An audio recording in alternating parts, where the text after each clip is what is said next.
Hi everyone, Novels Wonderland here. Welcome back to the channel. Welcome to Novel Wonderland. Shinji Matou at your service. Chapter 254 to 300, Akihara Tono. No, don't bully my big brother. When the voice of a hamster, which was trying hard to roar at the big cat, sounded, the group finally realized that there was another person behind Tono. It was a girl a few years younger than Tonho, who looked about the same age as Sakura. Her black hair was casually draped over her shoulders, and on each side of her pointed ears, there was a red bow tied. She looked very cute. Although her emerald eyes flickered with uncertainty, they were still firmly fixed on the black katana flower in front of her. It's worth mentioning that although the girl spoke in Japanese, she was dressed in traditional clothing, with a bright red top and a grey-white bottom, as if she were in a traditional period drama. In an instant, everyone's gaze was focused on the girl. The girl's face immediately turned red, and she hid behind Tono again, the courage she had mustered disappearing without a trace. "Shiki-kun, who is she?" Mikia asked. "My younger sister, Akihara Tono." Tono gently patted the girl's head and said with tenderness, "Come on, Akihara, greet everyone." Akihara tightly clung to the hem of Tono's clothes, refusing to speak or move. "I'm sorry, Akihara is always introverted. Sometimes even talking to me makes her blush. I thought it would be good for her to interact with people, so I brought her along." Tono apologized to everyone and continued to comfort his sister. Don't be afraid. Everyone here is my good friend, and look, there are also my older brothers and sisters here." Upon hearing Tono's words, Mikia approached with a smile similar to Shiki Tono's. "Akihara-chan, I'm Mikia Koku too, Shiki's older brother." Ryugi Shiki, Shiki's sister. Shiki also showed a rare gentle expression. And me, Azaka refused to be outdone. "I'm Mikia Koku too's sister, Azaka Koku too." "Akihara-chan, call me sister." Upon seeing that bad woman who bullied her big brother approaching, Akihara once again found the courage. She subconsciously took half a step back with her right leg and clenched her tiny fists tightly, as if she intended to duel with this bad woman. Although lacking in imposing momentum, the posture was quite well executed. Oh, the Bajikan. Shinji immediately recognized this classic posture of the Bajikan. If he remembered correctly, Akihara was the most Chinese-style modern character in the Type Moon universe, and she had a special fondness for the Bajikan, even though she might never have come into contact with anything Chinese. Of course, in Shiki Tono's eyes, this scene became his little sister rejecting the goodwill of his friends, which was very disrespectful. "Hey, Akihara." "Fake Mikia, don't say anything for now." "Hey, Azaka." "Brother, you don't say anything either." Easily shutting down the brothers, Azaka turned to Akihara with an entirely different gentle tone and said, "Akihara-chan, you love your brother, don't you?" Akihara nodded vigorously. Seemingly very satisfied with this answer, Azaka revealed a brilliant smile. I see, that's why you want to protect your brother. I understand. Just like you, I don't want anyone to take my brother away by a bad woman. So you shouldn't be hostile towards me. I stand with you." Akihara tilted her head, although she didn't fully believe Azaka's words, her clenched fist gradually relaxed. On the side, the two brothers exchanged glances and communicated silently. "Miss Azaka is amazing. Yes, she's good at this." Just when they thought everything was over and they could finally relax, Azaka came up with a new trick. "Akihara-chan, this big sister will tell you, your true opponent to fight is not me, but that woman, yes, her, Shiki Ryugi. She not only wants to take away my brother but also yours," Azaka said to Akihara. Shiki was puzzled. As a bystander who was just spectating, why was she suddenly being targeted? That was Shinji's simplified translation of Shiki's expression. After a brief moment of confusion, Shiki sighed helplessly and said, "Are you just trying to start trouble for no reason, Azaka?" "I'm just stating the facts." Azaka's spirit was high as if she had the determination to resist tyranny. An indescribable tension filled the air as if each side had a knife held to the other's neck, ready to strike at any opportunity. "Azaka, Shiki, this is a public place, calm down a bit." Tuko, who had finished smoking a cigarette, couldn't bear to watch any longer. She extinguished the cigarette and intervened to prevent the conflict from escalating further. HMPH. Azaka tossed her hair and quickly transformed her expression from hostility towards Shiki to a bright smile. "Akihara-chan, let's go. Let's stay away from this dangerous woman."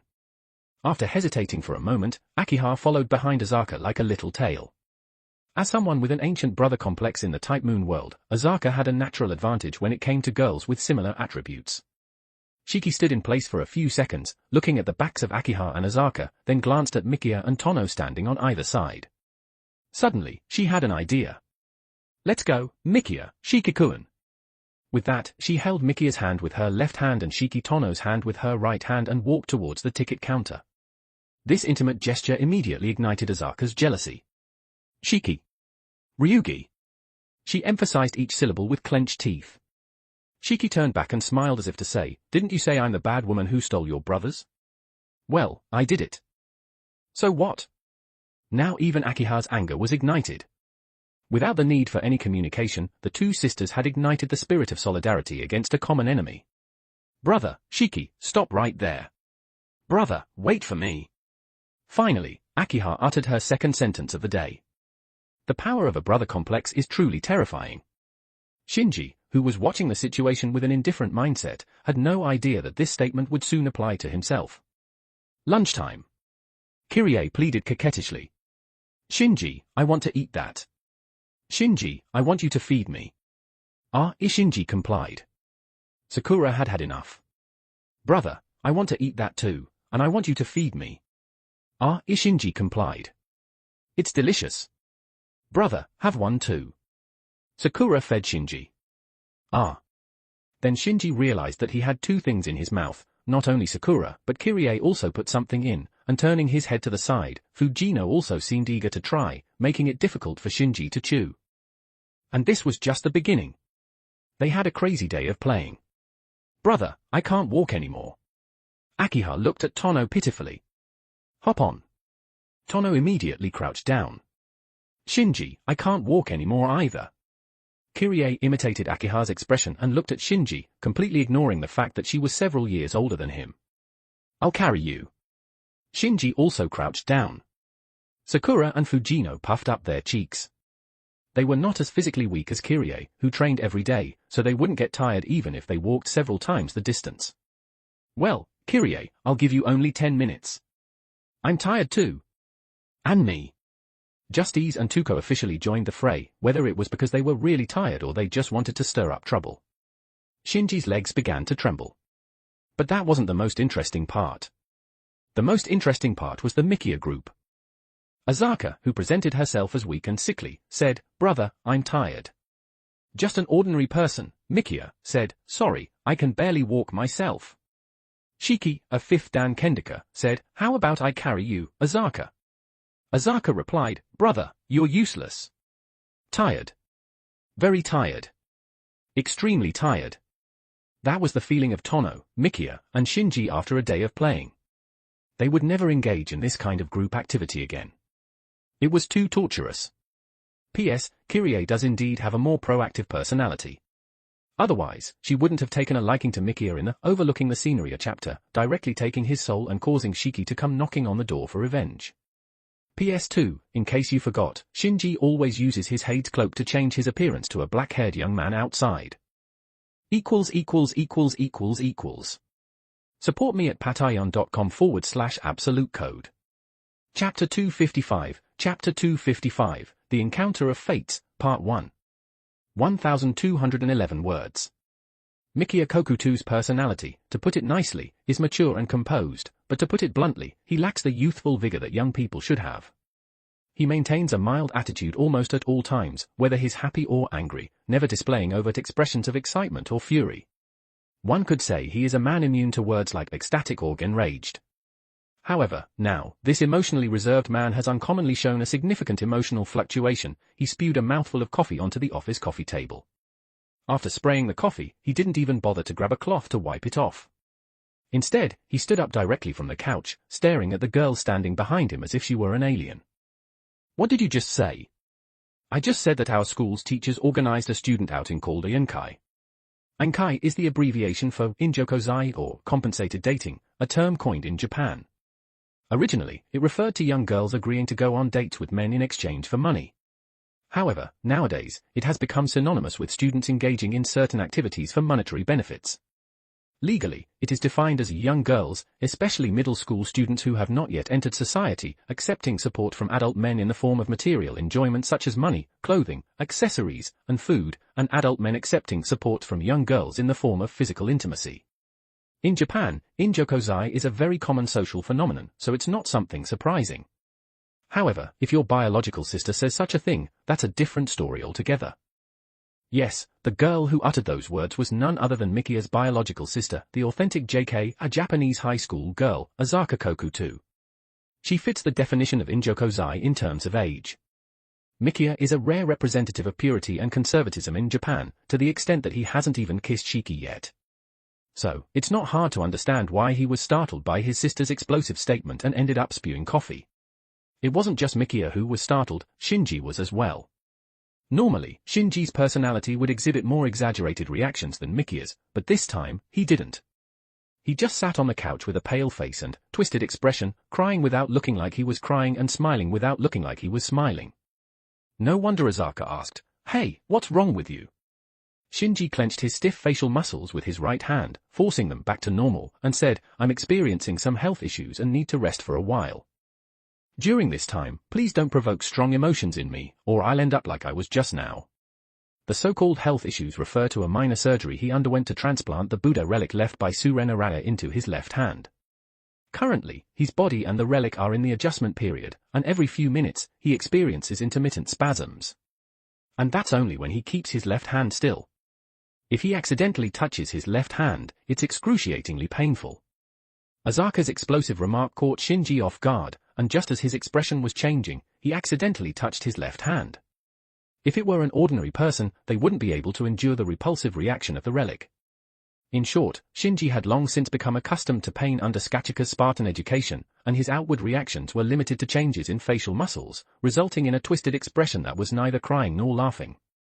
Seeing Mikiya hastily cleaning up and Shinji's anxious and uncomfortable appearance, the main culprit revealed a mischievous smile like that of a little demon who had succeeded in their prank. The mischievous little demon raised her head high and spoke with a righteous tone, "Isn't it just injokozai? Is it necessary to be so surprised? Even elementary school students know about it. You too, unexpectedly innocent." Having learned his lesson once, Shinji was prepared and wasn't startled by Azaka's remark. Regardless of what she said, Shinji wouldn't have had a strong reaction because he knew Azaka's background. Azaka's background is considered taboo. She is naturally attracted to things that defy common sense, and her affection for her brother Mikiya is both coincidental and inevitable. In Azaka's eyes, the blood relationship between siblings is not an obstacle but rather something that excites her even more. "Young lady, you should go to Germany. It's more suitable for you there, and they have top-notch orthopedic care to treat all kinds of broken limbs." To win over Mikiya, the 10-year-old Azaka spared no effort. She pretended to have an illness, claiming to be allergic to the city's air, and used it as an excuse to move to relatives in the countryside. This was done deliberately to downplay their sibling relationship, unrelated to household registration, but rather to subconsciously diminish Azaka's identity as Mikiya's sister. Analyzing Mikiya's preferences, Azaka made changes accordingly. She was confident that when she reached the age to pursue romantic relationships, she would easily win over Mikiya. The plan was meticulous, and her intentions were profound. Without any surprises, Mikiya would likely end up in Azaka's hands. Unfortunately, the plan didn't account for unexpected changes. Mikiya encountered Shiki. It's easy to imagine the emotions Azaka felt when she returned home one day and saw Mikiya bringing a female classmate to their house. At that time, Azaka had the intention to return home and reclaim her brother. However, she soon received news that Shiki had been in a car accident and was critically injured and unconscious. Although she felt some sympathy for Shiki, Azaka's predominant feeling was relief. Finally, no one could compete with her for her brother. But she never expected that 2 years later, Shiki would wake up, and her foolish brother would remain dedicated to her. Azaka immediately transferred to the school closest to her brother, Ryan Girls Academy. Upon learning about Shiki's unusual circumstances, she became a disciple of Tuko Aozaki and learned magecraft, hoping to confront her greatest rival. Azaka also had her special ability, she could ignite herself, and Tuko referred to this ability as spontaneous combustion. Setting aside ethical concerns, Shinji admired Azaka's relentless efforts for Mikiya. He had considered helping her, such as finding a way to awaken her origin and see what kind of ending this biological sibling pair would have. However, upon careful consideration, he gave up on the idea. Awakened origin users cannot resist the impulses derived from their origin. Currently, apart from her obsession with her brother, Azaka could still be considered normal. If her origin were to awaken, she might attempt all forbidden acts. Since it is a taboo, it means it is untouchable or goes against the mainstream. Considering Asaka's cunning and determination, Shinji was certain that this teenage girl's life would be ruined in no time. Compared to all of these matters, the shocking statement was nothing. Taking a deep breath and relying on his willpower and physical recovery ability to overcome the reaction, Shinji slowly exhaled and said to Asaka, "Tell me the details, and we'll decide whether to cause trouble at Ryan Girls Academy or have Sakura and Fujino transfer schools.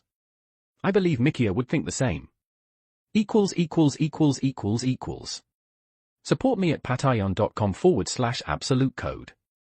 ==============================================================================================================================〕 Chapter 256, The Encounter of Fates, Part 2. 1361 words. No matter what, there is one thing that will never change, and that is the bond between family members. Shinji does this to Sakura and Fujino, and Mikia does the same to Asaka. Asaka, tell me more.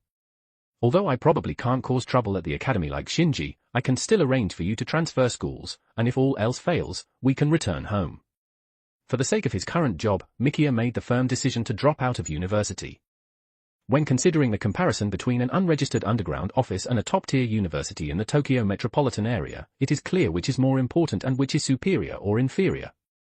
No normal parent would support their child dropping out of school to work in an underground office with no visible future.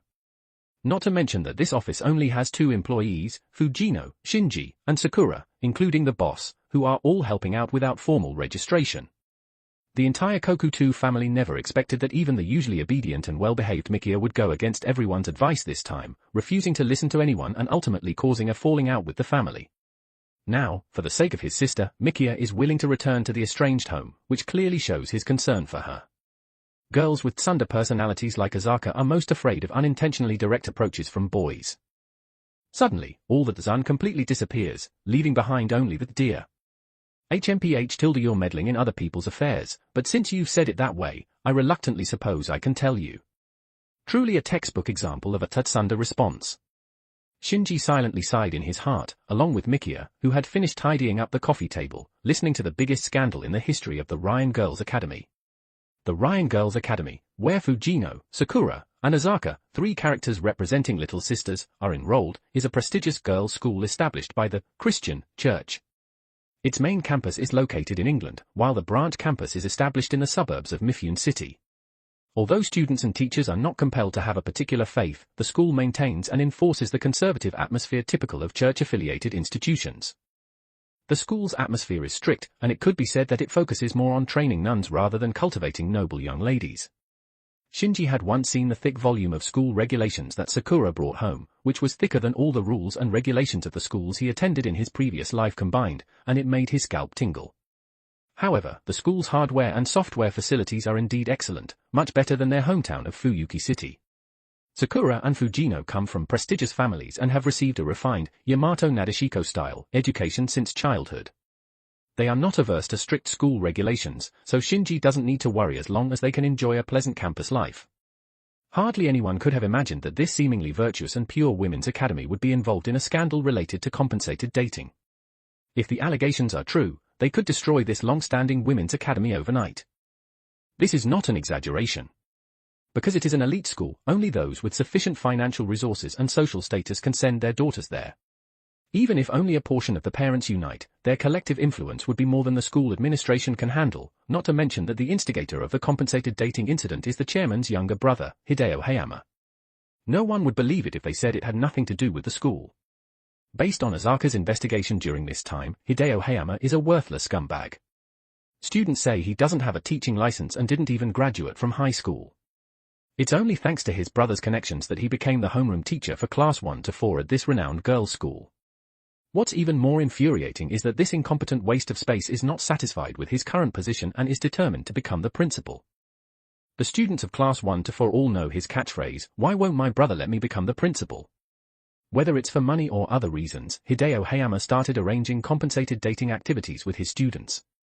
At first, he may have exploited the rebellious psychology of the girls. The lifestyle at Ryan Girls Academy is synonymous with abstinence, so for some girls who have been repressed for a long time, Hideo's proposal is as tempting as the snake's temptation to Adam and Eve. With a growing base of supporters and a taste of success, Hideo Hayama began expanding his hunting grounds and using more vulgar methods. To lure more students into his scheme, he resorted to various despicable tactics. Throughout this process, the students of Class 1 to 4 maintained an incomprehensible unity, guarding this hidden secret, until Hideo targeted a girl named Kaori Tochibana. Kaori Tochibana is a devout Christian who has become accustomed to the life of a nun. She would never succumb to Hideo's temptations. To drag her down, one night, Hideo broke into her dormitory to assault her. Kaori Tochibana cried out for help and prayed to God, but it was futile. The dormitory had good soundproofing, and her roommate and nearby classmates had become accomplices to Hideo. How could her lone strength withstand the power of a group? Just as the girl was about to fall into the clutches of the scumbag, a hero appeared. It was by chance that Fujino happened to pass by. Fujino has a pair of exceptional eyes, and with a casual glance from a distance, she saw what was happening inside the dormitory through the curtains. Although she couldn't see the faces of the people involved clearly, Fujino could determine that a man had ill intentions towards her fellow female students. So, Fujino used her mystic eyes to shatter the windows of the dormitory, the sound of breaking glass resonating in the empty building. The dormitory supervisor, a nun, arrived shortly after. This action was very clever. It not only saved Kaori Tochibana but also didn't expose Fujino's supernatural abilities. The only regret was that when the nun arrived, Hideo Hayama had already escaped, leaving behind a disheveled and unconscious Kaori Tochibana. Before leaving, the pervert Hideo Hayama hit her to ensure that she wouldn't expose the incident. On the other hand, after confirming that Kaori Tochibana was not in danger, Fujino returned to the dormitory and informed her friend, Azaka Koku too, about the situation. A man invading the girls' dormitory and attempting to assault a female classmate? This was unacceptable. Azaka was furious upon hearing the news. Despite her brother complex, she was fundamentally a good girl with the spirit and sense of justice that a young person should have. She was determined to take action in this matter. After Kaori Tochibana regained consciousness, Azaka and Fujino quietly approached her. Learning that Fujino was the one who had saved her, Kaori Tochibana confided in them and revealed everything. Upon hearing that the mastermind was Hideo Hayama, the homeroom teacher of Class 1 to 4, and that he had implicated the entire class, Azaka knew they couldn't act rashly. Without evidence, it would be difficult to take down Hideo Hayama, especially when the entire class was providing him with cover. They needed to plan carefully. In the following days, Azaka hid Kaori Tochibana in her dormitory, while Fujino, who was stronger and more experienced, personally protected her to ensure her safety. They created the illusion of the victim going missing to deceive Hideo Hayama. Meanwhile, Azaka used her social connections and extensive network to secretly investigate and gather evidence within the school. They were preparing to expose this major scandal, bring justice to Kaori Tochibana, and restore peace to the academy. Now, they had collected enough evidence, and Azaka Kokutu was determined to bring the scumbag Izawa to justice. P.S. This is the start of Chapter 6 of the original, Oblivion Recorder. Unfortunately, in the original, no one saved Kaori from the assault. PS2, Nai saved Fujino. Support me at patreon.com/absolute code. Chapter 257, Chapter 257, Sweet Home Alabama. 1,288 words. I can't think of a more accurate title, After listening to Azaka's account, Mikia's first reaction was relief, followed by a stern expression as he lectured his younger sister. Next time you encounter something like this, you must contact me immediately. It's too dangerous for a young girl like you to face such situations alone. Thankfully, you're all right. Mikia's serious tone and earnest expression didn't discourage Azaka. Instead, it brought a sweet smile to her face. She looked into her brother's eyes and said excitedly, "Are you worried about me?" "Of course, you're my sister." Mikia nodded without hesitation. "Just a sister, huh?" Azaka muttered in a voice only she could hear. Her radiant smile froze on her face. "Just a sister." Mikia, who was emotionally dense, didn't notice his sister's peculiar reaction. His attention was still on her last statement. "You said you want to bring justice to Hideo Hayama. What are you planning to do?" Still recovering from the impact of being called just a sister, Azaka replied listlessly, "Let's go together and present the evidence to Unlelsey Daisuke. Let him apprehend the culprit." Daisuke referred to their uncle, Daisuke Akemi, who held a position at the Mifune City Police Department dealing with criminal cases. Due to their similar ages, he was considered a brother by the younger generation. By the way, he had a fondness for Tuko. "That's a correct judgment," Mikia nodded slightly, exuding an older brother's authority. Unfortunately, that authority didn't last more than a few seconds before it was shattered. All right, Mikia, stop putting on airs. Who are you trying to impress? Shinji? Miss Azaka did nothing wrong in this matter. No, it's more accurate to say she did exceptionally well. Mikia remained silent, listening attentively to Shinji's words. She anticipated the possibility of the victim being harmed again and protected her, secretly gathering evidence. Once the evidence is solid, we can handle the matter through the police without exposing ourselves. Can you think of a better way if it were you? Well. Mikia stumbled for words. At least they should have informed us. What could you have done? It's the Ryan Girls Academy. Even if you're Azaka's brother, it's not easy to get in there. Visiting or meeting relatives of Ryan Girls Academy students required strict approval and constant supervision by school staff. Under such circumstances, even if Mikia had exceptional investigative skills, he wouldn't have been able to utilize them effectively.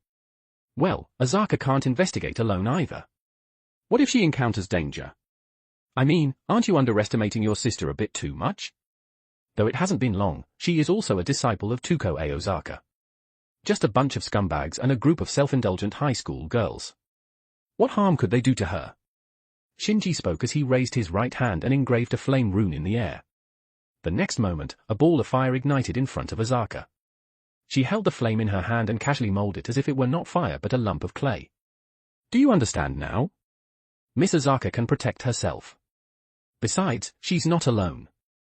There's Fujino, if I'm not mistaken. She gave you a few rune stones to crush in case of danger during your solo investigation, right?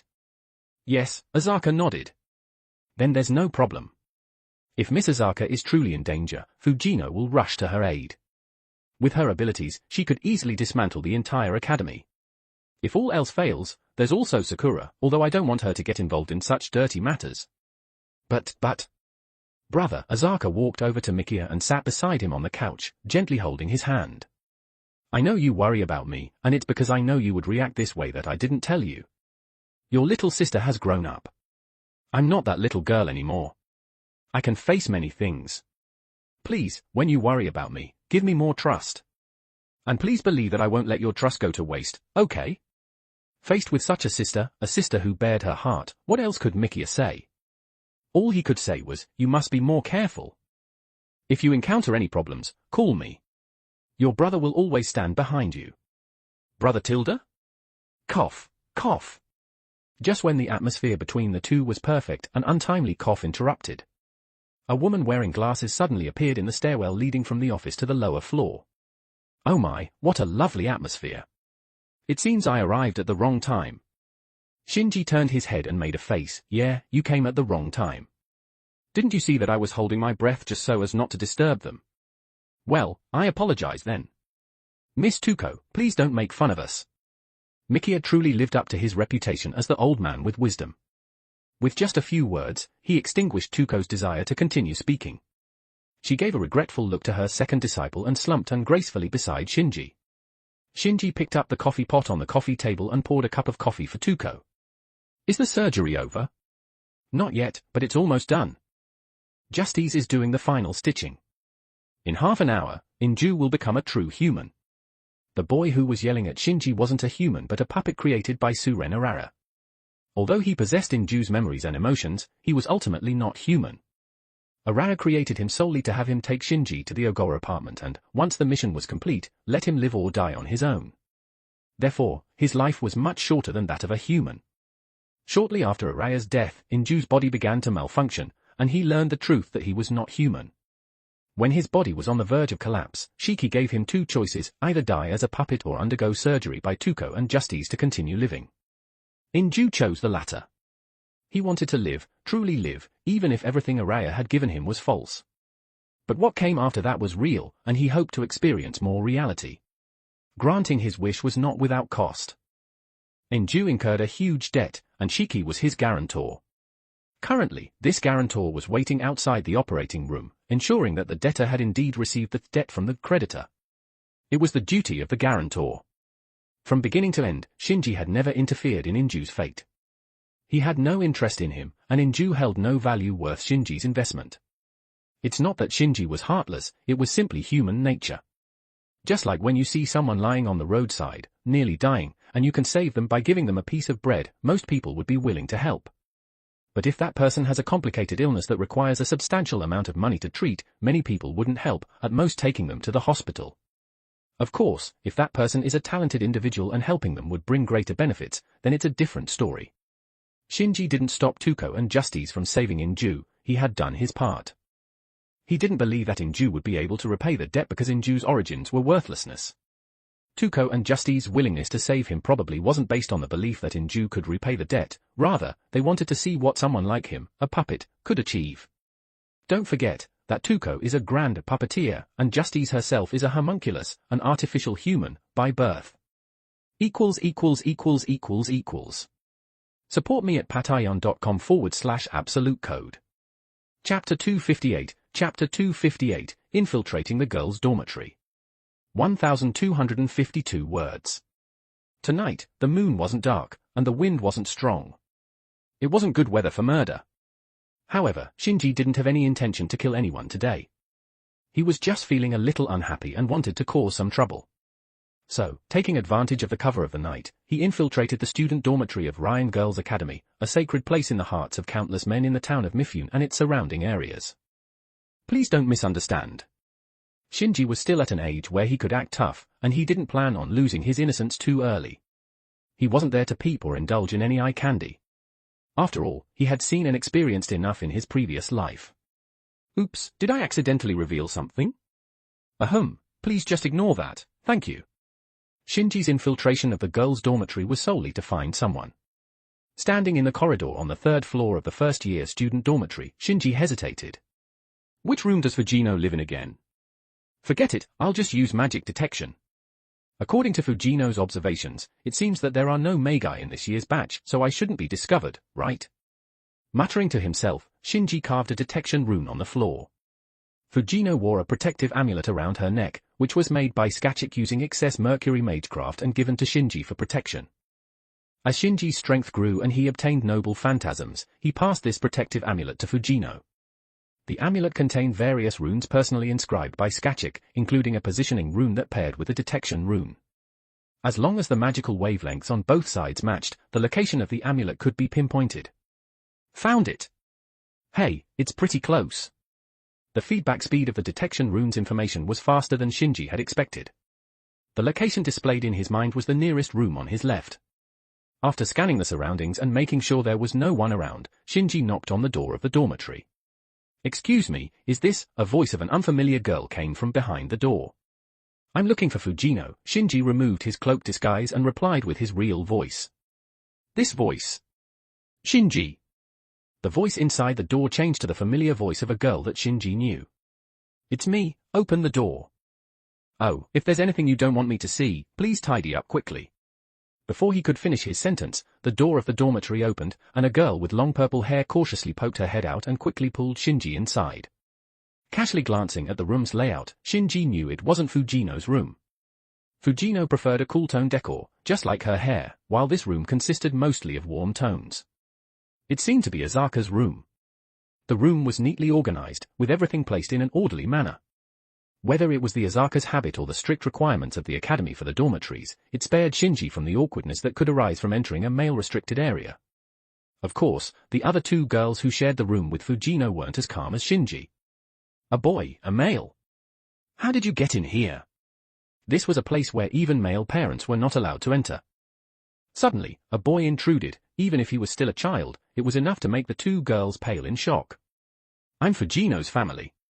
I came over without giving any prior notice, and I apologize for startling both of you. Shinji expressed his apology in a way that wouldn't overly stimulate the fragile nerves of the two girls. I have one question, and once I ask it, I'll leave. Is it about what Azaka mentioned? Fujino quickly guessed Shinji's purpose, thinking about Azaka's actions today. Yes, but it wasn't Miss Azaka's intention. It was my own decision. Fujino, when she returns, please help me apologize to her. I entered her room without her consent because I initially thought you would be hiding Kori Tochibana in your room. All right, Fujino nodded slightly. When the name Kori Tochibana was mentioned, one of the girls visibly trembled. It seemed that she was the direct victim of the incident. The girl, who looked as helpless as a little lamb, weakly asked, what about Azaka? Where is she? Oh, her? She should be at her brother's relative's house right now. They are police officers, and if everything goes smoothly, Hideo Hayama will be taken away tomorrow. As for you, I suggest that once Hideo Hayama is arrested, you should immediately go to the school and apply for a transfer, or you can talk to your family about directly transferring to another school. The current situation in Class 1 to 4 is not suitable for you to stay any longer. Shinji's suggestion was for the sake of Kori Tochibana. Class 1 to 4, which was under Hideo Hayama's control, had already become a mess. It was easy to imagine the unfair treatment that Kori, who was the only one not tainted, would face. The stunned expression on Kori's face proved that this innocent girl hadn't considered the long-term consequences. Of course, Shinji didn't reveal everything. He and Kori had no personal relationship, so he couldn't delve too deep into the matter. If it weren't for a sense of apology that shouldn't be revealed to outsiders, he wouldn't even have made the suggestion. Shinji had only one goal in looking for Kori, to ask, where does Hideo Hayama live? The staff apartment, Building 2, Room 202. Why do you ask? Although Kori didn't know why Shinji was asking, she still promptly revealed Hideo Hayama's address. It was information Azaka had discovered during her private investigation, and Fujino had confirmed it using her clairvoyance. Of course, I'm going to give him a good lesson. Shinji grinned, and the dark undertone in his words made the two girls, who had yet to experience the darker side of the world, feel uneasy. But didn't Azaka already inform the police? Why? Kori didn't understand. Miss Kori, Hideo Hayama's charges are only attempted rape and coercion. The Injo Kozai incident violates school regulations but is not illegal. Moreover, it's not easy to prove those two charges. The evidence Azaka brought only proves that the girls in Class 1 to 4 had physical relationships and provided benefits to Hideo Hayama, but it's not enough for the police to believe their testimonies, which works in your favor. What's more important is that even if he's convicted, he won't be sentenced to many years, and when he comes out, he might seek revenge on you. So, I want to eliminate these potential dangers at the source. You want to kill him? Kori involuntarily swallowed her saliva. Of course not. How can we kill someone in a lawful society? I just want to have a friendly chat with him, make him confess and repent in prison, and start anew when he's released. Shinji's smile grew wider, and the dark aura around him grew heavier. Well then, I'll go have a chat with Hideo Hayama. Sisters, please keep this a secret Tilda. With his final words, Shinji used suggestive magic. Just as he was about to open the door to leave, the girl who had the weakest presence in the dormitory, the girl who had only spoken one sentence since Shinji entered, suddenly stopped him. Wait, just a moment. P.S. Injo Kozai compensated dating. =========================================================================================================================Chapter 259, Chapter 259, Shizune Seo. 1201 words. Wait a moment. What else do you need, miss? Shinji maintained his posture with his right hand gripping the doorknob and turned his head. Well, The unknown girl hesitated for a moment, finally mustering the determination to speak. Well, please don't take offense, your actions tonight might not go smoothly, so, please be careful. Who? Fujino let out a faint exclamation, seemingly surprised that her friend would say such words. Shizune. No, it's nothing. Sensing Fujino's peculiar gaze, the girl known as Shizune hurriedly lowered her head. Shinji released the doorknob and turned around, carefully examining this girl with a low presence. She was a petite girl, neither her appearance nor her figure were as mature as Fujino's. Her fluffy short hair looked somewhat messy, as if it hadn't been properly cared for. Her eyes, like her hair, were a shade of brown between red and orange. Combining Fujino's address for her, a name popped into Shinji's mind. Forgive my forwardness, but are you called Shizune Seo? The girl made a soft sound of confirmation and lifted her head with surprise. You know me. Indeed. Shinji understood and said, I've heard about you from Mikia. Oh, are you referring to Mr. Mikia Koku too? When Mikia was mentioned, Shizune seemed like a different person, her attitude was no longer timid, and her voice became much louder. That's right. We're friends.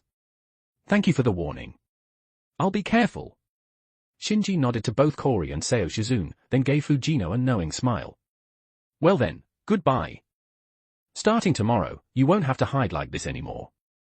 After nodding to Kori Tochibana and Shizune Seo respectively, Shinji left the girls' dormitory. As soon as the door closed, Shizune couldn't wait and grabbed Fujino's hand, asking, Who is this boy? What's your relationship with him? He's the most important person to me. Fujino looked in the direction Shinji had left, her eyes filled with overflowing warmth. Such an ambiguous answer naturally piqued the curiosity of the other two girls.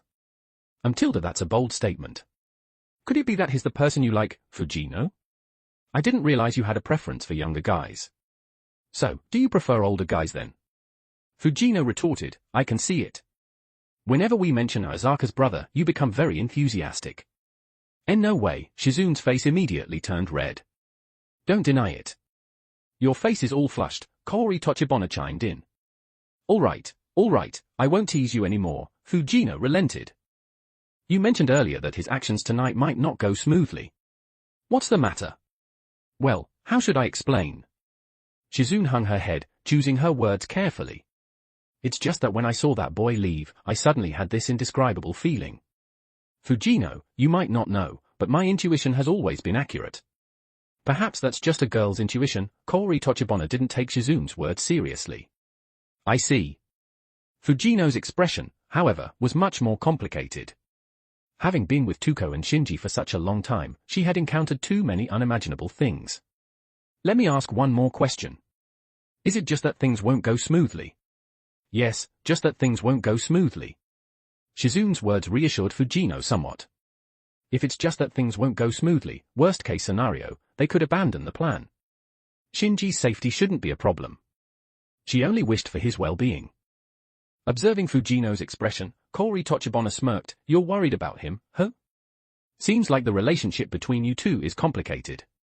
If you don't honestly confess, I won't let you sleep peacefully tonight, Tilda. That's right, confess honestly, Tilda, Shizune chimed in. The girls' late-night conversation continued. On the other hand, Shinji was pondering Shizune's reminder. He knew Shizune Seo was a student at Ryan Girls Academy and Asaka Kokuto's roommate. In Future Gospel, she takes a prolific role. She was an important character in the chapter called Future Gospel. Like Fujino, she also possessed mystic eyes, the ability to see the future called ESP, precognition, future prediction. Shizune's future prediction was a relatively common type and the lowest level. Its ability was essentially based on the analysis and prediction of information. By actively and passively gathering information and data through visual and auditory means, Shizune's mysterious brain would unconsciously analyze and anticipate the future. She would combine all these elements and materialize them into the realm of reality, finally presenting them as images on her retina. That was Shizune's future prediction. Because it was only analysis and prediction, the future she saw was not absolute. If the gathered information was insufficient, there could be misjudgments. That was why Shinji didn't make a deliberate effort to win over Shizune. Just from a brief few minutes of contact, can you see through my future, Shizune? Moreover, as he thought about it, the apartment building where the faculty resided was already in sight. Shinji's calm expression was now filled with anticipation. Things won't go smoothly. How exactly won't they go smoothly? To what extent will they go wrong? Honestly, I'm quite curious. I didn't expect that a spontaneous act would yield unexpected results. As Shinji said, tonight's action was originally a spur-of-the-moment indulgence, satisfying his sympathy and apologies toward Kaori Tochibana. Otherwise, aside from the exposure of the Injo Kozai incident, there was the question of whether Hideo Hayama could escape the retaliation of angry parents. Don't forget that the parents of Ryan Girls Academy were influential figures in society, and they had numerous ways to ruin someone's life. Even if he managed to escape, Shinji didn't think he could harm Asaka, who possessed spontaneous combustion, or Fujino with her mystic eyes of distortion. Even before he got Icecade, Shinji knew about the Injo Kozai incident at Ryan Girls Academy. It was the main storyline of Chapter 6, Oblivion Recorder, in Kara no Kyukai. However, the Injo Kozai was a two-sided affair, and while Hideo Hayama was certainly the main culprit, the participating girls were also involved. Shinji didn't think it was necessary to get involved in a consensual matter like that. The only exception was Kaori Tochibana. In the book, she wasn't saved by Fujino and fell into the clutches of Hideo Hayama. As a result, she became pregnant and was ostracized by the entire class. In the end, she was burned alive by Hideo Hayama because she refused to have an abortion. She was innocent, she was pitiful, and if possible, Shinji wanted to help her. Unfortunately, Kaori Tochibana had already died at the start of the storyline, and her name only appeared a few times throughout the story. After so much time had passed, Shinji couldn't remember what this poor girl's name was, so he had no way to help her except to silently apologize in his heart. Fortunately, due to the cycle of cause and effect, Shinji became the cause that changed Fujino's fate. This indirectly led to the result of Fujino saving Kori Tochibana, and Shinji now had the opportunity to turn his sympathy and apologies into action. The time for retribution has come, Hideo Hayama. Shinji landed on the balcony of the Hideo Hayama dormitory, his voice colder than the winter night wind. ======= Support me at patreon.com/absolute code. Chapter 260, Hideo Hayama. 1277 words.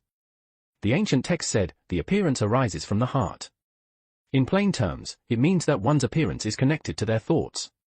Those with impure thoughts will also tend to have a relatively unkempt appearance. In the past, Shinji didn't believe in this kind of nonsense, but now he's starting to believe it a bit, because the best example is right in front of him. Hideo Hayama is the epitome of the appearance arises from the heart. First of all, he has yellow hair. Yes, yellow hair. Not the dazzling golden color that catches the eye and shines under the sun. Not the orange color that is cool on the outside and warm on the inside, with a sense of depth. It's just that most common shade of yellow, resembling the color of excrement when seen in a slightly darker place. What does yellow hair signify in the 2D world? Cuckolding, being a cuckold, NTR, and so on. If NTR Slayer does exist, this guy will be the first target. With such yellow hair, it's understandable for him to engage in acts of coercion, forcing others, or organizing female students for compensated dating. Next, let's talk about this guy's appearance. Do you think I would say he's handsome? Impossible. If a guy like that were handsome, how could girls engage in compensated dating relationships with him? They would just drain him dry. Don't forget, the students at Ryan Girls Academy come from wealthy and privileged families, they have no shortage of money. The girls aren't after money but rather pleasure and rebellion. Well, Shinji himself is starting to consider becoming a homeroom teacher at the academy. With his appearance and family background, there would be plenty of girls throwing themselves at him. Unfortunately, a certain part of him hasn't developed fully, so why did he have to transmigrate as Shinji? Why not as Sujuru? That way, I'm digressing. Let's continue talking about the guy. This guy's appearance falls into the category of typical gloominess. Small eyes, high cheekbones, a thin face, a pointed chin, a hooked nose. It doesn't look like he's a good person. Add to that his waxen yellow complexion and the description not far from withered, and it inexplicably brings to mind a tagline from an advertisement, sore waist and legs, lack of energy, as if your body has been hollowed out. Well, there are about 30 students in class 4, and at least 20 of them have been with this guy, so it's normal for him to end up like this. After all, he's not the hentai protagonist, let alone a person-shaped self-propelled cannon like Fergus. Does he think his kidneys are made of iron? Whether they're made of iron or not, we'll find out soon enough. Having successfully invaded Hideo Hayama's dorm, Shinji stood in Hayama's bedroom, cleared his throat, adjusted his voice with magecraft, and finally yanked off Hayama's blanket. Hi, Deo. Ha! Yama. The voice was eerie, like a demon whispering. Hi, Deo, ha, Yama. The voice was deep, like a judge passing judgment. Hi tilde Deo tilde ha tilde Yama tilde. The voice was elusive, like a vengeful spirit seeking revenge. Hideo Hayama. The voice exploded, like thunder. Different calls, the same name being called, gradually stripped Hideo Hayama of his sleepiness. With the final loud shout, Hayama jolted awake, his whole body shivering, breaking free from his dreams. Ah! The middle-aged man, drenched in cold sweat, let out a scream of terror. He sat up from the bed, about to wipe his sweat, but then he noticed a dark shadow in the corner of the room. At first, he thought it was his drowsiness playing tricks on him, but after rubbing his eyes, he realized the shadow was still there. He couldn't help but shrink back and ask with a trembling voice. Who's there? Silence followed, with no response. Unconsciously, Hayama reached for the bedside lamp, seemingly wanting to turn on the light for inspection.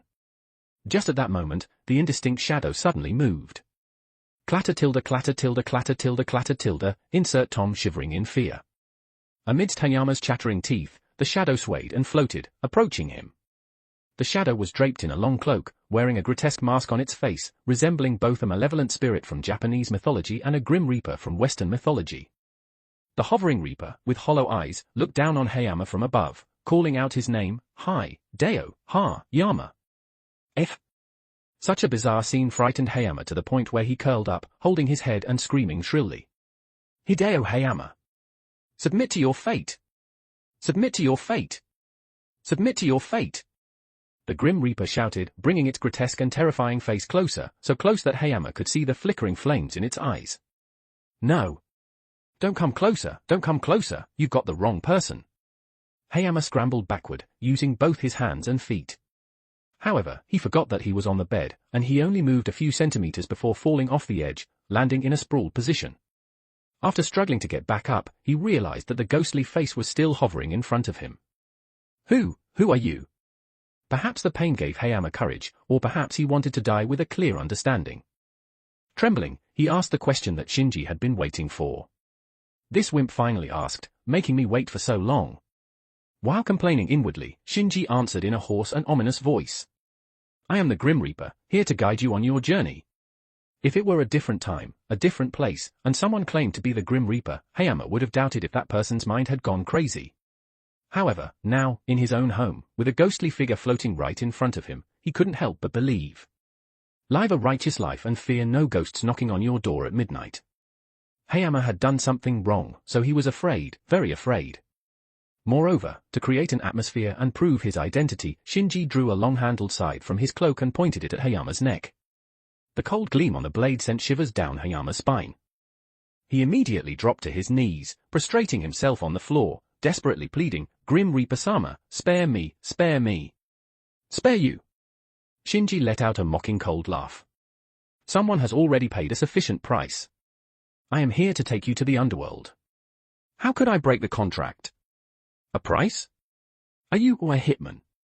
As soon as he realized it wasn't the Grim Reaper, Hayama's courage surged, but in the next moment, the blade of the scythe pressed down on his neck. A hitman? Don't compare me to those underground professionals of your kind. Otherwise, I'll take you to the underworld for judgment. I dare not, I dare not. Hayama apologized repeatedly, but the movement of his eyes revealed that his inner thoughts were far from as obedient as his outward appearance. Might I ask, Grim Reaper-sama, who and at what price requested your presence to take my life? Do you want to know? Shinji exhaled a breath of mist, and the flames in his eyes burned even brighter. These were all special effects of the mask, a toy that Justice spent half an hour making.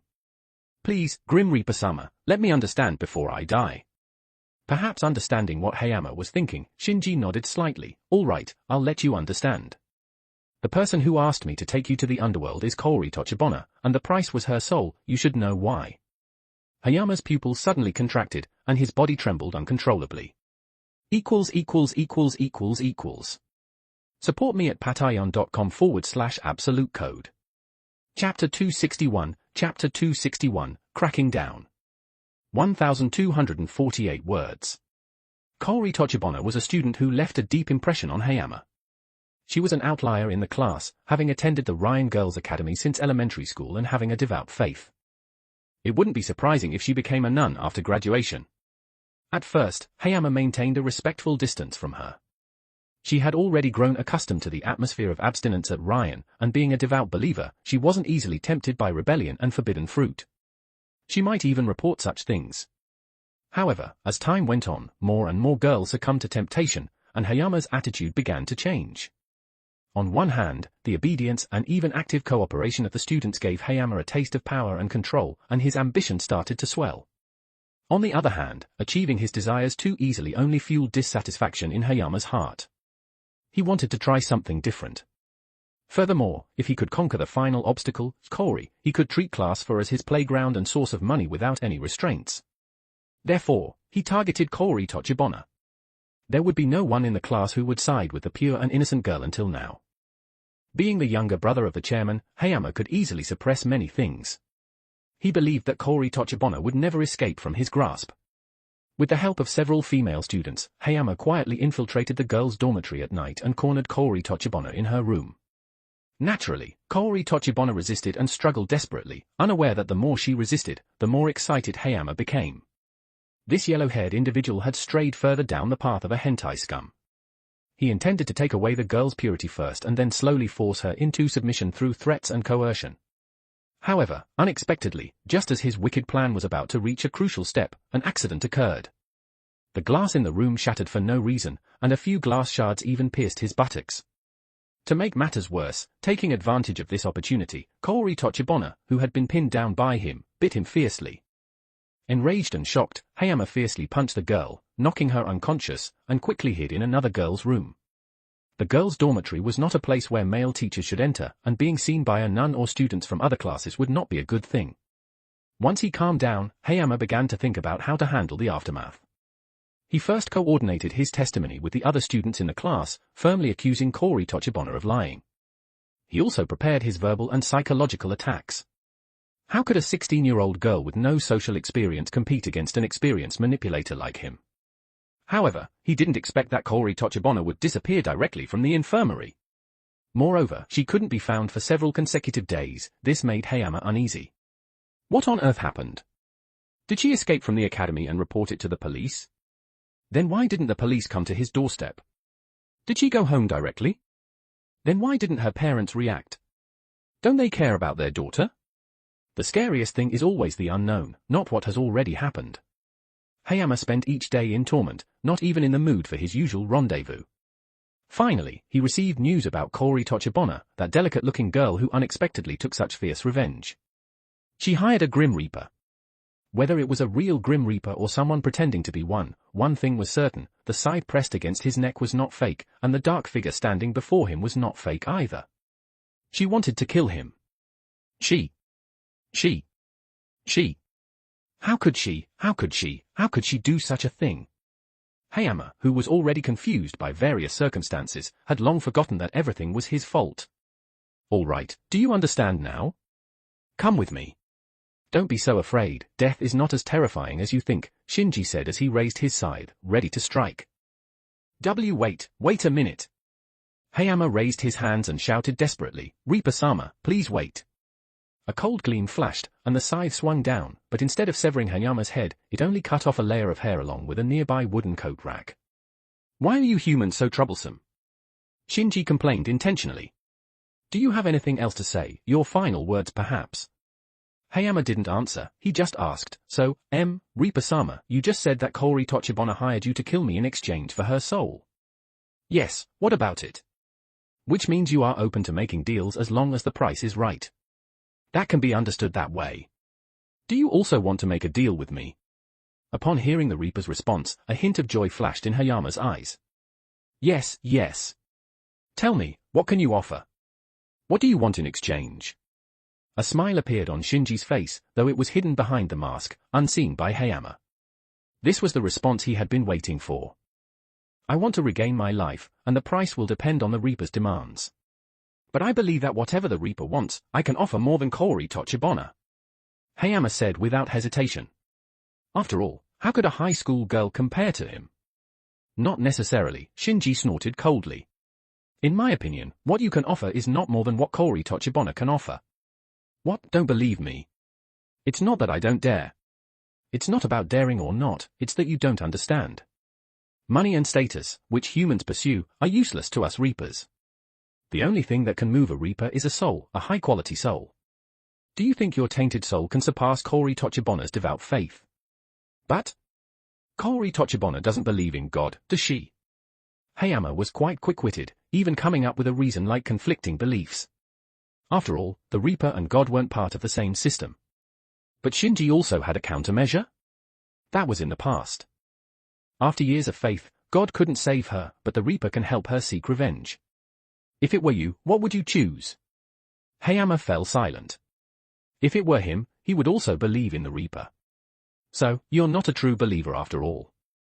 A true believer would never give up their faith no matter what happens. Shinji sighed inwardly, feeling even more contempt for Hayama.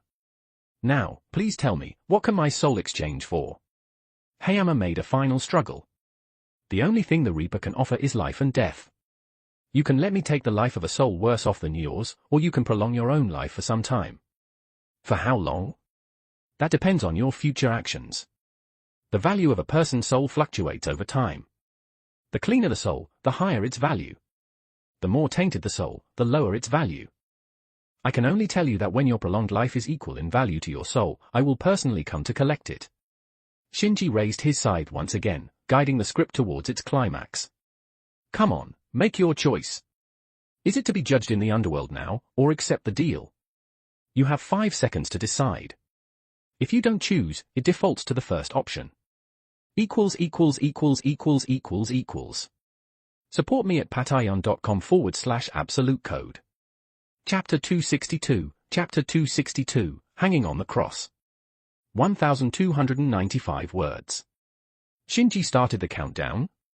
5, 4, 3, 2, 1.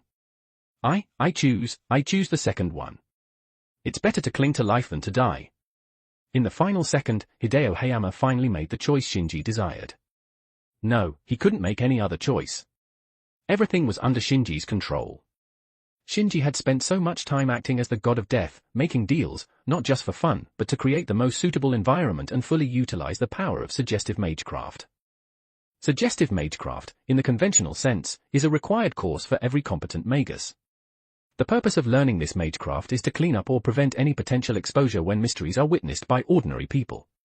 For example, if Shinji conjured a fireball and was seen by a passerby, he would use suggestive magecraft to suggest to the person that they didn't see anything.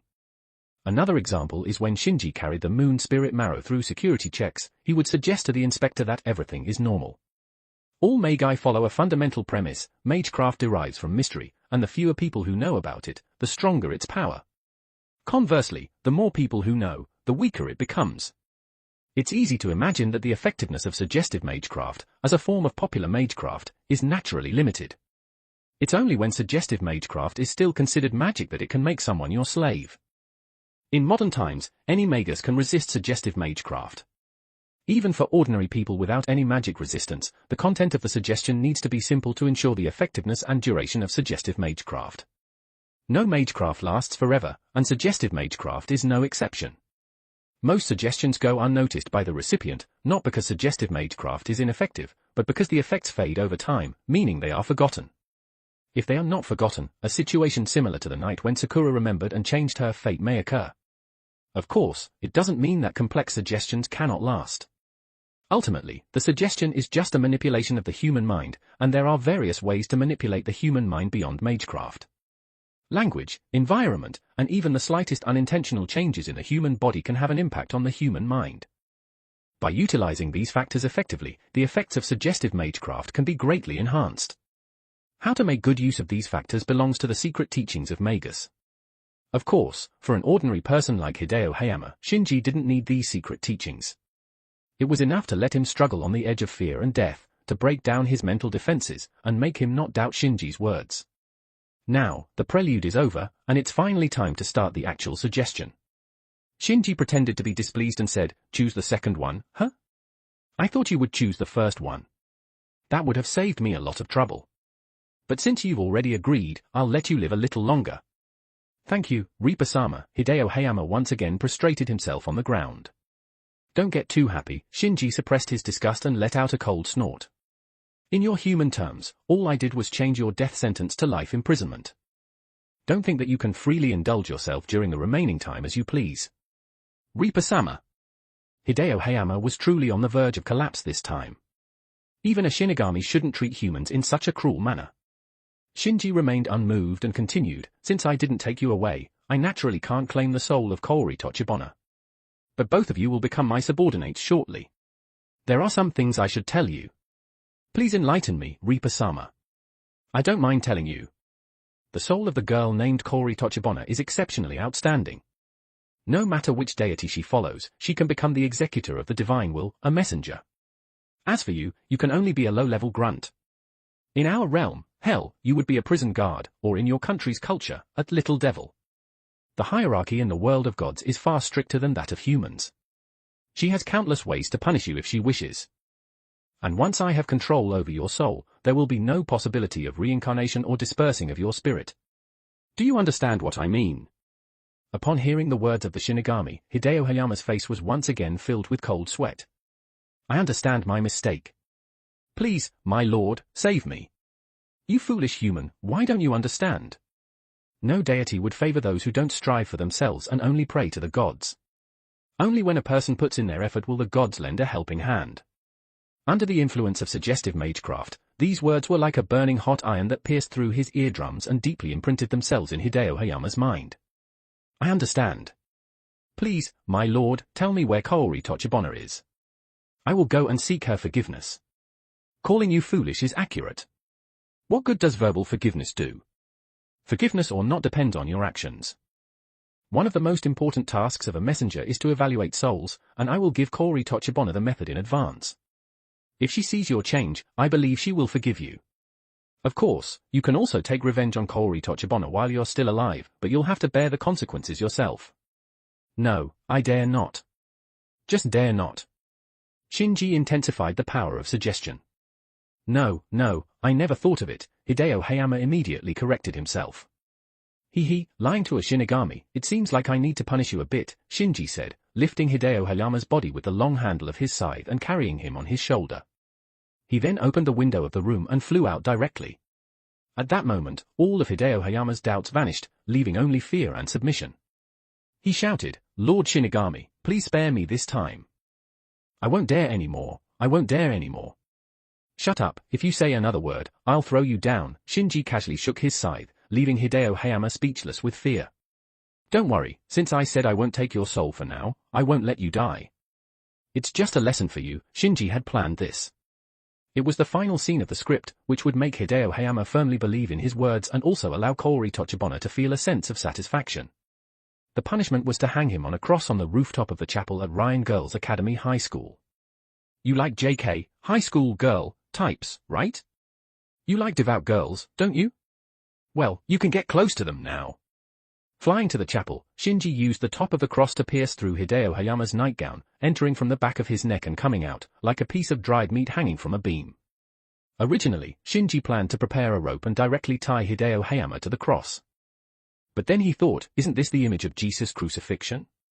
Although as a magus, he didn't have much affection for the church, no matter what, the holy figure of Jesus was 1,000 times, 10,000 times stronger than the scumbag Hideo Hayama. Therefore, Shinji ultimately abandoned that plan. However, he did not expect that even without the image of Jesus' crucifixion, in the eyes of the people in the church, it was still an insult to the Lord. Just as Shinji was about to knock Hideo Hayama unconscious and leave, he felt a powerful aura. Support me at patreon.com/absolute code. Chapter 263, Unforeseen Misfortune. 1,240 words. Breath is a complex concept, far more than just simple respiration. It encompasses a comprehensive sensation that includes factors such as a person's breath, the fluctuations of released magical energy, the impact of movements on the environment, and one's aura and presence, among other intangible yet undeniable elements. The aura that Shinji sensed encompassed each of these factors mentioned above, and each was incredibly strong. The breathing he heard was long and rhythmic, with each inhalation and exhalation containing 3 to 5 times the volume of an average person's breath. This was a sign of mastering physical techniques to an advanced level. The sounds of the body breaking the air, accompanying the breath, further confirmed this assessment. What caught Shinji's attention more than the breath and the sound of breaking wind was the slight tingling feedback he felt in his magic circuits. This was a manifestation of being oppressed by external magical energy, a natural reaction of the body. With Shinji's advanced physique and magical reservoir, the only things that could cause him pain besides high-level magecraft and ritual magecraft were ancient mysteries. At this moment, the distinct magical fluctuations he sensed belonged to the latter, and it was precisely these fluctuations that allowed Shinji to determine the identity of the person, the Holy Church. Only their equipment would carry such prominent sacred characteristics. No wonder this hidden paradise is filled with hidden dragons and lurking tigers, no wonder there are members of the Holy Church stationed here in the academy. And this pressure, even stronger than Kotomine Kirei, it's probably more than just an executor. Considering my current condition, facing such a formidable enemy does put quite a bit of pressure on me, hence the misfortune. Seo Shizun's prediction does carry some weight. In the time he spent analyzing and marveling, that powerful aura had already arrived less than 5 meters behind Shinji. Shinji reached into his waist pouch with his left hand, gripping 2 runestones. With his right hand clenched, his noble phantasms in the mystic code state gathered around him, ready to respond with the appropriate noble phantasms based on the opponent's attack style. Just as Shinji was preparing himself, ready to face the attack, something unexpected happened. That formidable aura, the powerful individual whom Shinji dared not underestimate, suddenly came to a halt. They stopped just 3 meters away from Shinji, showing no intention of launching a surprise attack from behind. What kind of act is this? Shinji wondered in his mind. In his impression, the church's combat forces, much like his own team, were not known for playing by the rules. They would use any means necessary to win. Ambushes were the most basic tactic. If it were Shinji himself, he would never let such an opportunity to strike the enemy from behind slip away. Or, perhaps this unidentified powerful individual doesn't hold any hostility towards me? Then what's with that spine-chilling gaze they gave me? I can't figure it out, can't figure it out. Well, if I can't figure it out, I'll stop thinking about it for now and first find out who this person hiding in the garden is. With his decision made, Shinji maintained his defensive stance while turning around. And then, he saw the tall figure standing at the edge of the chapel's roof. Tall, towering, upright. Firstly, this person is very tall. Even after spending so much time in the clock tower, he rarely saw someone this tall.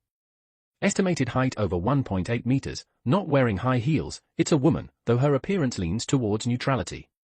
Secondly, this person stands very straight, like a spear, as if she could thrust forward at any moment. The woman's attire is non-mainstream. The jacket and pants are modern, like a jacket and tight pants, but the other parts are simplified knight armor. Although simplified, all the essential components are there: chest armor, foot armor, hand armor, arm armor, and a waist and leg protector hidden under the white hem, faintly visible. Such a mix of ancient and modern attire might seem out of place to others, but on this woman, it doesn't look awkward at all. Paired with her white ponytail and clear gaze, it adds to her sharpness. A tall woman like this should wield a weapon as equally tall and upright, like a sword or a spear, right? Many people would think so, and Shinji is no exception. However, the answer is not as expected. This woman's weapon is neither a sword nor a spear, but a shield. It's the same black base with silver edges as her jacket. The shape of the shield is as peculiar as the woman's attire. From its outline, it resembles a cello or a double bass, with the distance between its longest points almost matching the woman's height. Yes, this is a female shield warrior, a shield maiden, an extremely rare character from the world of anime and games. For the first time since his arrival in this world, Shinji didn't need to look at the person, he could roughly determine their identity just by looking at their weapon. In the world of Type Moon, there are two well-known shield maidens. One is the protagonist of Fate Grand Order, Mash Kirilight, who possesses an invincible reputation and likability among fans. The person Shinji encountered was not her. Firstly, Mash shield is in a cross shape, not a cello shape. Secondly, Mash is a petite girl and could never have an exaggerated height of over 1.8 meters. Most importantly, Mash was born in 2000, and it is currently 1998, so she hasn't even been conceived yet. The shield maiden who fits these conditions is another character. She may not be well known among Fate fans but has considerable fame in the Type Moon world. She is Riesbeif. Upon hearing the name that came out of Shinji's mouth, the woman holding the shield was slightly surprised. You know me. Shinji thought to himself, as expected. Riesbeif, who appears in the fighting game Melty Blood and its related works, is also known as Riesbeif Stridberg. She is the captain of the Vestal Shield Knights led by the Holy Church, a woman from Sweden, and a devout follower among the believers. She is known as the sanctified maiden of the fortress, the Holy Shield Knight, and the mediator of music and law. She is highly regarded within the church, not in terms of status, and is considered one of the most powerful individuals. The esteemed captain of the Inquisition Knights, why have you come to this small eastern city instead of dealing with heretics? There are no heretics you seek here. Who said there aren't any? Riesbeif raised her shield with her left hand, pointing it at Shinji. There's one right in front of me. I'm just a passing magus. I don't dare claim the title of a heretic. Shinji's laughter made Riesbeif's already clear gaze turn colder. Perhaps you weren't before, but from the moment you defiled this sacred chapel and insulted the Lord, I have deemed you a heretic. Moreover, this is a women's academy, and you, a male, have infiltrated here in the depths of the night. As a believer and as a woman, I must purge you. Prepare yourself. After saying that, Riesbeif swung her shield and was about to charge at Shinji. In the moment before she took a step, Shinji suddenly shouted, "Stop!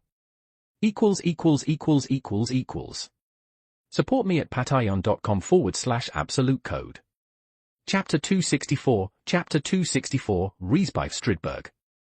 1282 words. Stop! The sudden shout caused Riesbeif, who was poised to attack, to pause. Do you have something else to say? Even if you're a heretic, the Lord will give equal opportunity for speech. Shinji covered his face with his hand, silently ranting in his mind. He had always thought this person might be a single-minded fool when he played the game, and now it seemed he was right.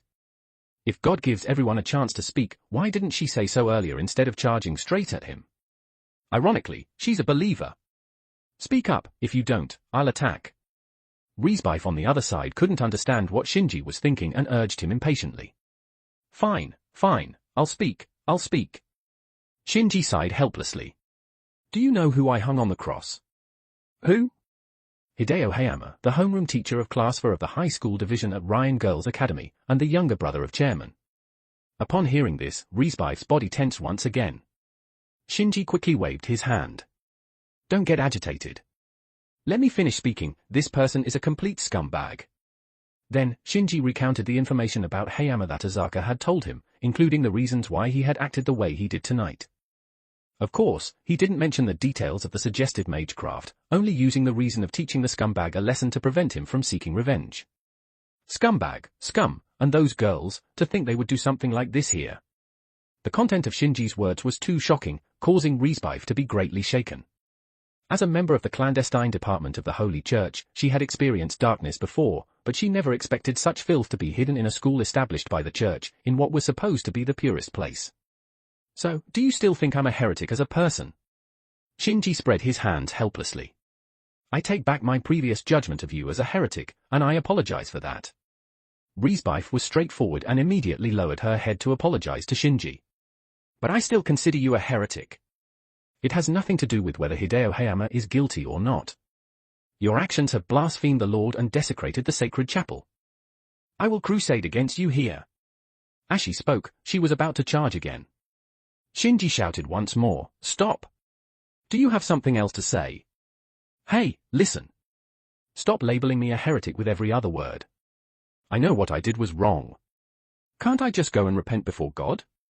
Why do you directly classify me as a heretic? This is the modern era, not a time when divine authority reigns. Even if he hung Hayama on the cross, he shouldn't be automatically deemed a heretic. Because I am the captain of the Vestal Shield Knights. If I don't classify you as a heretic, I have no reason to crusade against you in this holy place. Riesbeif's response left Shinji dumbfounded. He had considered many reasons, such as being a magus opposed to the church or his problematic attitude, but he never expected it to be this reason. To classify him as a heretic to crusade against him, what's the difference from simply saying, I want to beat you up? But thinking about it, it also fits Riesbeif's personality. Although she appeared righteous and resolute, without a trace of confusion, she was lazy, avoiding trouble, and indulged in the present without considering the future as long as it was interesting. Perhaps she instinctively sensed that Shinji was not ordinary and became interested in him, interested in fighting him. Are you just looking for a fight? Shinji couldn't help feeling both angry and amused. No, I'm just crusading against heretics. That's right, I'm just looking for trouble. Shinji's auto-translate. It seemed like tonight there was no choice but to fight. However, Shinji didn't dislike Riesbeif's straightforwardness. At least she was much better than those who beat around the bush. So, heretical magus, are you prepared to be crusaded by me? I'm going to beat you up, are you ready? I said I'm not prepared, but you won't let me off, will you? Shinji's words were filled with helplessness. You're right. Stop again. I'm not going to run away, so why are you in such a hurry? Shinji interrupted Riesbeif for the third time, halting her eager attack.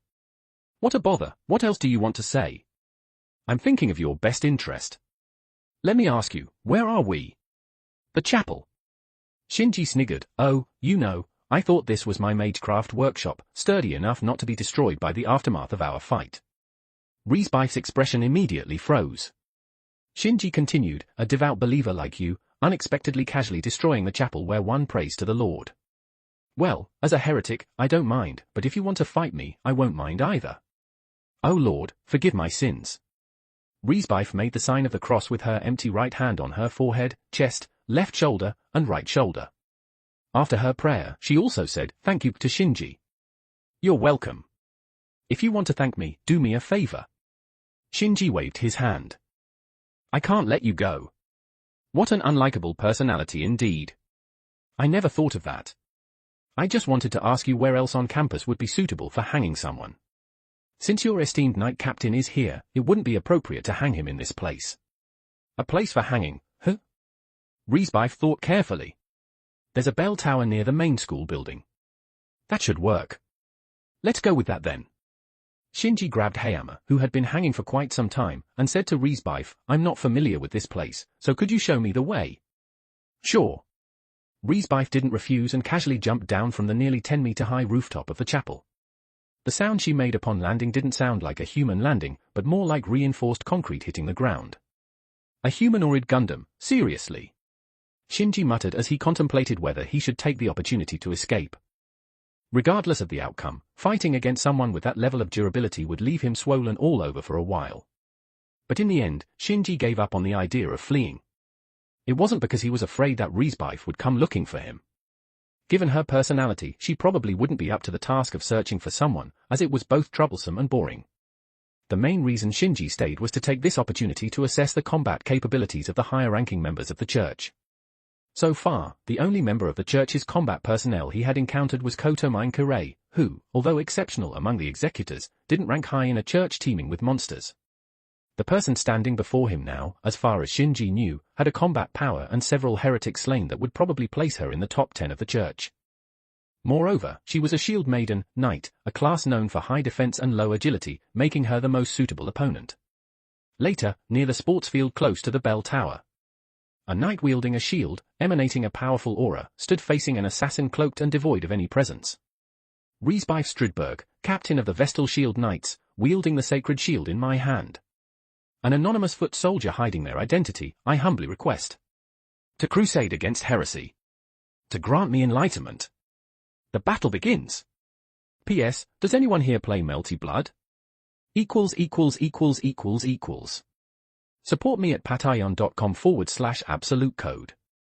==========================================================================================================================Chapter 265, Chapter 265, Assassin vs. Shield Knight.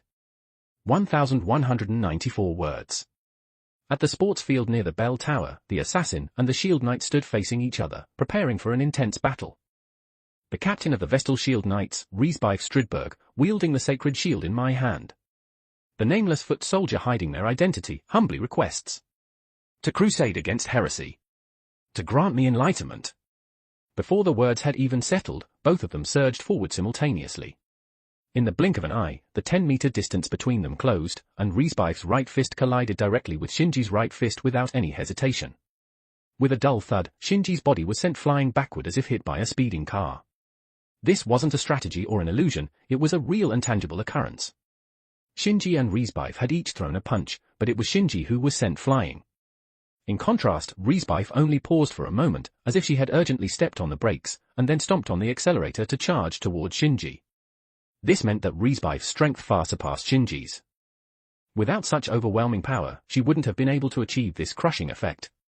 Fortunately, her movement speed wasn't fast enough to immediately catch up to the stunned Shinji, giving him some time to react. Shinji, whose punch was easily overwhelmed, wasn't particularly panicked. Even before their fists collided, he had anticipated this possible outcome. The most memorable aspect of Riesbeif to him wasn't her title or combat record, nor her personality, but her arm strength. Shinji vividly remembered that in his previous life, when playing with the character Riesbeif, she had claimed to be able to throw punches with an average force of 2 tons. Although Shinji excelled in physical techniques and could temporarily surpass the limits of the human body through enhanced magic, he couldn't possibly throw punches of that magnitude. You see, the weight of most Japanese family sedans generally falls between 1.2 to 1.8 tons, so Shinji's previous sarcastic remark about the humanoid Gundam wasn't an exaggeration at all. Even if that punch didn't reach 2 tons, it was at least 1.5 tons. Luckily, I was prepared and managed to redirect most of the impact, or else I would have been done for. Quietly assessing Riesbeif's punching power, Shinji formulated his next tactic. The ankles covered by his cloak, spiritual particles converged, manifesting a pair of feathered shoes. Pure white wings spread open, and the resulting lift allowed Shinji to execute a somersault, transitioning from facing the sky to facing the ground. During the somersault, Shinji raised his left hand and threw 2 runestones towards Riesbeif, who was in pursuit. Although Shinji had been avoiding using his left hand since the recent embedding of the Saria, he couldn't afford to be picky at this point. Saria Buddhist relics from Suren Araya. Faced with the runestones emitting distinct magical fluctuations, Riesbeif raised her shield, seemingly relying on it to withstand Shinji's magic. The runestones shattered, flames erupted, and lightning ran rampant. However, these attacks, capable of instantly killing, failed to break through the shield's defense. They couldn't even disrupt the slow footsteps of the shield knight. Riesbeif's shield, known as the true Apocrypha Gamaliel, was a treasure-level conceptual armament inherited by the Church. The shield's surface was engraved with 2 segments of the gospel blessed by God, providing astonishing defense against both physical and mystical attacks. Not only would 2 runestones fail to penetrate this sacred shield's defense, but even meticulously prepared grand magecraft would be unable to do so. It's worth mentioning that the defense of the sacred shield wasn't limited to the shield itself. One of the runestones, Thyrsus, which carried the lightning of the thunder god's hammer, extended partially beyond the shield but was still repelled. By this time, Riesbeif, who had been racing forward, had caught up to Shinji. She maintained her shield at the forefront and crashed into him, shield and all. In the crucial moment, Shinji increased the magical supply to his feathered shoes, successfully evading Riesbeif's shielded charge under the effect of upward lift. Having evaded the charge, Riesbeif showed no signs of discouragement. Her knees bent, and propelled by a bouncing force even stronger than her punching strength, she transformed into a projectile and aimed for Shinji suspended in midair. As the human projectile launched, the ground beneath her feet, serving as the support for the cannon, naturally caved and cracked under Riesbeif's step. Shinji, who had been closely observing Riesbeif's movements, was well prepared and once again maneuvered in midair to avoid the impact of the human cannonball. In the fleeting moment as they passed each other, Shinji once again tossed 2 runestones. This time, it wasn't a direct attack like fire or lightning but an indirect attack. As someone who also possessed a divine shield, Shinji didn't believe that the defense of the sacred shield was truly impregnable. The fact proved that Shinji's conjecture was correct. 2 runestones were used, one corroding the human body with negative energy, causing temporary weakness without breaking through the conceptual defense of the holy shield. The other applied pressure to the air within a certain range, making it heavy and slowing down the enemy's movements, and this runestone proved effective. So that's how it works.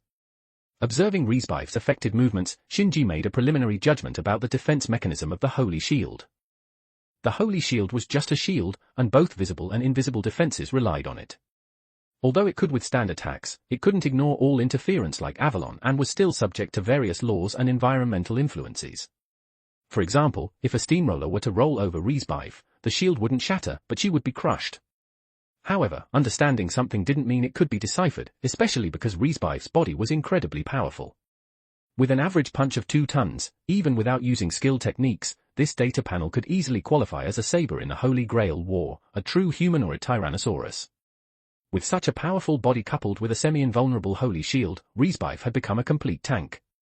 It didn't require complex techniques or flexible tactics, simply charging with the shield and overpowering the enemy with strength was enough to defeat the majority of opponents.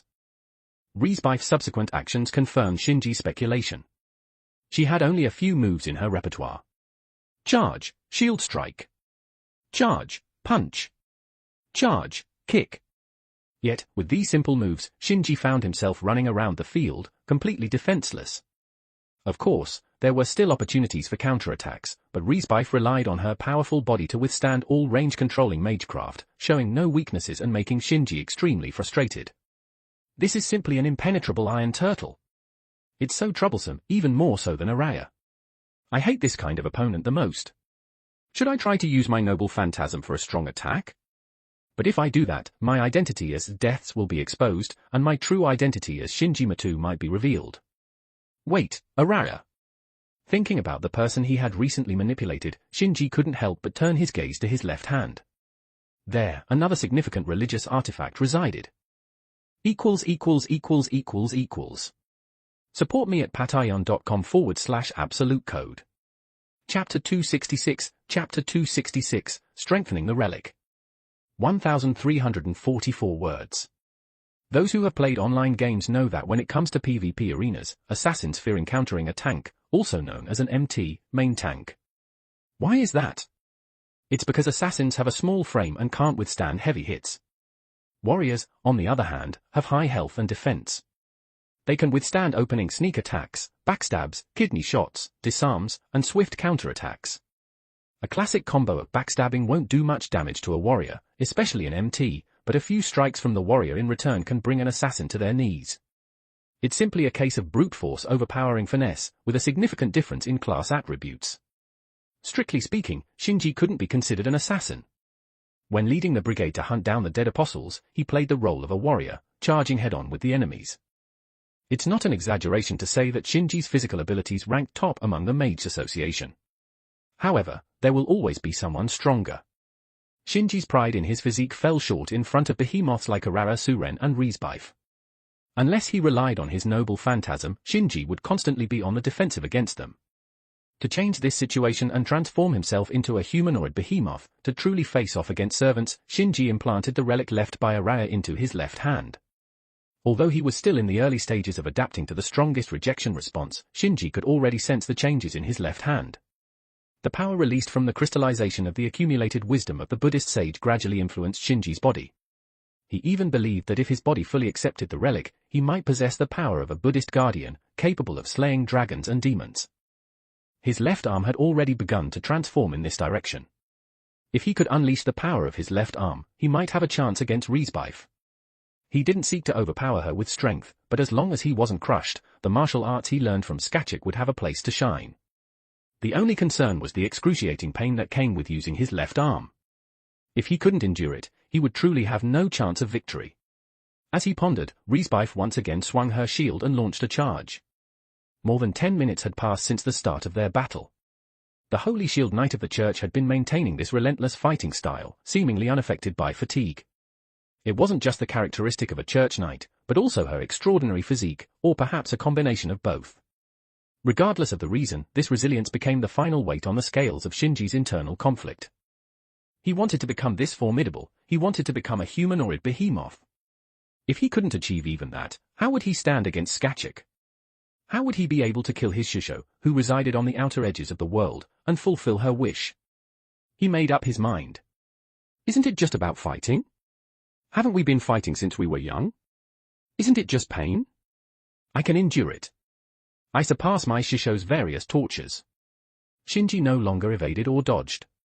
He stood quietly in place, pressing his right hand firmly against the back of his left hand, feeling the pure power through the layer of flesh. Hey, unnamed Buddhist sage, don't you want to lose to the heretics? Although their sect may be larger than Buddhism, this is Japan. It's your absolute stronghold. If you lose even here, where will the face of Buddhism be? Do you understand? Do you understand? Then lend me your power. Let me defeat the heretics for you, as a guardian deity for Buddhism, to become a guardian Vajra. Perhaps it was Shinji's ramblings that touched the relic, or maybe it was simply the influence of his unwavering fighting spirit. For the first time since the implantation, the Buddhist relic, which had always been in a passive state, erupted with power. Golden Buddhist light spread outward from the relic that replaced his phalanx. This was both the reinforcement of the relic's power on Shinji and the intrusion of a foreign entity into his body. The body's defense instinct sounded the alarm repeatedly, and these alarms were conveyed to the brain through the nerves as pain signals. Every nerve and cell in Shinji's left hand was changing, protesting.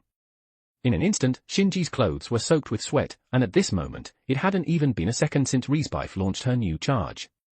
Endure, endure, endure. Buddhism speaks of ascetic practices. Only by enduring the greatest hardships can one attain true enlightenment. Persist, persist, persist. Everything requires persistence. One must not give up halfway. So, endure the pain, and persist in silence. Allowing the golden radiance to fill his bones, infiltrate his flesh, and eventually penetrate through his skin, a layer of golden light identical to Indra's thunder covered Shinji's left hand. This radiance was no less powerful than the divine words of God. It was the radiance of the Buddha. As the Buddha's light extended from his left hand to his arm, at the moment when Shinji was about to endure the pain and cry out. Riesbeif, the Holy Shield Knight, wielding her formal weapon, Gamaliel, charged toward Shinji. Her shield came crashing down heavily as if intending to smash Shinji into a pulp with the force of a thunderbolt. The shield swept away the air, emitting a roar like an avalanche. Instinctively sensing the mortal threat, Shinji swung his left palm, facing that mountain, that sea. With the breakthrough of the threshold, the unbearable pain that could no longer be suppressed let out a roar, as if it were the final counterattack of a beast cornered to the brink of despair. Ah, ah, ah, ah, ah, ah, ah, ah. The excessively painful and crazed roar puzzled Riesbeif. It seemed that she hadn't injured him. Except for the first time, Shinji had evaded each of her previous attacks. She thought that this time, the opponent would also avoid her like an eel. But unexpectedly, this Magus not only didn't dodge but chose to confront her head-on. She didn't understand why he cried out so miserably. Was it some kind of secret technique? The doubt in her heart did not affect Riesbeif's movements. This knight commander, who had crusaded against countless heretics, never showed mercy. The shield symbolizing God's grace and the left hand containing the radiance of the Buddha finally collided. With a loud bang. It wasn't like flesh colliding with a shield but more like two cars with full horsepower colliding head-on. For the first time since the start of the war, the unstoppable and relentless Holy Shield Knight was forced to retreat. Not voluntarily, but involuntarily. She maintained a posture with slightly bent knees, allowing her to exert force as she slid on the ground. The metal boots made of an unknown alloy vigorously rubbed against the synthetic track, leaving behind two scorched black marks and an unpleasant burnt smell. Shinji, who had forced his opponent to retreat with a punch, was more disheveled. He was knocked down by the tremendous force of the shield, rolling on the ground continuously. He rolled for tens of meters, passing through the synthetic track, crossing the athletic field, and crashing into the surrounding wall of the sports field. With a dizzy and throbbing head, Shinji stood up against the wall, his eyes fixed on his left hand. Although he was somewhat numb from the impact, he was not injured. It was worthy of the Buddhist relic that had once received Indra's thunder. He had won the gamble. Shinji clenched his fist tightly. The cracked mask shattered, revealing a strange smile that had been concealed. P.S. What Shinji said to the relic was just rambling. A true enlightened monk wouldn't care about such things. Real saints, well, it's hard to say. Even the Catholic saint, Martha, acts like a delinquent girl. Chapter 267, Chapter 267, Have you seen this Buddha's light? 1212 words. Strange smile? Indeed, it was strange. Not the kind of strangeness that conceals hidden thoughts, but rather the pure stimulation of pain. Although he had thrown that astonishing punch, the nature of the pain in Shinji's left hand did not change with a single movement. When he threw the punch, all his willpower was engaged in a battle against the pain, and he managed to resist it reluctantly. But now, things were different. Shinji's whole being relaxed, and in this state, he clenched his fist in a moment of exuberance. It was not difficult to understand what kind of reaction would occur. It aligns with the concept of asceticism in Buddhism. Shinji's smile had completely transformed from pride to a bitter smile. To endure suffering without aversion, this is the path of the Buddha. The path of enduring suffering without aversion, this is the path of a warrior, is a line from the popular Japanese manga One Piece, spoken by the swordsman Roronoa Zoro, and it serves as a self-portrait of his character. Shinji now used it as a self-deprecating joke, and it seemed quite fitting. However, Shinji didn't expect that this self-mocking remark would trigger a phenomenon. As soon as the words fell, an indescribable sensation shot straight from his left arm to his forehead. This strange feeling came so quickly that Shinji didn't have time to react, and his brain felt like it was struck by a heavy object, causing intense pain, followed by a brief moment of blankness. Within this blankness, Shinji faintly heard a voice, initially indistinct but growing clearer. This voice repeated one phrase over and over again, "May the Buddha's light illuminate the heavens and the earth." Shinji didn't have much knowledge of Buddhism, so he didn't know exactly what "May the Buddha's light illuminate the heavens and the earth" referred to, but he was certain that it must be the name of a particular Buddha. In Buddhism, whether it's reciting sutras or the so-called mantras, they often begin with the proclamation of a Buddha's name. It's similar in intention to "Allah is great" in Islam or "God bless" in Christianity. The most widely known phrase in Buddhism, Namaste, is also a Buddha's name, but with the multitude of Buddhas and Bodhisattvas in Buddhism, each with their following, there is no unified belief like in the other two major religions. Therefore, Shinji was unaware of which specific figure it referred to. However, this didn't hinder Shinji from experiencing the various wonders brought about by the relic. Within the repetition of these Buddhas' names, the pain that plagued his left arm also alleviated to some extent. At least he didn't grimace with every movement. Even more astonishingly, Shinji realized that he had regained control over his body. Perhaps someone would ask, is the most important thing for a warrior to have control over their body? Shinji, who has been practicing for several years, can't even accomplish this? Of course, he can accomplish it, provided that Shinji's body has not been enhanced through the use of relics. Many people, especially boys, have fantasized in their youth about encountering adventures and one day becoming superheroes, obtaining various magical abilities such as calmly shooting fireballs, demolishing buildings with a single punch, or jumping 20 meters high. However, many people have not considered what would happen when a person, bound by the Earth's gravity for over a decade or two, suddenly gained such power. Would they go on a rampage and become famous throughout the world? No, the correct outcome is accidentally crushing someone's hand when shaking hands, inadvertently strangling someone with a hug, or unintentionally crashing into walls or ceilings. When Shinji collided with Rispiphilia, she could stand firmly on the ground while Shinji ended up tumbling like a good. The difference lies not in strength but in body control. Riesbeif has gradually developed the ability to control her body through steady progress, while Shinji, relying on the amplification of relics, cannot. Riesbeif's power belongs to herself, while Shinji's power is borrowed temporarily. However, the incessant chanting of Buddhist mantras that echoed in his mind allowed Shinji to become capable of harnessing this borrowed immense power. Undoubtedly, this was a tremendous blessing. As long as he could control this power, he would be on par with Riesbeif. So, this is what they call a magic inscription.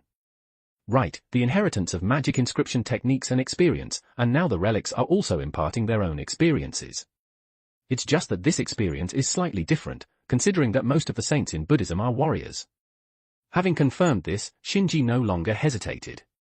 He rushed towards Riesbeif, who was dozens of meters away, at the fastest speed.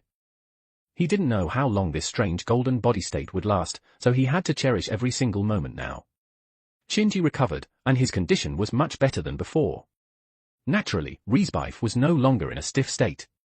The reason she didn't continue her attack as before was that she sensed the change happening in Shinji. Setting aside the sudden burst of strange strength, many martial techniques have such explosive techniques, and body enhancement magecraft also includes similar techniques. It's nothing surprising. What truly caught her attention was the golden light emanating from this peculiar magus, a radiance that bore a resemblance to divine words. This light, Riesbeif has seen it before. It is the mystery of Buddhism, which is considered one of the world's three major religions alongside Christianity. Faith is also a kind of mystery, so in a sense, the status of religions and their branches with a mysterious aspect is equal.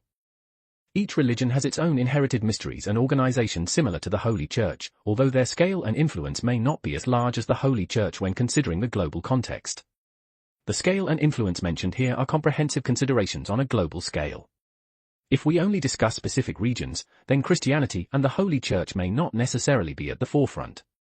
For example, in the Middle East, Islam, which is also one of the three major religions, holds absolute dominance, while in India, Hinduism surpasses all other religions.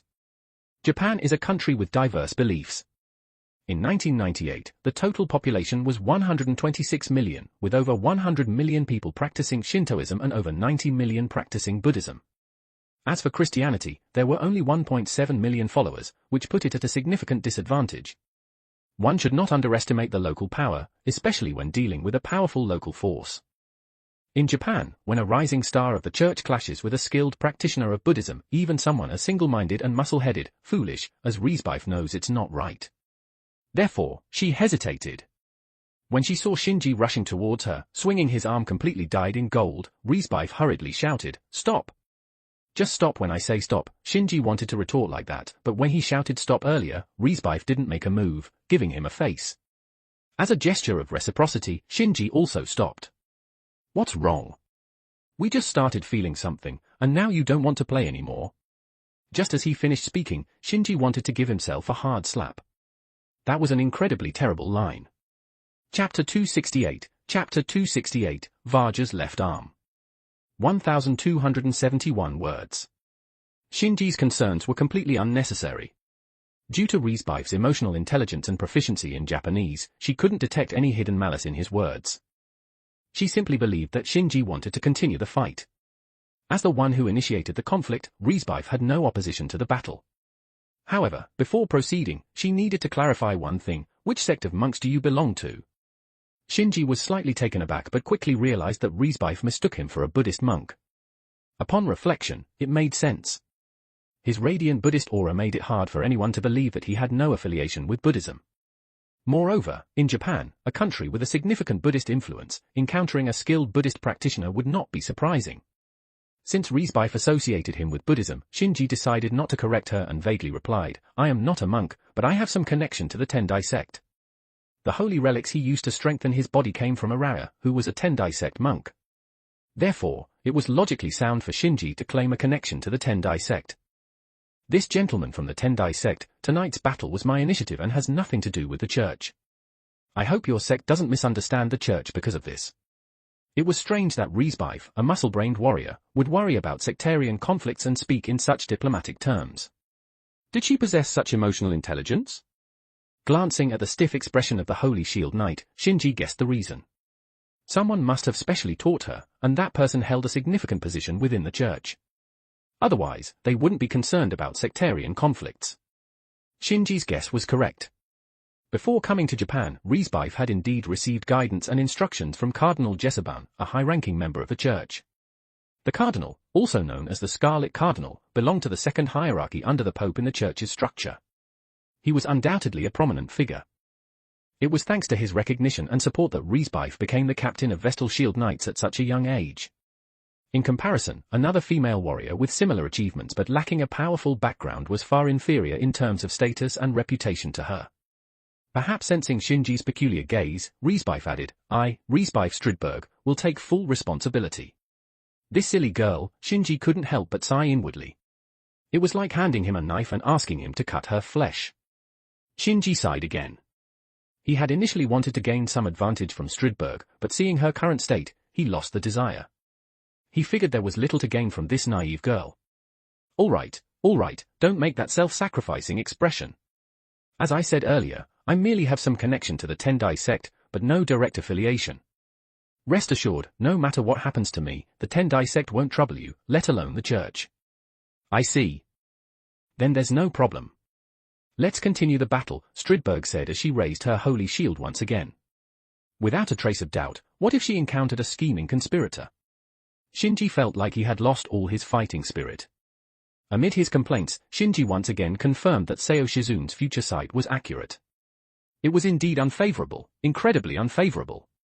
5 meters away, Riesbeif urged, "Aren't you coming? Then I'll come to you." "Ah, here I come," Shinji replied. With a stomp on the ground, he used the instant acceleration technique taught by Skachik, and in the blink of an eye, he appeared on Riesbeif's right side.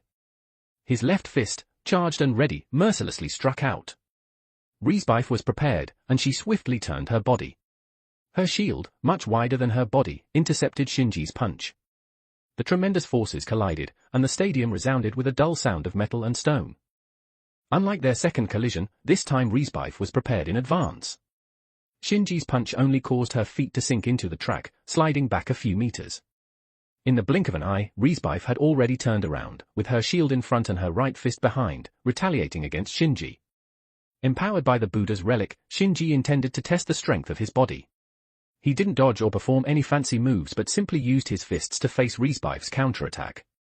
His left hand against the shield, his right hand against her right fist. This time, it was Shinji who was sent crashing into the ground. In the next instant, Shinji stepped out of the pit he had created with his impact, using the left side of his body as a weapon, charging towards Riesbeif's shield. Upon collision, both of them were forced to retreat. Then came the 5th, 6th, 7th, up to the 10th collision. Riesbeif's attack pattern remained unchanged, consisting of charges, shield strikes, and whenever there was an opportunity, a follow-up punch with her right fist. Shinji tried everything: punches, kicks, elbows, knee strikes. He experimented with various techniques. Luckily, it was a shield, the least dangerous weapon. If it were a different weapon, Shinji wouldn't dare to be so reckless. Based on this data, he finally gained a systematic understanding of his body strengthened by the relic. The enhancement provided by the relic can be roughly divided into 2 parts, strength and hardness. Strength includes attributes such as power and speed, which are the basic attributes of a human. It relies on the circulatory system to enhance the entire body. Hardness refers to the toughness of the skin, muscles, and bones, determined by the distance from the relic. The closer the distance, the higher the hardness, and the farther the distance, the lower the hardness. The hardest part is undoubtedly the left arm from the hand to the elbow, which can be described as impenetrable and impervious to water and fire. It is not an exaggeration to say that it is invincible. The next level is from the elbow to the arm, which requires some effort to cut through. The areas outside the arm can be ignored. In general, the enhancement provided by the relic to Shinji is not significantly different from the enhancement provided to Suren Araya. In other words, disregarding rejection reactions and the instability of the enhancement, Shinji now possesses the physical qualities of a knight-class servant and truly can match Riesbeif. With this confirmation, Shinji can finally start to counterattack, using the unparalleled martial techniques bestowed upon him by the unparalleled female warrior. Due to the nature of possessing multiple noble phantasms, Shinji is unable to specialize in a single skill like many warriors do until they reach their peak. Instead, it would be a waste for him. Therefore, Skachika's guidance to her new disciple is different from her guidance to other disciples. She does not teach specific techniques but focuses on teaching various fundamental movements, leaving the rest for Shinji to comprehend and practice on his own. Techniques are nothing more than the connection of fundamental movements, and the various noble phantasms that Shinji possesses determine that he does not need to be constrained by a single weapon. Choosing his armament freely according to the situation is the most suitable way for him to fight. Facing Riesbeif, if he cannot break through the defense of the Holy Shield, any weapon would be the same, merely providing an extra layer of cushioning between his body and the sturdy shield to prevent his relatively vulnerable body from being injured. Now, this role is replaced by the Dvarga's left arm brought by the relic. Currently, Shinji doesn't need any weapons at all. He chooses to fight barehanded. Chapter 269, Chapter 269, The Monk and the MT. 1309 words. MT, Main Tank. Shinji's unarmed combat, euphemistically called freestyle or unconventional and derogatorily referred to as disorganized and chaotic, is commonly known as I-Ryu or my style. This is naturally the result of Skachika's unique teaching method, but if you think Shinji is not strong, then you are mistaken. The biggest problem with pure hand-to-hand is that it lacks systematic and progressive training. There is no reference to the experiences of previous practitioners, so one can only rely on their exploration. However, how can one person's exploration surpass the heritage of a martial arts school unless they are truly a genius or have experienced countless battles?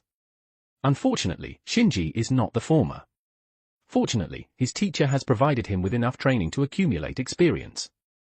Although Skachik claims to be an elegant and delicate woman who is not skilled in hand-to-hand combat, there's no need to be surprised or show disbelief. That's what Shisho said, so just believe it. If you don't listen and question the image of the gentle and delicate Shisho, be prepared to be kicked into the sky by the Shisho's whip-like legs. But everyone knows that the Queen of the Land of Shadows, who is proficient in all 18 martial arts, cannot possibly have any shortcomings. From the day Shinji started practicing boxing and martial arts, Skachik began to spar with him using various techniques.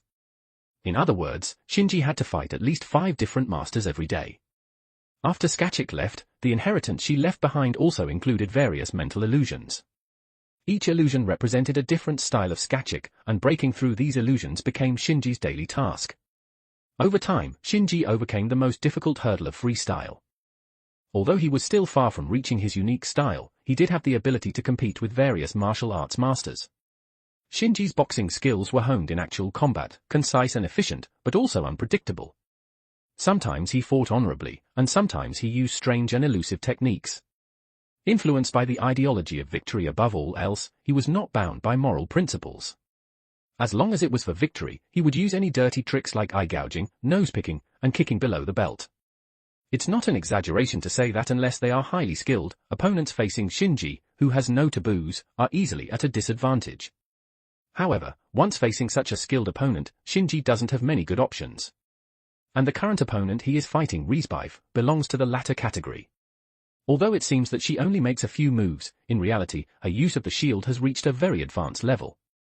What is the purpose of a shield? Defense. It is designed to withstand the enemy's attacks, which is why it has such a wide surface. It is meant to provide better defense against the enemy's attacks. Riesbeif's movements may appear monotonous, but she hasn't given Shinji any opportunity to break through her shield and cause damage. No matter from which direction Shinji launches an attack, she can precisely block it with her shield. It carries the meaning of I remain unmoved regardless of your ever-changing attempts. This is the impressive aspect of this Holy Shield Knight and the source of Shinji's frustration. Riesbeif perfectly embodies what it means to be a tank, and what it means to have an impenetrable defense. Even with the enhancement from the relic, leveling the playing field in terms of strength, Shinji still can't break through her defense.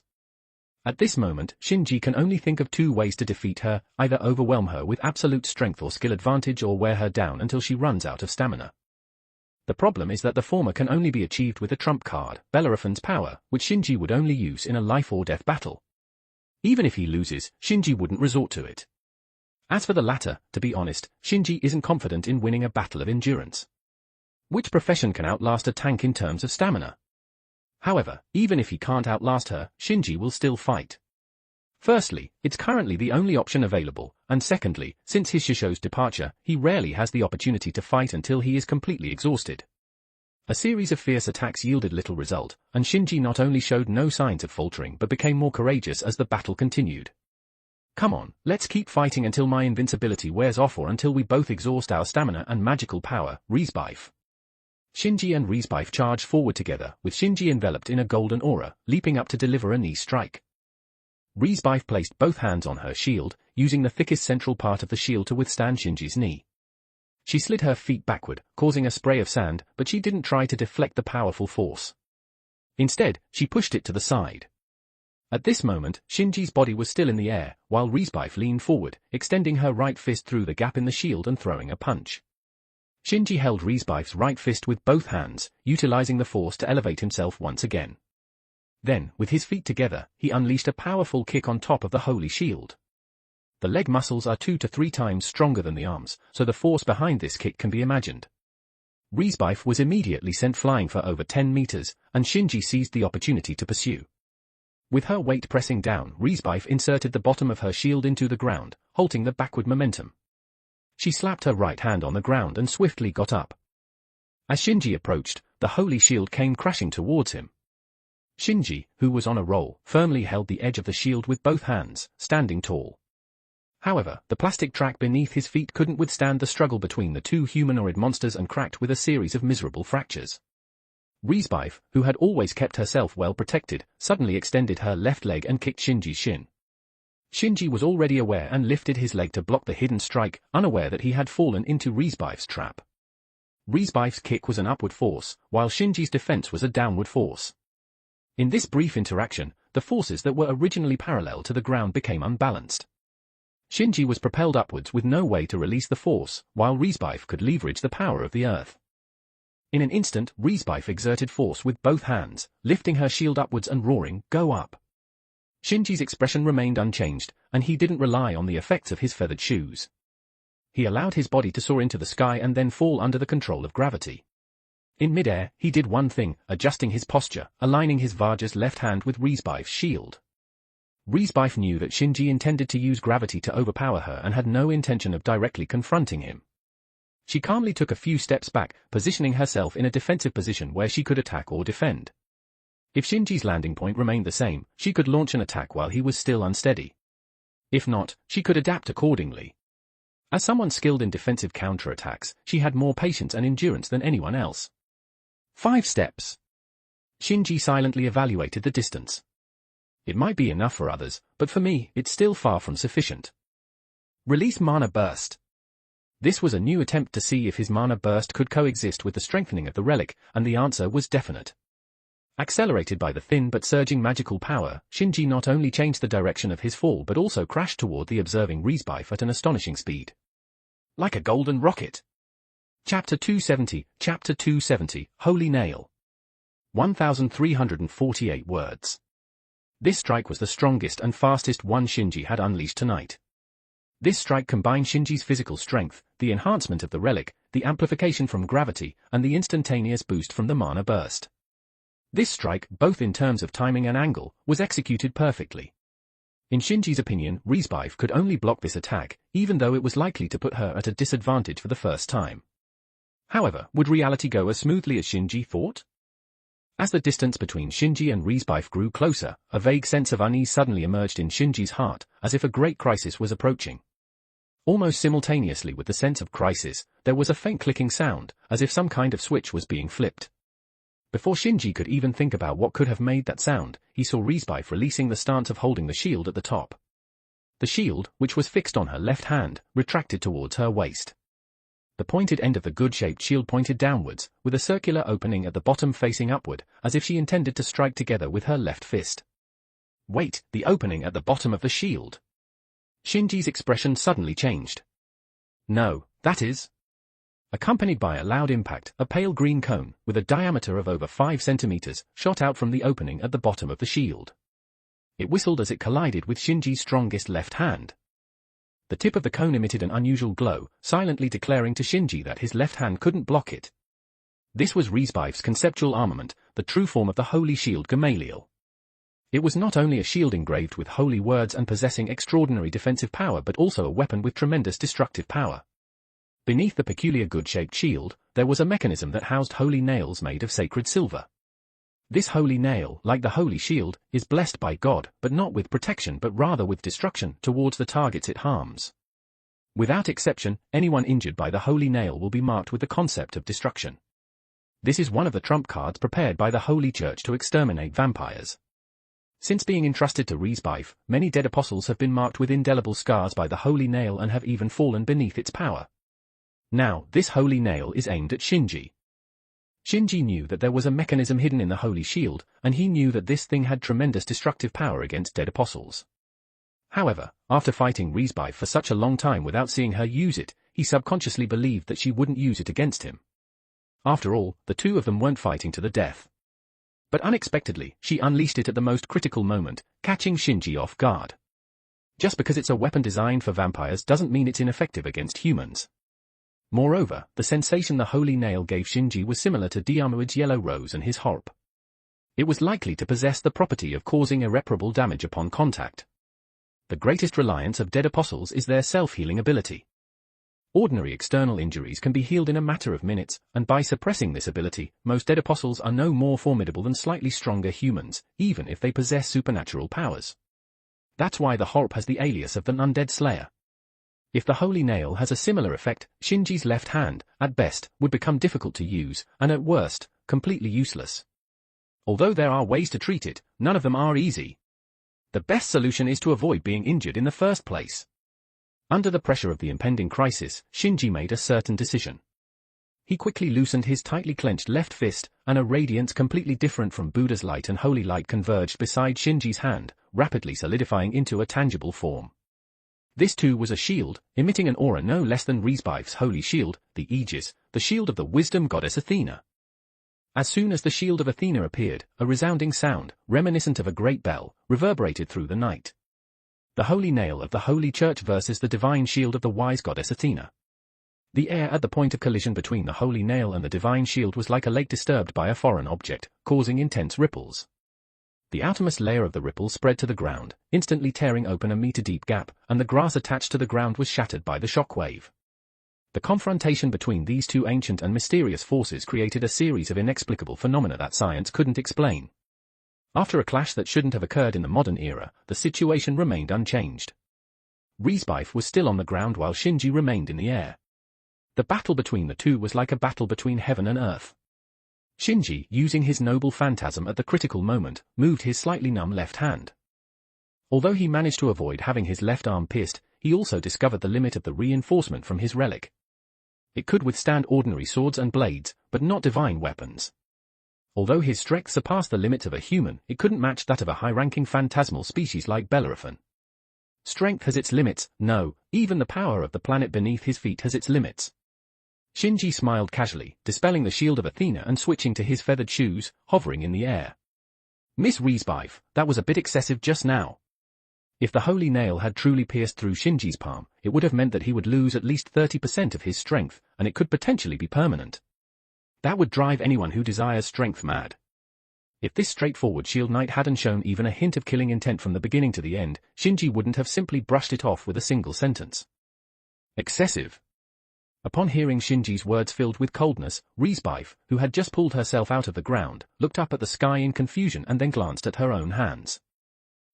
No problem, no injury, and the Holy Shield. Ah, Holy Nail. I used the Holy Nail. Oh no, oh no, oh no, that's a weapon that can only be used in an execution battle. This is bad, Cardinal Jessaban will be mad. I will be in confinement. Shinji was dumbfounded by such a bizarre response. Fortunately, through their previous interactions, he had gained some understanding of Riesbeif's thick-skinned nature, so he managed to maintain his balance and didn't fall from the sky. To avoid further mental attacks, Shinji coughed heavily to show his presence. I say, let's talk about confinement later. Don't you care if I'm okay or not? Oh, right. Riesbeif realized belatedly, are you okay? If you're injured, you have to speak up. The injuries caused by the Holy Nail are difficult to recover from unless treated with another special conceptual armament. Riesbeif's sincere attitude and genuine reaction dispelled Shinji's last doubt. He descended from the sky and waved his left hand in front of Riesbeif. Fortunately, I reacted in time and didn't get injured. Otherwise, tilde. I'm sorry. Riesbeif lowered her head apologetically. I accidentally forgot that you're not the target that needs to be eliminated. Forget it, you didn't seem to do it on purpose. Just be more careful in the future. Shinji sighed. Originally, this battle was Shinji's fault. If he hadn't hung Hideo Hayama on a cross for no reason, he wouldn't have provoked Riesbeif. If he hadn't been curious about Riesbeif's strength, they wouldn't have fought. With the feathered shoes, he could have easily left. How could a short-legged warrior catch up to him?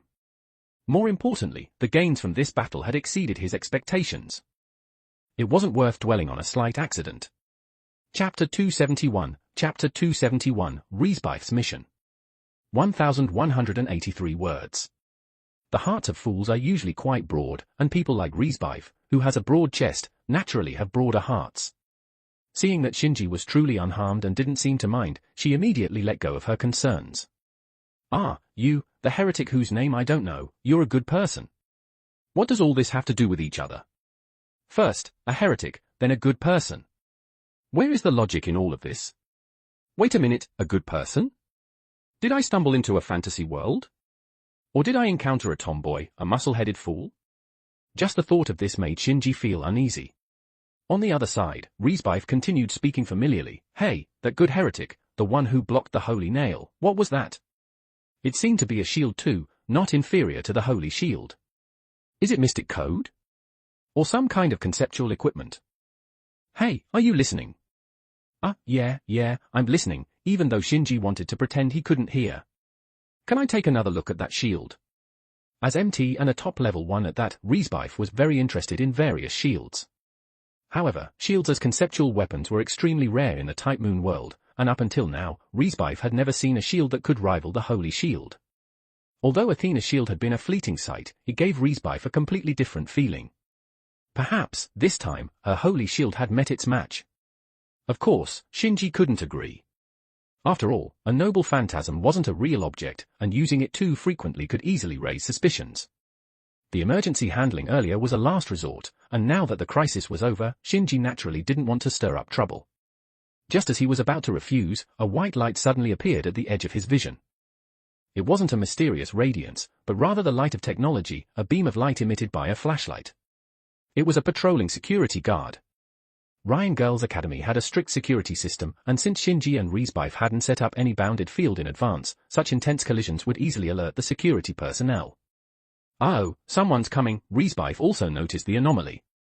Don't talk, I'll take you away, Shinji said, grabbing Riesbeif's holy shield, and preparing to soar into the sky with her. However, as soon as Riesbeif's body left the ground, she fell back down, almost causing Shinji to crash to the ground as well. Struggling to maintain their levitation, Shinji lowered his voice and asked, "How much do you weigh?" "Less than 80 kilograms. What's the matter?" Age and weight were secrets for women, but Riesbeif didn't hesitate to reveal it. The specific height of Lisbeth was not provided in the setting, so it's temporarily estimated at 180 centimeters based on visual observation. But this was not the secret Shinji wanted to know. He wanted to ask, "What about your equipment?" "Oh, about 500 kilograms. Why? No wonder the feathered shoes almost couldn't carry you. Is your armor filled with mercury?" Considering that it wasn't the time for sarcasm, Shinji didn't say much and just cautioned, "Hold on tight, we're about to take off." Understood. The wings of the feathered shoes expanded to their maximum, carrying the two of them into the air. Just as they left the spot, the beam of light from the flashlight swept through, and they could faintly hear the tense voices of the security personnel. "Who's there? Who is it? Hey, look on the ground. This is... What on earth happened?" The security personnel seemed to have noticed the devastated state of the sports field, but as ordinary people, they could never imagine that these traces were left behind by two humans. On the other side, struggling to maintain maximum output from the feathered shoes, Shinji flew unsteadily and landed in a small grove near Ryan Girls Academy. "Phew, we're safe here." Shinji wiped the sweat off his forehead and let out a long sigh. That was exhausting. Just such a short distance and you flew so clumsily. "You really should practice your flying magecraft," Riesbeif complained, igniting Shinji's anger. "Whose fault do you think it is? If you weren't wearing such heavy equipment, do you think I would have flown so poorly? 500 kilograms. Go ask the people from your church if they can fly with that weight." Is it my fault?" Riesbeif felt a bit embarrassed. "Then whose fault is it?" Shinji retorted irritably. "I'm sorry," Riesbeif, straightforward as always, apologized without hesitation when necessary. "Never mind, let's not talk about that." Shinji waved his hand, indicating that he didn't care. "By the way, I asked you earlier, why did the captain of the Vestal Shield Knights come to Japan? Are there powerful vampires here, or some other difficult heretics? If it's classified information, you don't have to tell me. Consider it as if I didn't ask. It's not classified, Riesbeif shook her head. I was appointed here as the headmistress of this academy by Cardinal Jesseban. It was my assignment. You? Headmistress of the academy. Shinji felt like he had heard a massive joke. Leaving aside the fact that Riesbeif, with her high combat abilities, being assigned to a civilian role was a tremendous waste of resources, her single-minded personality was also unsuited for leading a prestigious noble girls' academy. If it weren't for Shinji's ears malfunctioning or the cardinal going insane, there must be a deeper meaning behind this arrangement. Although Riesbeif didn't understand what Shinji was thinking, she could sense the doubt in his words. I know I'm not suitable to be the headmistress, nor do I have any similar experience. Cardinal Jesseban brought me here merely as a figurehead, not responsible for administrative tasks. He wants me to spend some time here and change my personality. With this explanation, Shinji could somewhat understand. Riesbeif was destined to become a high-ranking member of the church, and her current personality was indeed unsuitable. The cardinal must have sent her to the Ryan Girls' Academy, a place specialized in cultivating refined ladies, as a good choice for her development. However, Shinji still doubted in his mind. Is it not a waste to leave a knight commander like you here? He asked. Wherever I'm needed, I will go. Besides, my mission in Japan is not just about learning, Riesbeif replied. What else is there? I can't disclose the specifics, but I can tell you it's an internal affair of our church and won't have any impact on Japan. An internal affair? What kind of internal affair could it be? Personnel changes, structural adjustments. No, the likelihood of Riesbeif being involved in those matters was low. The tasks involving her were most likely related to combat. Training recruits, providing protection, or eliminating traitorous people. The first two options were acceptable, but if it was the latter, then things would be interesting. With these thoughts in mind, a faint smile crept upon Shinji's lips, hidden beneath his cloak, unnoticed by anyone. Chapter 272, Chapter 272, The Price of Becoming Stronger. 1256 words. Traitors are despised by any organization and are seen as a nuisance that needs to be dealt with swiftly. No organization would ignore a traitor, not only for the sake of revenge but also to assert the organization's authority. The Holy Church is no exception. In fact, as a religious authority, they have always been the most relentless in dealing with traitors. Typically, such matters are handled by operatives, utilizing high-caliber forces like Riesbeif. This traitor must be formidable. Should I try to get involved and see if there's anything to gain? The church's rebels could potentially be a weapon against the Mage Association. Given Shinji's relationship with Elmeloy and Bartholomew, there might be some room for manipulation. However, the church is not to be trifled with. In some ways, they are even more ruthless than the Mage Association. Caution is necessary. After careful consideration, Shinji decided to observe for now. After all, he wasn't sure about the nature of Riesbeif's mission or how many forces the church had deployed. Rushing in could lead to more losses than gains. He would have Fujino keep an eye on the new headmistress. If she discovers anything, that would be ideal. If not, there wouldn't be much of a loss. Oh, and he should ask Tuko as well, to see if she has any clues. Having asked most of the questions he wanted to, Shinji didn't plan to waste any more time with Riesbeif, whom he barely knew. He addressed the unfamiliar Holy Shield Knight, saying, I'm leaving. Wait, let me see that shield before you go. Riesbeif still had her eyes on Athena's shield, but little did she know that the more she insisted, the faster Shinji would run. By now, Shinji had flown out of her reach. Let me remind you, new headmistress, of one thing: the incident involving Hideo Hayama has already been leaked to the police. If you don't want it to affect the reputation of Ryan Girls' Academy, gather the school's higher-ups immediately for an emergency PR. If you don't understand, ask the chairman. The world of ordinary people is also quite complex. Learn well, Miss Riesbeif. Well then, until we meet again if fate allows. Shinji's body soared higher and higher, disappearing into the vast night sky. Riesbeif stood alone in the place, muttering to herself, affect the reputation of the academy? Emergency PR. It seemed that the new headmistress had much to learn. Shinji was no longer a child, not in terms of his physical age, but in terms of his mentality. He saw things with a longer-term perspective and had more consideration than girls like Fujino and Azaka. Azaka, the hero of justice by collecting evidence against Hideo Hayama and handing him over to the police for punishment. Considering her age, she was already quite remarkable. However, Shinji believed that Asaka's approach had some flaws. The potential retaliation from Hayama was a minor issue. The real problem was the damage to Ryan Girls Academy's reputation. Japan had a freer media that dared to report anything. Following Asaka's plan of having Daisuke Akemi enter the school and arrest people directly, it wouldn't take long for Hayama's case to be exposed. If some unscrupulous media intentionally guided public opinion in a negative direction for the sake of their performance, the image that Ryan Girls Academy had maintained for a long time would be tarnished. If Ryan Girls Academy were the kind of place that pretended to be noble on the surface while harboring dirty secrets in private, then there wouldn't be much to say about such an approach. But Ryan Girls Academy had excellent teaching quality and a good campus atmosphere. It would be too much to let this one troublemaker ruin the entire academy. Moreover, distorting the image of Ryan Girls Academy would be harmful to other students as well. The stark contrast between virtuous young ladies and open-minded girls engaged in compensated dating would undoubtedly lead to various discussions. Shinji didn't want his sister and Fujino to be labeled in such a way. Therefore, given the predetermined outcome of Hayama's situation, it was the best choice to inform the school authorities in advance and give them enough time for crisis management. Initially, Shinji planned to go straight to the chairman after crucifying Hayama. Now, he would do the same and inform the newly appointed headmistress, Riesbeif. Once all of this was done, the case involving Hideo Hayama and the controversial issues around compensated dating at Ryan Girls Academy would finally come to an end. Busy all night, got into a fight, feeling a bit tired now.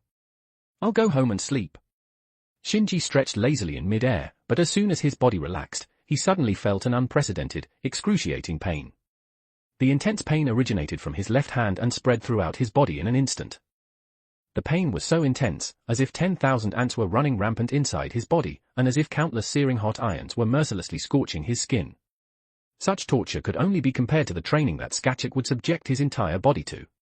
But that was done under prepared circumstances. Now, suddenly attacked, Shinji nearly fell into unconsciousness, unable to even maintain the feathered shoes on his feet. With the last ounce of his willpower, Shinji managed to keep the feathered shoes on his feet intact. He barely cushioned his fall a few times before finally landing on the ground in a dog gnawing on mud position. Shinji had long been too preoccupied with the excruciating pain emanating from within his body to pay any attention to the slight pain on his face caused by hitting the ground. Compared to the torturous pain from within his body, the pain on his face was insignificant. During the descent, Shinji had already deduced the source of the pain, the Saria reinforcement. The golden body state he entered during the battle with Riesbeif was temporary. In the golden body state, Shinji's physical abilities would be greatly enhanced. Once the state ended, not only would his body revert to its original state, but it would also suffer a backlash from excessive use, along with a rejection reaction. It seems that becoming stronger does come at a price. Although he was lying motionless on the ground, Shinji didn't harbor much discontent in his heart. Skachik had already told him that everything came with a price. Compared to what he gained, Shinji's sacrifices were relatively light. He just didn't know how long it would take for his ability to move again to be restored, hoping that no one would see him in this state. Then, Shinji heard hurried footsteps. Damn, why do bad things work and good things don't? Just as he had this thought, he heard an incredibly familiar voice, "Brother." It was the unique and irreplaceable voice of his little sister. "Brother, are you okay? Don't scare me." The footsteps quickly approached, and a pair of tender hands turned Shinji's body over. Only at this moment did Shinji see his sister's face and those slightly red and purple eyes. "Sakura, why are you here?" Tortured by pain, Shinji hardly had the strength to speak. But seeing his sister, feeling her presence, Shinji seemed to be infused with a whole new vitality. As an older brother, he should protect his little sister. As an older brother, he couldn't let his sister see his weakness. That had always been Shinji's determination. P.S. It's okay, you're not getting bald. Chapter 273, Chapter 273, Sakura's Magic. 1,290 words.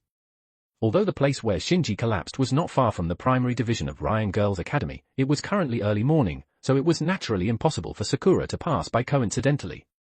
She had specifically come to find Shinji. The battle between Shinji and Riesbeif had not only attracted security personnel, but the magical fluctuations emitted by the two also caused varying degrees of sensitivity in nearby individuals with magic circuits. Especially the collision between the Holy Nail and Athena's shield, the impact extended beyond a 5-kilometer radius. It was this strike that woke Sakura from her deep sleep. As someone closest to Shinji and a magus with magical aptitude that could rank among the top 100 in the modern era, Sakura not only accurately identified the nature of the magical power but also sensed Shinji's presence within it. Her brother was in a fight with someone, and he had used a noble phantasm. There must be a formidable enemy. Making this judgment, Sakura immediately got out of bed, quickly put on her clothes, and sneaked out of the dormitory. Members of the Matou family were marked with rune symbols, allowing their location to be determined through special detection magecraft. While unfolding her detection magecraft, Sakura hurried towards the high school division, following the direction of the spreading magical power. Sakura initially thought it would take some time before she could pinpoint Shinji's location, but unexpectedly, shortly after she climbed over the wall surrounding the primary division, her detection received feedback. Following the guidance of the magecraft, Sakura entered the roadside landscape forest and quickly found the person who was crucial to her. Seeing her brother lying motionless on the ground, Sakura's eyes immediately welled up with tears. She forgot even her mentor's teachings of never let your guard down at any time and ran straight over to check on her brother's condition.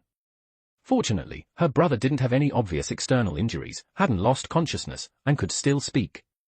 He even asked her how she had come. Hearing Shinji's noticeably weak voice and seeing his expression that pretended to be strong despite his obvious weakness, Sakura couldn't help but burst into tears. "Why are you crying?" Sakura's tears fell onto Shinji's forehead, causing him a moment of heartache. Don't cry, you won't look beautiful if you cry."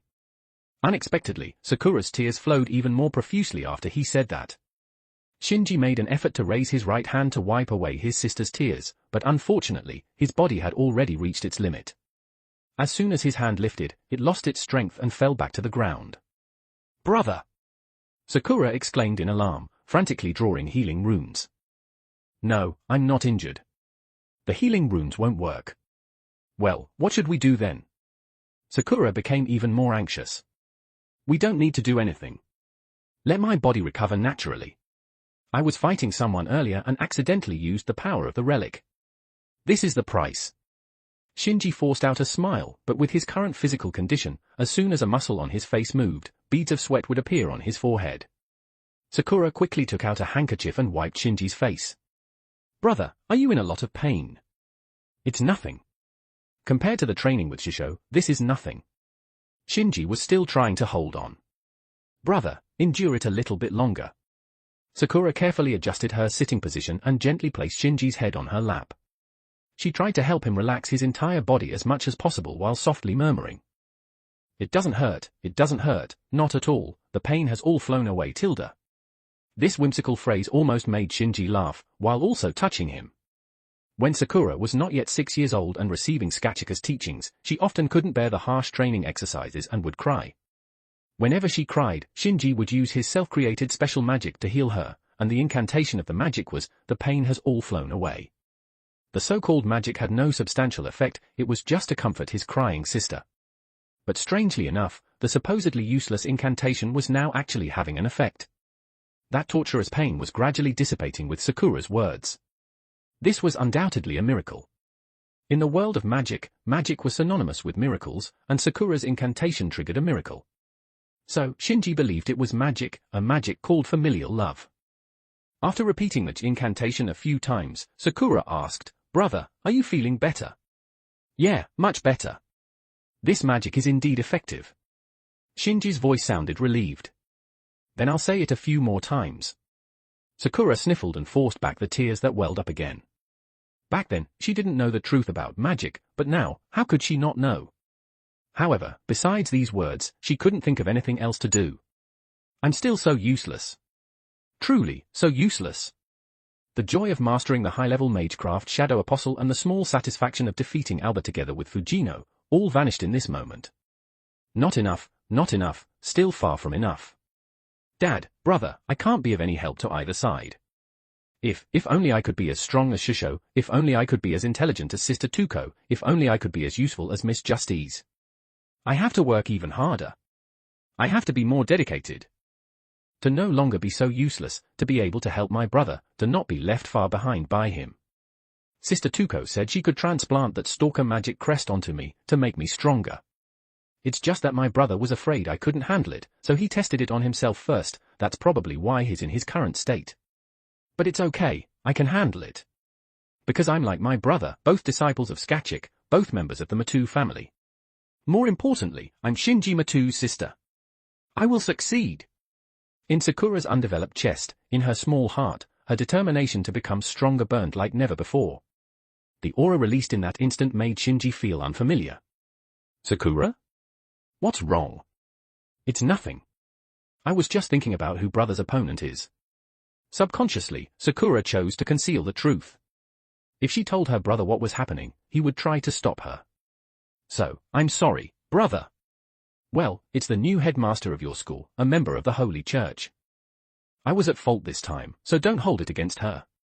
After thinking for a moment, Shinji added, be more careful in the future, and don't let her suspect your identity as a magus. I'll have Fujino keep an eye on her, so you don't have to worry for now.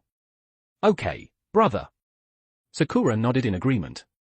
Is there anything else I can do for you, brother? In that case, how about singing a song? I haven't heard you sing in a long time. Sure, what song would you like to hear, brother? Sing Where the Stars Are. I suddenly feel like listening to that. Sakura cleared her throat and softly began to sing. Shinji closed his eyes, allowing the sound of her voice to wash over him. Your figure, like a shimmering starry sky, gradually blends into the morning light tilde. Without your presence, my longing grows stronger tilde. Whether I'm strong or weak, may this heart forever intertwine with yours tilde. As long as I have you by my side, I fear not what kind of sky tomorrow brings tilde. Just as the song depicted, as long as he had the companionship of his family, Shinji would not fear the skies of tomorrow. Under the starry sky, where the heart resides. Chapter 274, Chapter 274 I Oblivion Recorder, Good Ending. 1402 words. The biggest difference between a religious school and other schools is that the former includes more religious rituals. As a traditional Catholic school, Ryan Girls Academy is no exception. Every morning at 6 o'clock, the chapel of the academy holds a mass to express gratitude to God. Since not all students are believers, attendance is not mandatory. Those who are willing to attend are welcome, while those who don't want to can choose not to come. Most students choose to attend mass 1 or 2 days a week, while only devout believers attend every day. Kaori Tochibana is such a believer. Since the day she entered Ryan Girls Academy, she has never missed a mass unless she was sick or had special circumstances. This time, she was hidden by her classmates Azaka Kokuto and Asakami Fujino, so she couldn't attend the daily mass. Instead, she prayed to God in her dormitory and preached the doctrine to her friends as a way to express her apology. Influenced by her, Shizune Seo, who initially didn't believe in God, also started moving towards becoming a believer. Attending mass twice a week became the best proof of her transformation. Today was the day Kaori Tochibana had chosen to attend mass. Before dawn, accustomed to waking up early, Kaori pulled Seo out of bed and urged her to prepare early, then went to the chapel to wait. For believers, being late for mass is the greatest disrespect to God. So, with her messy hair, Seo rubbed her sleepy eyes and listened to her temporary roommate's nagging. She brushed her teeth and washed her face while still half asleep and finally left her room. The winter morning was unusually cold. As the cold wind blew outside the dormitory, Seo suddenly felt much more awake. She greeted the nun who managed the dormitory and set off on her way to the chapel. The scenery along the way was already familiar, bare tree branches, withered greenery, and the plain and somewhat monotonous buildings. What a boring place. I admire Kaori for staying in a place like this for 10 years. If it weren't for what happened, she probably wouldn't have changed at all. Numbly staring at the unchanged surroundings, Seo's thoughts wandered. Speaking of which, Hayama-sensei will be caught today, and I wonder if Fujino's little boyfriend succeeded yesterday. Just then, unfamiliar scenes flashed before her eyes. Compared to the real scenery she saw just now, these scenes appeared somewhat blurry, like fleeting shadows, making it hard to distinguish whether they were real or illusions. This feeling was already familiar to Seo because it was her innate ability to see fragments of the future. Although this ability is not under her control, and the time gap between the future she sees and the present is not fixed, it can still be very useful at times. For example, seeing the future exam questions. / I want this ability. Or, for instance, now, in her vision of the future, she sees a scene like this. In front of the familiar main school building, 2 police cars are parked, and 2 uniformed police officers are escorting a poorly dressed criminal into one of the cars. The rotating red police lights on the rooftop illuminate the criminal's face, allowing Seo to recognize the identity of the criminal, Hideo Hayama, the scum who intended to harm Kaori Tochibana. In the instant when the fragment of the future passes before her eyes, a relaxed smile appears on the girl's face. It seems Azaka was successful. She's truly amazing. I wonder how much Mikia-san contributed to this. By the way, Fujino's boyfriend said he was going to confront Hayama-sensei. I wonder how he plans to do it. Muttering to herself, the girl recalls the scene she just saw, hoping to glean some clues from it. Soon, she finds what she's looking for. Hayama-sensei seems to have a missing patch of hair on his head, and his clothes are different. They look like pajamas. It must be the work of Fujino's boyfriend. But why is Hayama-sensei appearing at the main school building wearing pajamas? Lost in her thoughts along the way, she passes by the sports stadium, which has a sign hanging that reads temporary construction, no entry, and climbs the familiar slope. She gradually senses that the environment has become somewhat noisy. What's going on? It shouldn't be this noisy at this time. Seo snaps out of her thoughts and realizes that she has already reached the classical clock tower not far from the chapel. There are about a dozen students gathered around the clock tower, and the commotion in the environment is caused by them. She listens carefully and hears them talking about something above the clock tower as if there is someone up there. The girl looks up, squinting her eyes, and indeed, she sees a vague figure. Although she can't make out the person's appearance, the clothes they are wearing are the same as what she saw in her future vision. Huh? Hayama-sensei! The girl almost exclaims in shock but manages to cover her mouth just in time. After taking a few more glances to confirm that she wasn't mistaken, the girl hurriedly left the clock tower and found a secluded spot to giggle. Fujino's little boyfriend is bold. He hung Hayama-sensei on the clock tower. I wish I had a man who would do that for me. While Seo was lost in her idle thoughts, a young woman in a black jacket arrived at the top of the clock tower. Hideo Hayama, who had already awakened but had his mouth covered and couldn't make a sound, displayed a disgusted expression upon seeing her. Then, the woman punched Hayama in the stomach, causing him to lose consciousness once again from the intense impact. The impact passed through Hayama's body and spread along the golden bell. The distant sound of the bell resonated throughout the morning campus. Having knocked out the scum, the woman skillfully traced a cross on her chest and whispered a prayer, "May the Lord forgive my sins." This scene, spanning a distance of nearly a kilometer, fell into the eyes of a girl with purple hair. The girl suppressed the radiance in her eyes and lowered her head thoughtfully. The new headmistress, Riesbeif Stridberg, is indeed remarkable. 1 hour later, 2 police cars drove out of the Mifune City police station, heading towards the outskirts where Ryan Girls Academy was located. At the same time, certain well-informed journalists, like sharks smelling blood, began to stir restlessly. At 8:30 a.m., Hideo Hayama, who had lost consciousness twice, was arrested by Daisuke Akemi in the high school section's health room. Shortly after, the school's board chairman held a press conference, stating that the school's teacher, Hideo Hayama, was involved in a vicious case related to the mafia, and the specific details of the case were awaiting further investigation by the police. Soon, the news of Ryan Girls Academy's teachers being involved in a heinous case swept through the entire Mifune city and quickly spread to other areas of Tokyo.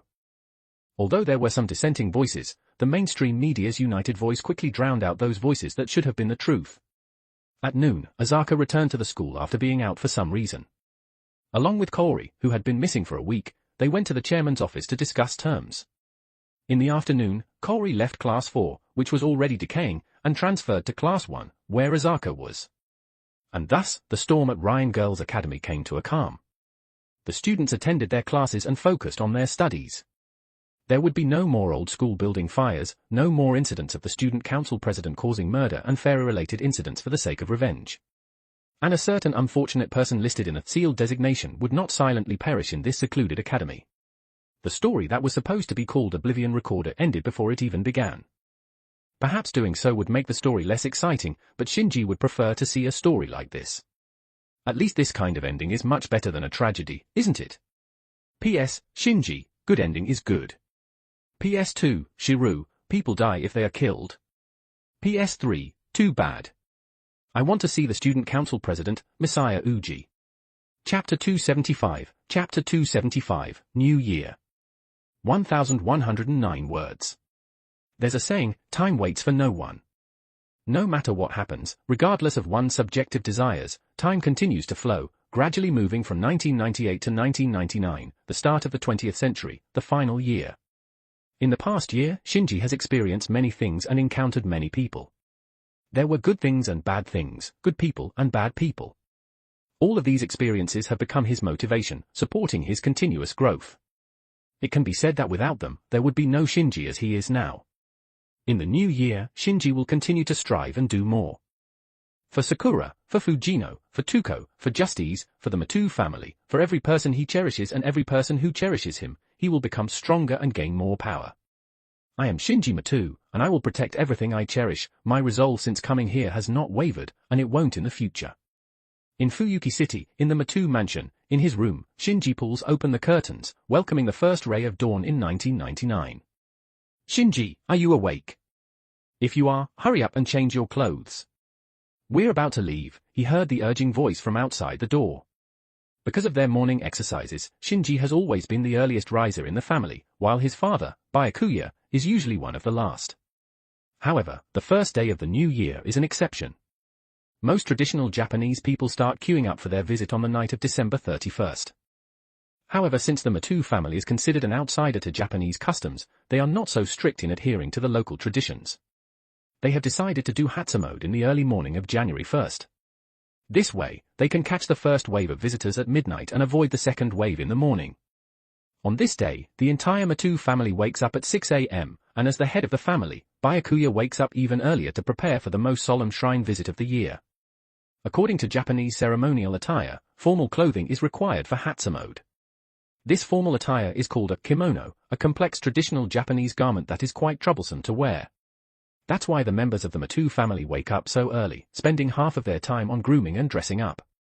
During this period, Shinji pretends to be sleeping on purpose, trying to avoid wearing the kimono. Yes, Shinji doesn't want to wear a kimono. Admiring something is one thing, but he feels that a kimono looks good only when worn by a woman. Additionally, a suit aligns more with his style.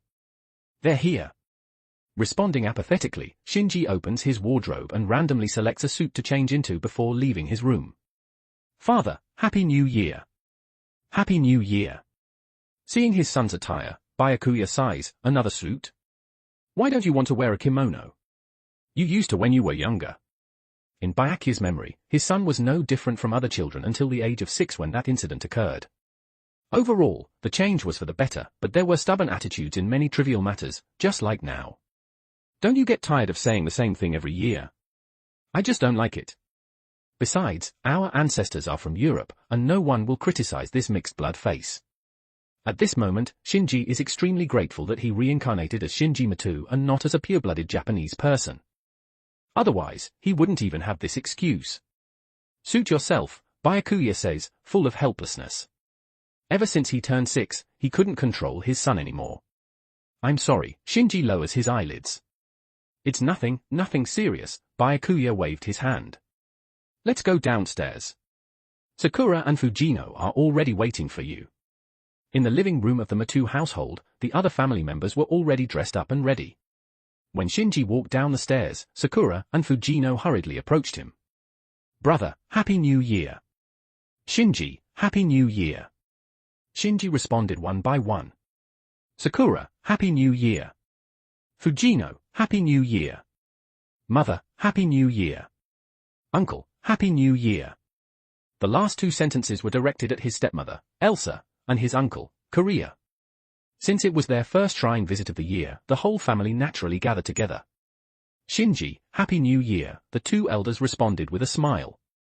Regardless of the country, exchanging New Year greetings is an essential etiquette, offering good wishes for the brand new year. After the greetings, Sakura couldn't wait and twirled in front of Shinji, asking as she spun, Brother, do you think my new outfit looks nice? Sakura was wearing a newly tailored kimono. The colors of the kimono matched her name, pink base adorned with white petals, resembling the fluttering cherry blossoms of spring, a sight that captivated the eyes. It looks beautiful, really beautiful, Shinji smiled and reached out his hand, instinctively wanting to ruffle Sakura's hair. However, this time Sakura didn't enjoy her brother's touch as she used to. Instead, she took a few steps back and pouted, Don't touch. It will mess up my hair. To match her Sakura-themed kimono, Sakura had tied up her long hair and adorned it with a cherry blossom hair accessory. The colors alternated between pink and purple blue, with the red being more vibrant and the purple more pure. Shinji awkwardly withdrew his hand and sheepishly rubbed his nose. Fujino noticed Shinji's awkwardness and walked over to where Sakura had originally stood, saying, I also changed into a new outfit, you know. I see, it suits you well. Shinji squinted his eyes, concealing a hint of unusual radiance. Fujino in front of him gave him a sudden heart-fluttering feeling. Fujino's kimono was a contrasting sky blue compared to Sakura's. It was slightly lighter than her hair color. The kimono had no excessive decorations, relying only on the varying shades of blue, which created a pleasing and delightful sensation. Even more exquisite was the natural layering effect between the color of the kimono and Fujino's long hair, making her already naturally beautiful appearance even more vibrant and captivating. The slight allure brought about by the swaying of the hair ends carried a charm that belonged solely to a young girl, inadvertently stirring Shinji's heart. Should one say, a girl in our family has come of age? Or should they say, the grooming is a great success? Although the person uttering these words may not be quite appropriate in age. P.S. Shinji, I want to grow up fast. P.S. 2, he can't use his lower body yet. Sad. Chapter 276, Chapter 276, Laughter. 1,293 words. If we were to talk about the most famous shrine in Fuyuki City, it would undoubtedly be the Ryudu Temple located at the top of Mount Inzu. This temple, with its deep connection to the Holy Grail War, has a long history and is said to be even older than Fuyuki City itself. It holds a high position in the hearts of the locals. However, due to the unique nature of Japanese Buddhism, the temple is not usually bustling with activity. Instead, during major festivals, the number of people visiting the temple reaches a terrifying height. Even though Byakuya carefully calculated the timing and chose a relatively less crowded period between the two peaks, it was still relatively crowded. Compared to its usual quiet and deserted state, it was still considered bustling with people. Based on experience, Byakuya didn't drive the car directly to the temple's affiliated parking lot. Instead, they parked the car a little further away and walked along the foot of the mountain. Not far from the parking spot, there was a fork in the road that led to a nearby hill adjacent to the Ryudu Temple. There were a few scattered houses there, most of which were mountain villas owned by affluent individuals. One of the villas belonged to the Matou family, currently serving as Tuko Aozaki's workshop. At this moment, the owner of the workshop was standing at the intersection, waiting. Accompanying her was the last member of the Matou family, Justice von Einsburn. Happy New Year, Justice, Tuko. With the contract connection between him and Justice, Shinji was the first to notice their figures. He waved and greeted them, followed by exchanging New Year's greetings with the rest of the family. It was only at this moment that Shinji realized he wasn't the only one who stood out. I must say, Justice, you really wore a kimono. Justice was indeed wearing a kimono, but her kimono was incredibly plain. It was completely devoid of any patterns, just pure white, even whiter than her silver hair. What's wrong? Justice looked bewildered. I think it's quite suitable. What do you all think? I think it's fine, very beautiful, Fujino said. Yes, yes, Sakura nodded repeatedly. Just like the legendary Yuki Onna. 2 days ago, Fuyuki City experienced heavy snowfall, and there are no signs of the snow melting yet. In this icy world, a beautiful woman with silver hair dressed in a white kimono would easily be mistaken for a Yuki Onna, a snow woman. Shinji turned back and exchanged glances with the adults. That's the problem right there. If you show up like this tomorrow, even on the city news, I wouldn't find it strange. Although the Einsburn family has little connection with the outside world, this is still Fuyuki, the only place the Einsburns pay attention to. If they were discovered, it would be troublesome. You don't have to worry about that, Tuko lazily yawned. I took care of her outfit last night. Ordinary people won't notice Justice's presence. Just look around. The pedestrians around them were all looking at the whole family. The members of the Matou family were all good-looking, with none of them scoring below 80. Moreover, each person had a different style, making it seem like a cast from a popular drama. However, none of those onlookers' gazes fell upon Justice. Shinji pondered for a moment and uncertainly asked, is this the Haida tree in the forest? That's right, Tuko nodded. By making minor manipulations to the environment, we can divert the attention of humans. The best way to hide a tree is to conceal it within a forest, and the best way to hide a Yuki Onna is to hide her in the snow. Tuko simply attached subtle suggestion magecraft to Justice's kimono, making passers-by mistake her for an unremarkable pile of snow. This Grand Magus, who was always striving for the highest level of magecraft, demonstrated through practical actions that the level of magic is not solely determined by its complexity. Even the simplest magecraft, when applied in the right place, can produce unexpected effects. Amazing, truly amazing. Shinji sighed in admiration. When it came to actual combat power, he might surpass Tuko, but when it came to the application of magecraft, he might never catch up to her in his lifetime. By the way, Tuko, you're not wearing a kimono either. Today, Tuko was dressed as usual, with a white shirt on top and dark trousers below, covered by a coat. However, today, instead of her usual orange coat, she had changed it to dark green, a symbol of the new year and a fresh start. Because her old habit acted up again, Justice blinked at Shinji.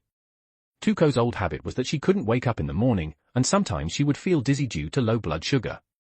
The reason Justice didn't stay at the Matou mansion last night was to prevent Tuko from oversleeping. But even so, she didn't have enough time to wear a kimono and just put on some clothes haphazardly and came out. I really can't resist the temptation of the blanket. I'm sorry, Tuko said listlessly. Have you had breakfast? Shinji asked out of habit, not finding it strange. No, Tuko shook her head. Didn't have time. I knew it, Fujino, Sakura, Shinji snapped his fingers. The two girls handed over a tote bag each from the left and right. Sensei, here's milk and sandwiches. And coffee and cigarettes. Of course, these things were specially prepared by the three of them. Breakfast was Sakura's creation, coffee was brewed by Fujino and poured into a thermos, and before leaving home, Shinji specifically took a pack of cigarettes from his father and put it in Fujino's tote bag. With these, Tuko would quickly shake off her languid state and revive to full energy. Do you like it, Tilda? Kimochi. Cough, cough. These two lines only existed in Shinji's imagination. In reality, Tuko didn't even say thank you. She just took the two tote bags and started replenishing her energy. After traveling together for such a long time, they were well aware of each other's habits.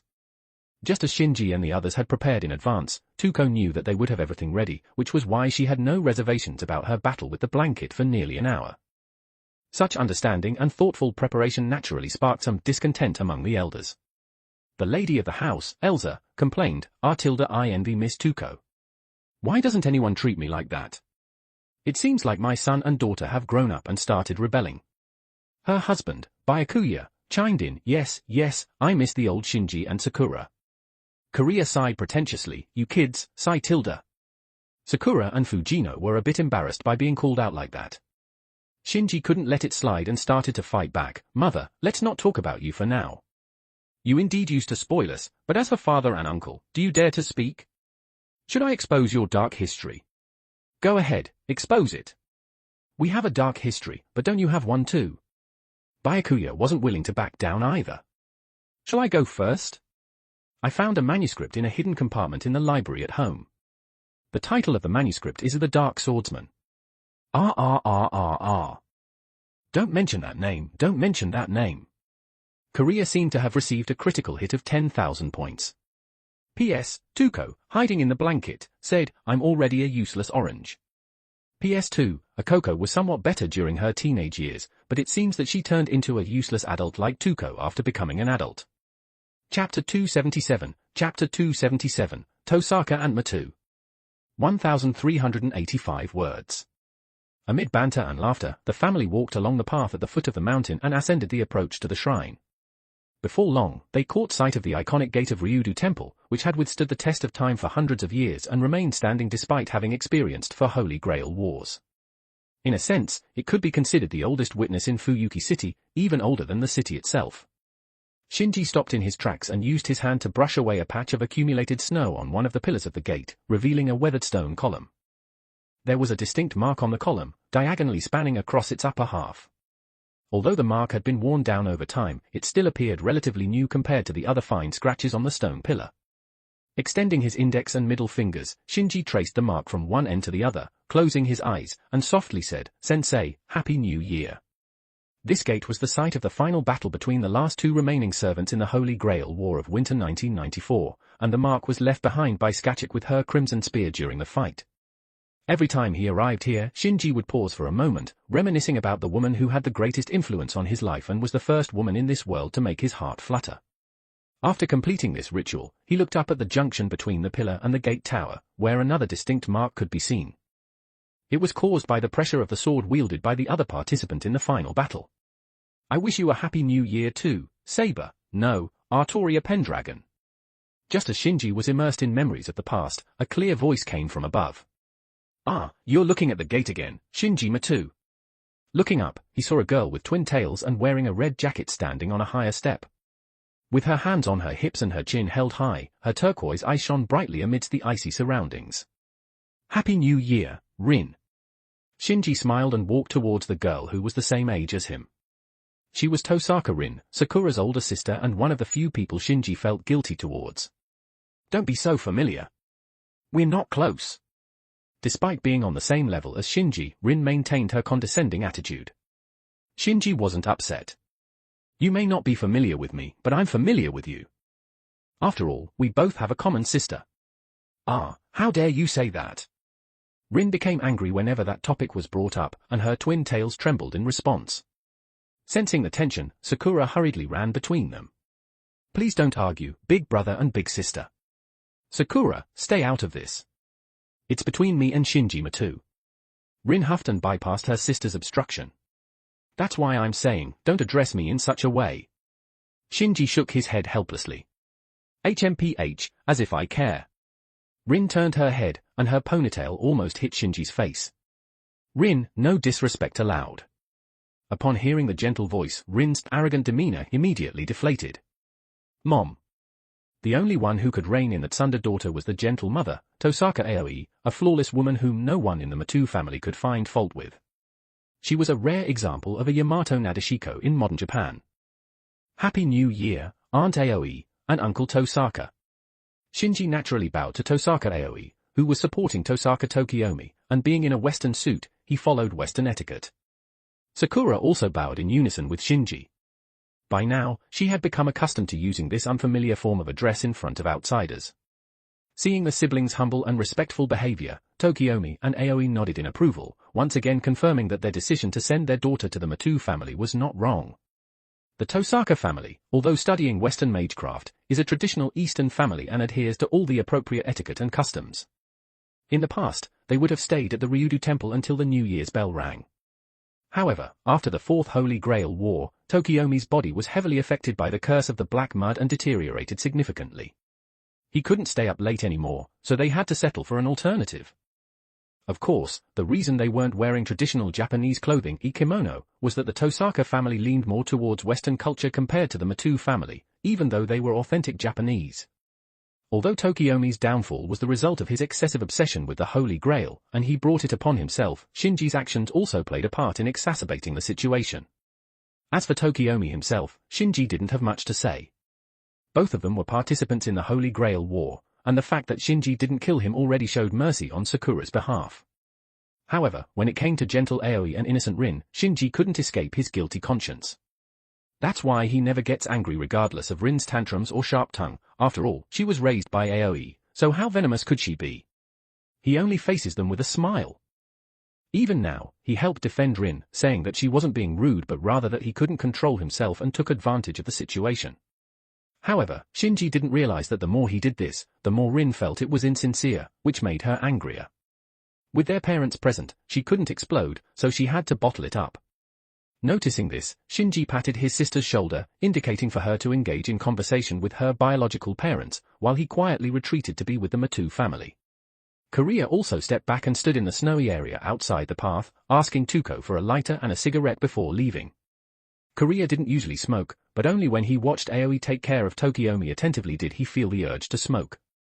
Even though it always made him cough, it was still better than watching the person he loved being affectionate with someone else. He had thought about forgetting Aoi and settling for someone else in his life. But in the end, he realized that the image of that young girl, deeply rooted in his heart since his youth, had not faded with time and experience. Instead, it was like an aging wine that became richer and more profound over time. Perhaps he could only watch over her like this in his lifetime. Even if Tosaka Tokiomi passed away, the chances of her choosing him were very slim. Seeing his younger brother coughing until his face turned red and tears streaming down, Byakuya also felt a twinge of sympathy. He turned to the two authoritative figures in the family and asked, "How long can Tosaka Tokiomi hold on?" "Not much time left," Justice revealed a hint of sorrow, saddened by the fate of another member of the three great families. "Yeah," Tuko confirmed with a nod. "This year, he definitely won't see the sun of the new century." "I see," Byakuya narrowed his eyes, looking exactly like when Shinji suspected him of scheming something. "Dad," Shinji called out in a nonchalant tone. "What is it?" "I know what you're thinking. Some things are better left as thoughts. When you truly act on them, there's a possibility that it may backfire.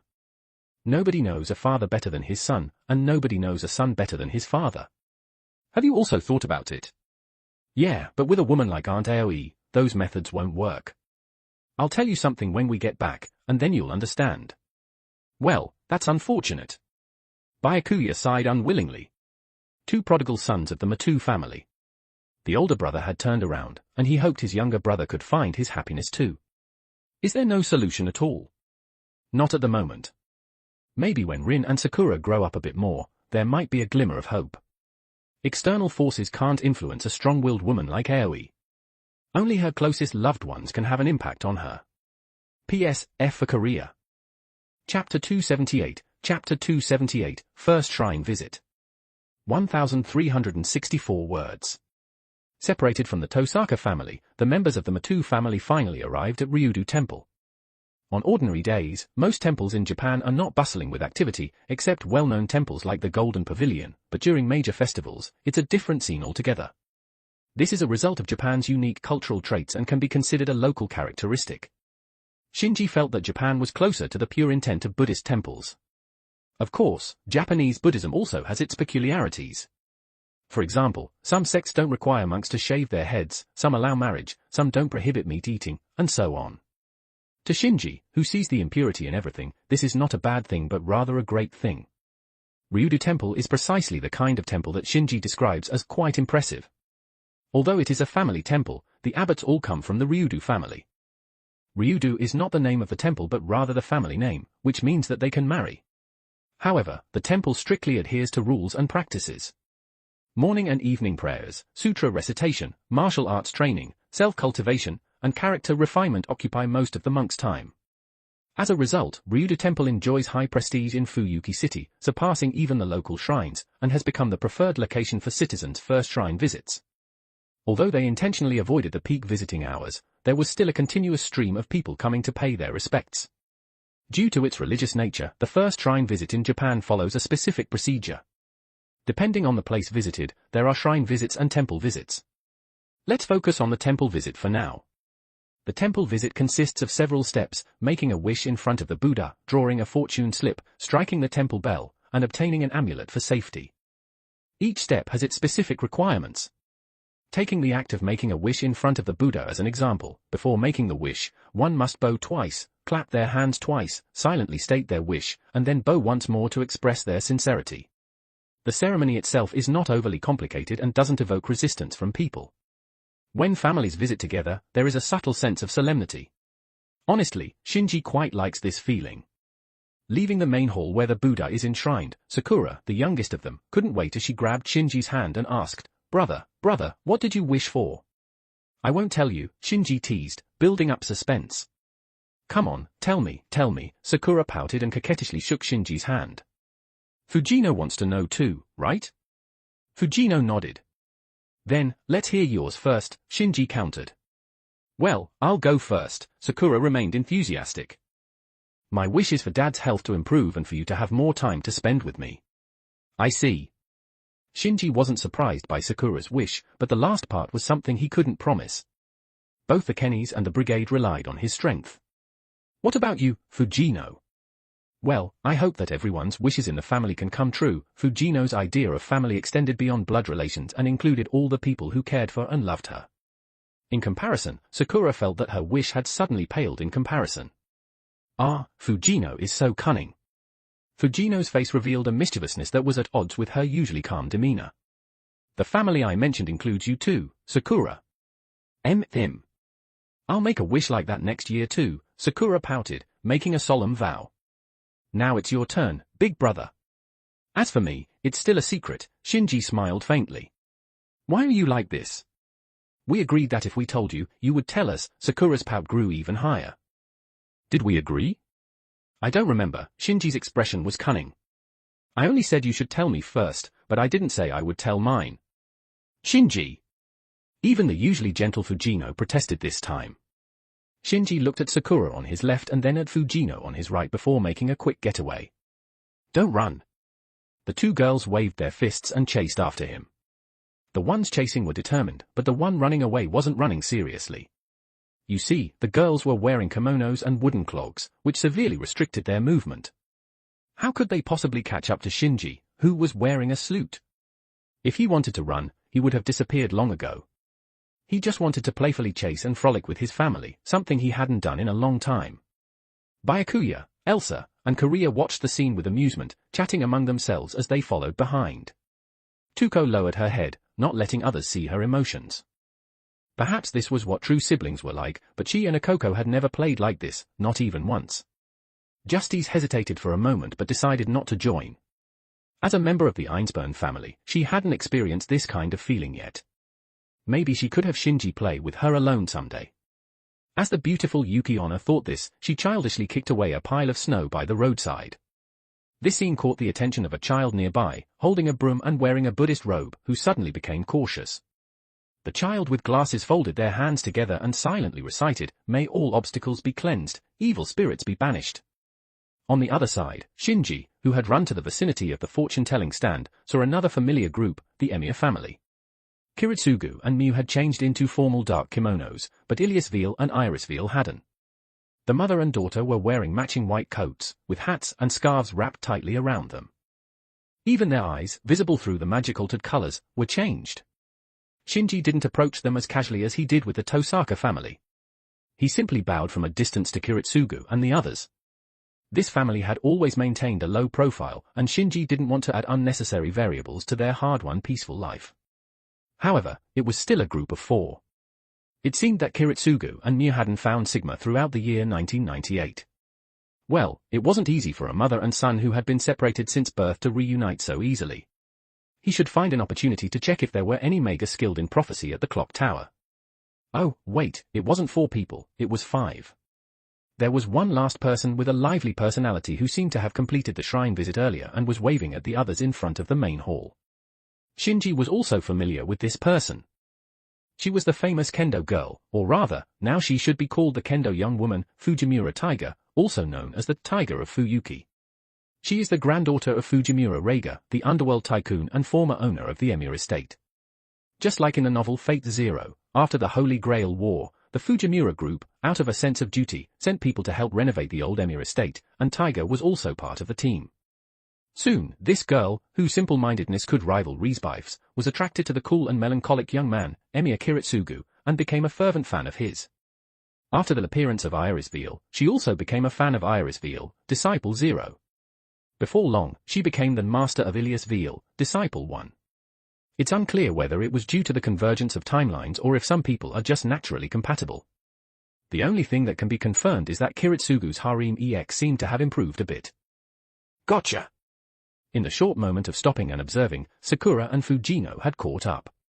They grabbed Shinji's arms from both sides, preventing him from escaping. I give up.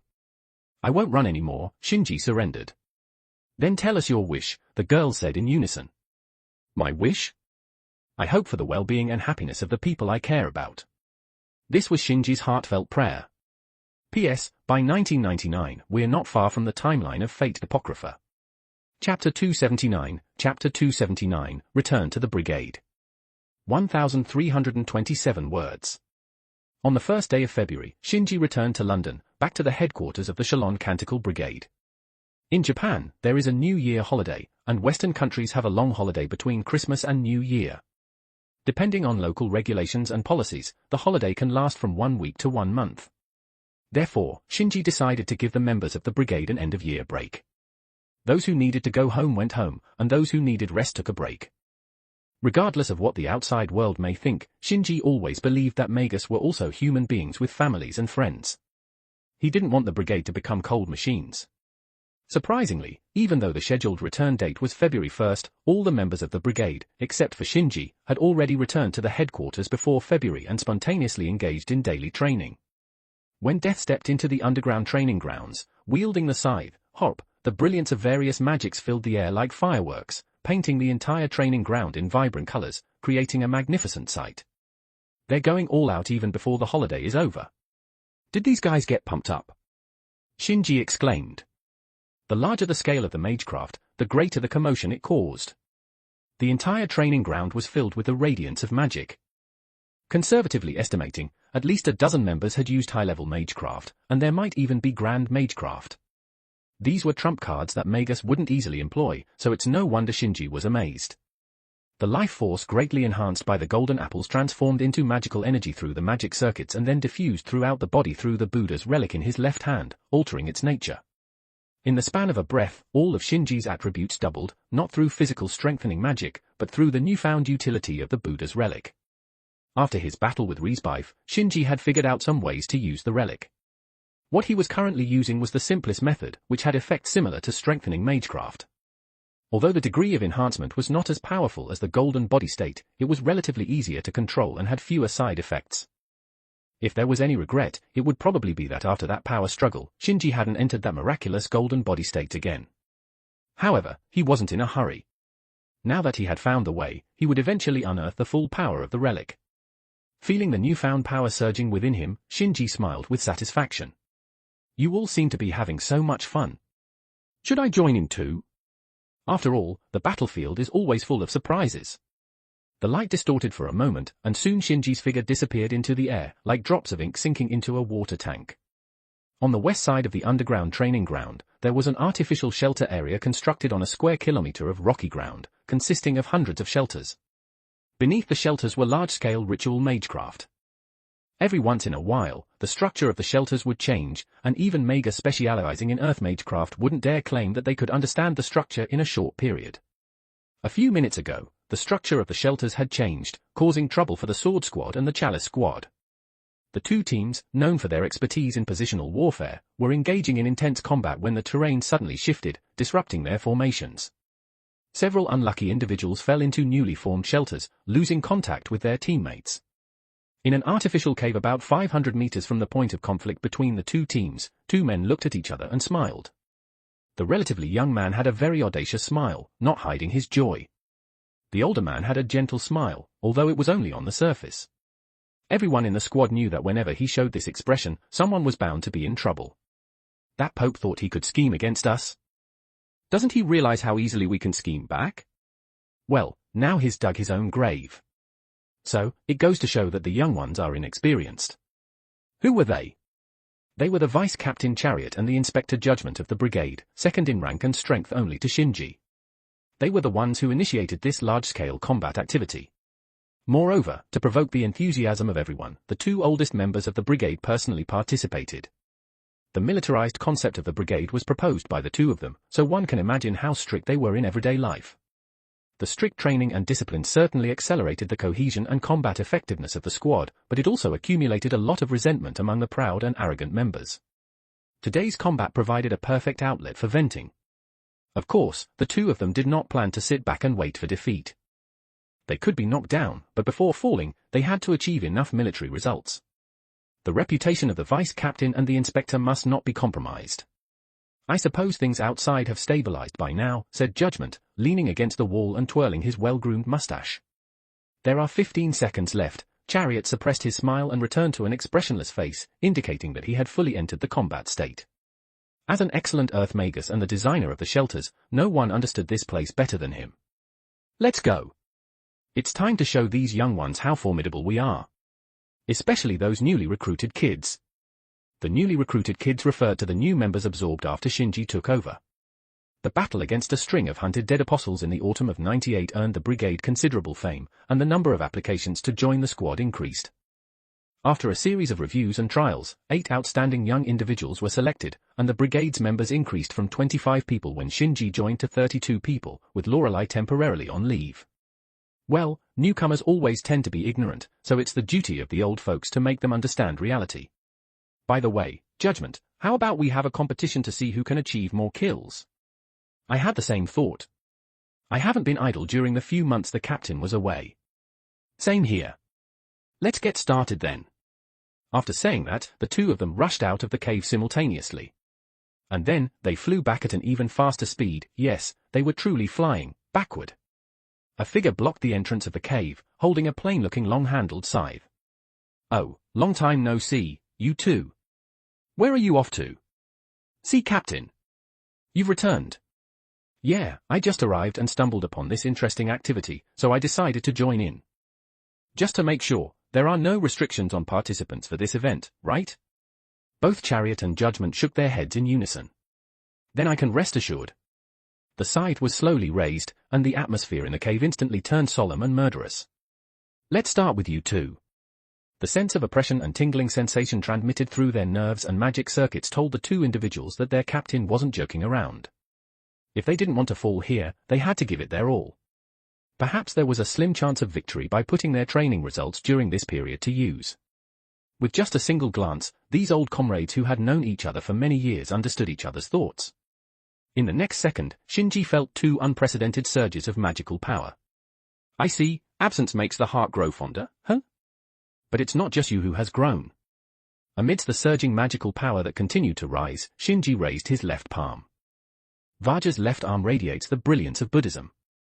This was Shinji's greatest achievement during his vacation. Chapter 280, Stronger Monsters. 1,225 words. After over half an hour, the open space near the cover was filled with people lying in all sorts of positions. Those who hadn't fallen were sitting on the ground, either groaning while clutching their wounds or gasping for breath.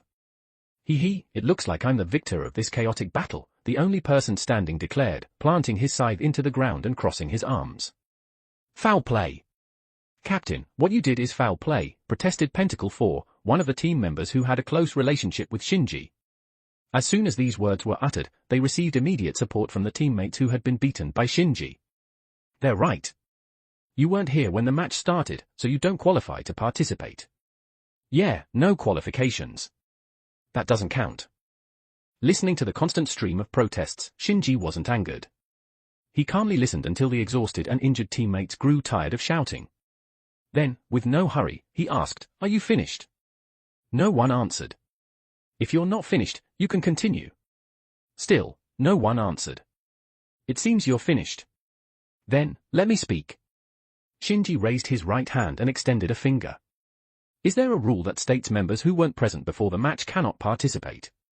Well, there isn't. Pentacle 4 seemed to realize something, and his voice weakened significantly. So I qualify to participate. With that sentence, Shinji silenced everyone. Everyone present was among the elite of the new generation of Magus. No one would utter foolish words like this is unfair because magecraft itself was inherently unfair. Why couldn't ordinary people become Magus? Why did some people have more magic circuits while others had fewer? Why did some people have ordinary attributes like water, while others possessed all 5 major attributes of earth, water, fire, wind, and void? Why did some people struggle their whole lives without achieving a high rank, while others could become top ranking at a young age? If they couldn't understand this, they were not qualified to join the brigade. As for the so-called glory of Magus and the rules of combat between Magus adhered to by the clock tower, Shinji didn't need to explain. The veteran members of the team would naturally take on the responsibility of teaching the young ones. They had been tormented by Chariot and Judgment in the past, and now that they had the chance, they would naturally avenge themselves on the newcomers. The 8 recruits had also faced their fair share of hardship since joining the team, which was inevitable in any military unit. Shinji saw this as a positive development. Of course, they were all young people, and even if they understood this principle, there would still be complaints from time to time. In a slightly eased atmosphere, Shinji heard several people quietly grumbling.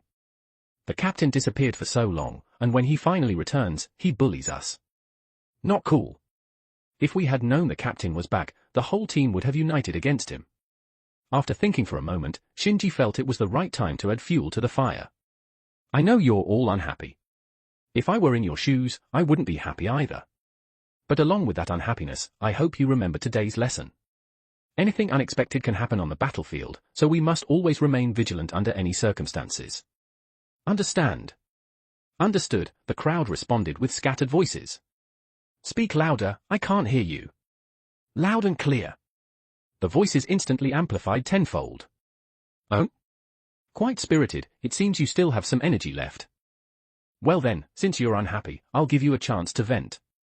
Anyone who can still fight can join in, and I'll be the only opponent. How about it? Are you up for it or not? Opportunities don't come twice, you know? Though I don't think even if you all gang up on me, you can win. It was tempting and provoking, and the young and ambitious elites couldn't bear it any longer. The most restless one, Pentacle 4, was the first to stand up. Captain, although I admire you, I don't believe what you just said. I don't believe it either. Another newcomer who hadn't completely lost their arrogance stood up. The 8 newcomers who had recently joined the team were not yet fully integrated, so they were temporarily referred to as New 1 to New 8. And me, I want to see if I can stand firm before the captain this time. Pentacle 3, who had been standing at attention for several months, stepped forward. With a few people taking the lead, the rest followed naturally. Almost everyone who could move stood up, ready to strike back at the captain's arrogance. It would be even better if they could remove that skull mask. After dealing with the Hideo Hayama, Shinji developed a liking for wearing masks. So this time, when he returned to the base, he specially prepared a sturdy, durable mask with some special features to wear on his face, giving him a more death god-like appearance, reminiscent of characters from movies and TV shows. The reason why it was almost everyone, not everyone, was because 2 individuals had indeed regained some of their combat abilities but still sat with the severely injured personnel. Chariot, Judgment, aren't you 2 coming together? Without your command, their coordination might be problematic. Captain, I've taken so many of your attacks. I'm in pain all over now, and I'm powerless. Same here. My secret technique requires a certain cost, so I can't move for the time being. Looking at the lackeys lying on the ground, feigning death, Shinji could only inwardly curse, "You 2 cunning fellows." The Topple the Captain alliance that had formed on the open space urged incessantly. Captain, are you ready? Captain, are you afraid now? Captain, it's not too late to surrender. Facing the provocation from his brigade, Shinji raised his head and deliberately said in a disdainful tone. I should be saying these words to you. It's not too late for you to surrender now. Once I make a move, there will be no turning back. Captain, we're all waiting for you to make a move. Pentacle 3, standing at the forefront of the team, beckoned to Shinji. However, before the hand gesture was completed, Shinji's skull face had already appeared in front of him. Well, you said it. With a response, a palm shining with golden light imprinted itself on the chest of Pentacle 3, directly blasting him out of the Topple the Captain alliance team. 2 unfortunate fellows who couldn't dodge in time suffered the same fate. Then, amidst the radiant Buddhist light emanating from Shinji's Vajra's left arm, he charged into the crowd with the momentum of a descending dragon and pouncing tiger. Wherever he went, cries of pain echoed. 5 minutes later, the scene repeated itself, and no one except Shinji remained standing. I told you, even if you all attack together, you can't defeat me. The captain has become even stronger, he's a monster. Someone couldn't help but curse. Thank you for your kind words. I will continue to work hard and become even stronger. But with this, we might be able to complete the mission entrusted by the family. Whispered the captain of the Scepter Squad, King. Chapter 281, Chapter 281, the first mission of the new year. 1158 words. The family center mission. Shinji's voice was filled with confusion. What mission? When was it sent? Why didn't anyone tell me? Reporting to Captain, it came yesterday afternoon. The specific intelligence was only delivered this morning, and since you returned today. The most reliable person in the brigade was Judgment, followed by the vice captain, Chariot. Since Chariot explained it that way, Shinji had no intention of pursuing it further. What is the content of the mission? To exterminate a certain affiliated group under Autenroth's command. Affiliated group? Is it the White Wing Lord? Shinji remembered his encounter with Lorelei last autumn when she appeared alone at the Gertler family. That night, she sought intelligence on a second-generation member under the command of the Autenroths, and this member's codename was the White Wing Lord.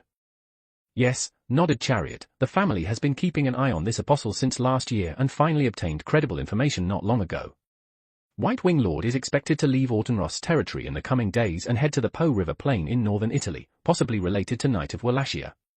The Knight of Wallachia, the 13th seat of the 27 dead apostle ancestors, known as the King of Ruin, the Magus of Nightmares. This was a controversial ancestor. There was no more information about the Knight of Wallachia circulating in the Mage Association, the Holy Church, or even among the dead apostles themselves. His true identity, or even whether he was truly a dead apostle, was uncertain. All that was known was that he appeared in a village in Valzia in the form of a Vlad the Impaler on a full moon night. When the Knights of the Church arrived, the village was covered in patches of human skin scattered on the road. This nightmarish evening came to be known as the Knight of Wallachia. Of course, as a seasoned Type Moon fan, Shinji was well aware of the details of the Knight of Wallachia. After all, in the Type Moon fandom, especially in the Tsukuheim fandom, this character was quite popular, with nicknames like Uncle Val, Master of Facial Expressions, the man who can make the impossible possible, and a series of other affectionate terms. Name: Zepia Eltnam Oberon, Knight of Wallachia. Origin: Atlas Institute, one of the 3 major departments of the Mage Association. Title: a skilled alchemist known as Atlas. Zepia Eltnam Oberon predicted a future where humanity faces extinction and began using every possible method to find a way to avoid it. As an alchemist bearing the name Atlas, he was determined to accomplish the impossible. However, no matter how hard Zepia tried, he couldn't find a way to avert the future and eventually went mad. He formed a contract with Aldrune Brunstad, also known as the Vampire Princess of the Dead Apostles and the Eclipse Princess of Black Blood, the 9th seat of the 27 Dead Apostle ancestors, and became a Dead Apostle. His goal became the pursuit of the 6th true magic. There are 5 confirmed types of magic in the mysterious world, but many magus believe that there are other types beyond the 5 known ones, and Zepia is one of them. Unfortunately, this challenge failed. After he fails to challenge the 6th true magic, his powerful spiritual particles, soul design, scatter, liberating themselves from his physical body and will, spreading and remaining in the world. Normally, the scattered spiritual particles should fall into the void and await the next transformation. However, before the dispersion, Zepia completed the equation called Tartary. Under certain conditions, Tartary will occur. Tartary is a phenomenon that materializes in specific places according to a certain cycle and under certain conditions. It amplifies and converges the malicious information that circulates within a small area, playing on people's fears and rumors, until it manifests as a clear image, giving it physical form based on the appearance and abilities described in the rumors. If the reality marble erodes the real world with one's mental landscape, then Tartary is an alternative reality marble that materializes the forms in the hearts of those around into reality. That's why he is a man who can make the impossible possible, and why it is said, even a god can be pulled into battle if you desire. When Tartary occurs, the scattered spiritual particles can gather within the rumors that arise, resurrecting in the real world and continuing the challenge against the 6th true magic. Zepia calculated the regions where Tartary would occur until the extinction of humanity and created a navigational map that spans thousands of years, serving as a program for the movement of his dispersed self after his will disappears. The most recent Night of Wallachia took place last winter in a small town in the Po River Plain, northern Italy. None of the town's residents survived, and even the church's expeditionary forces were completely wiped out. According to the setting in Melty Blood, the Vestal Shield Knights led by Riesbeif Stridberg were annihilated in this battle, with only Riesbeif herself surviving by relying on a special shield within Zepia Eltnam Oberon's body. However, this time, Riesbeif remained as the headmistress of Ryan Girls' Academy and has never left the city of Mifune. She narrowly escaped the disaster. It is worth mentioning that Riesbeif's fate differs in different world lines. In the 6th chapter, Oblivion Recording, of the Garden of Sinners, it is mentioned that the headmistress of Ryan Girls' Academy is also named Riesbeif, and in her office, there is a shield that is often mistaken for a small, or large, violin. The world line where Shinji resides follows the latter outcome. Regardless of which world line they follow, the danger of the Night of Wallachia remains unchanged. Although several months have passed since the occurrence of Tartary, it cannot be determined if anything unclean remains in the area. Moreover, with the intervention of the White Wing Lord faction, there is added pressure on the brigade, which is still in its growth phase. It's not that they fear the strength of the enemy, but rather that the enemy's abilities are too mysterious, and casualties may occur inexplicably. However, for the brigade to grow, they will inevitably encounter unexpected situations sooner or later. This is a good opportunity for them to test themselves, considering they will be facing remnants and their followers, not the ancestors themselves. Furthermore, retreating at this point would have some impact on the morale of the team and their reputation among others. So, should they fight or not? After careful consideration, Shiki decided to pose the question. Chariot, Judgment, Pope, King, Hermit, Justice. Tell me, should we fight or not? His gaze scanned each of the 6 executives and then turned to all members of the team. After you've given your opinions, if anyone else wishes to express their views, feel free to speak up. Let's have an open discussion about our first mission of the year. Chapter 282, Chapter 282, The White Wing Lord's Plan. 1,421 words. Since they were called upon, the executives did not refuse and took turns to speak. Chariot said, "My opinion is to fight and fight fiercely. Our Shalon Canticle Brigade has had a relatively long period of rest, and we need the stimulation of the battlefield and enemy blood. The newcomers also need the experience of the battlefield to become seasoned veterans." Judgment added, "I also agree to fight.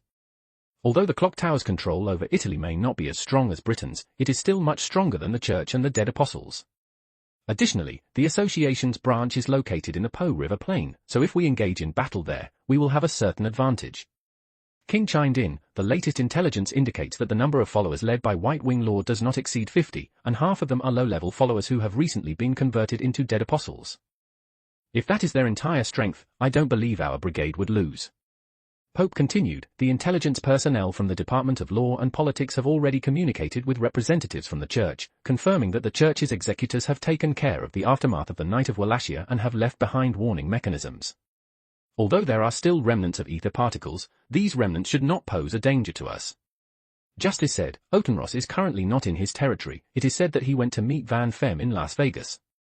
Van Fem, the 14th seat of the 27 dead apostle ancestors, whose real name is Valerie Fernand Vandelstam. He is one of the oldest dead apostles. He is a very unconventional dead apostle who does not hide in the darkness like other dead apostles. Instead, he is enthusiastic about socializing and holds a considerable position in human society. He is the head of one of the world's few enormous financial conglomerates and is known as the ruler of the financial world rather than the dark world's demon king. This dead apostle cares a great deal about human society and enjoys meddling in trivial matters. For the past few hundred years, he has been passionate about ecology and devoted to protecting the Earth's environment.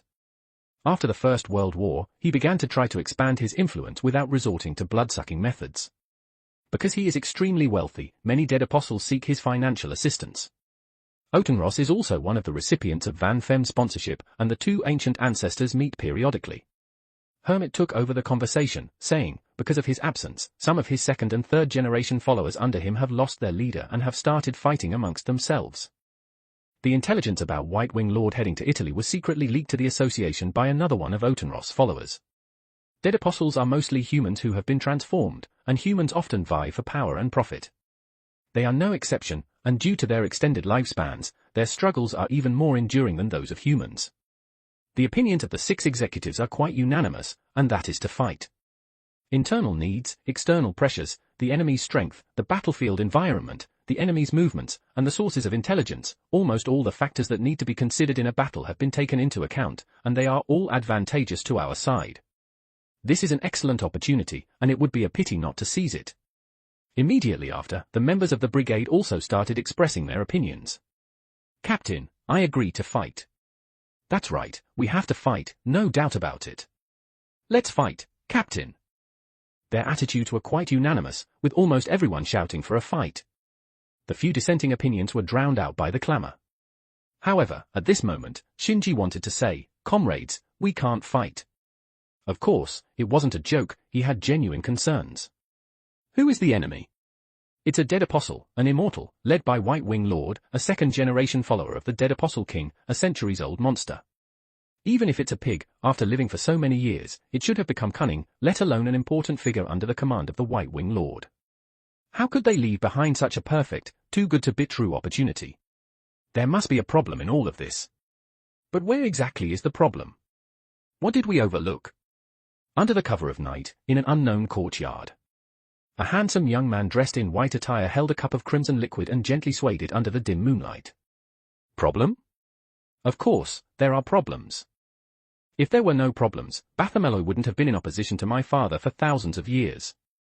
Father, a special title within the sphere of influence of the White Wing Lord, is the revered title given by the second-generation followers to the Supreme Dead Apostle King, Trhvmn Otenros. Since such a title is used, it's not difficult to guess the identity of the young man, the target that the brigade needs to eliminate, the ancient dead apostle codenamed White Feather. At this moment, he was explaining his plan to his subordinates and followers, and one of the third-generation followers raised concerns similar to Shinji's. I want them to see the problem and then ponder where the problem lies. Saying this, the young man raised the crystal cup and took a sip.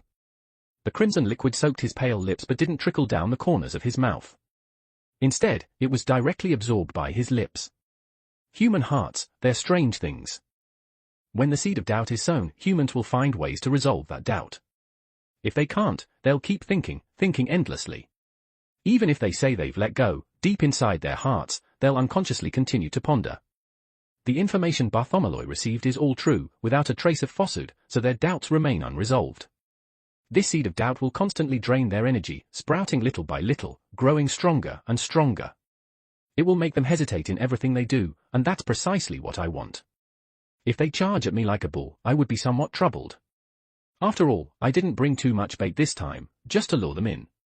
What if they hesitate too much and dare not come? Another follower asked. They won't, the young man shook his head confidently. No matter how many doubts they have, they will come. Because they are Bartholomew, the ones who oppose us dead apostles, who view my father as their mortal enemy. They won't retreat when facing us, and we are the same. Once the two sides meet, it's destined that one side will fall. I'm just not sure who will come in the end. Initially, I wanted to lure out a few potential heirs of Bartholomew, preferably that little girl named Lorelei. I want to taste her blood and see what it tastes like. The young man indulgently narrowed his eyes, raised the crystal cup, and emptied its contents in one gulp. Unfortunately, she has already been designated as the next successor of Bartholomew and is undergoing magic crest transplantation. She can't come out in the short term, so we'll have to take a step back and target her subordinates instead. Are you referring to that Magus group that caused a stir recently? It's called the Shalon Canticle Brigade, right? The young man smiled and confirmed his subordinate's guess. Father has mentioned that the brigade is composed of exceptional and young Magus. If we allow them to continue growing, they will undoubtedly become a threat to us. Threats must be eliminated in their infancy. But how can you be certain that the Shalon Canticle Brigade will come? Because Bartholomew's other forces are unable to move, our friends will keep Bartholomew occupied, at least on the surface. As for whether Bartholomew will employ hidden powers unknown to the public, I can only say it's best for them not to. Otherwise, HMPH.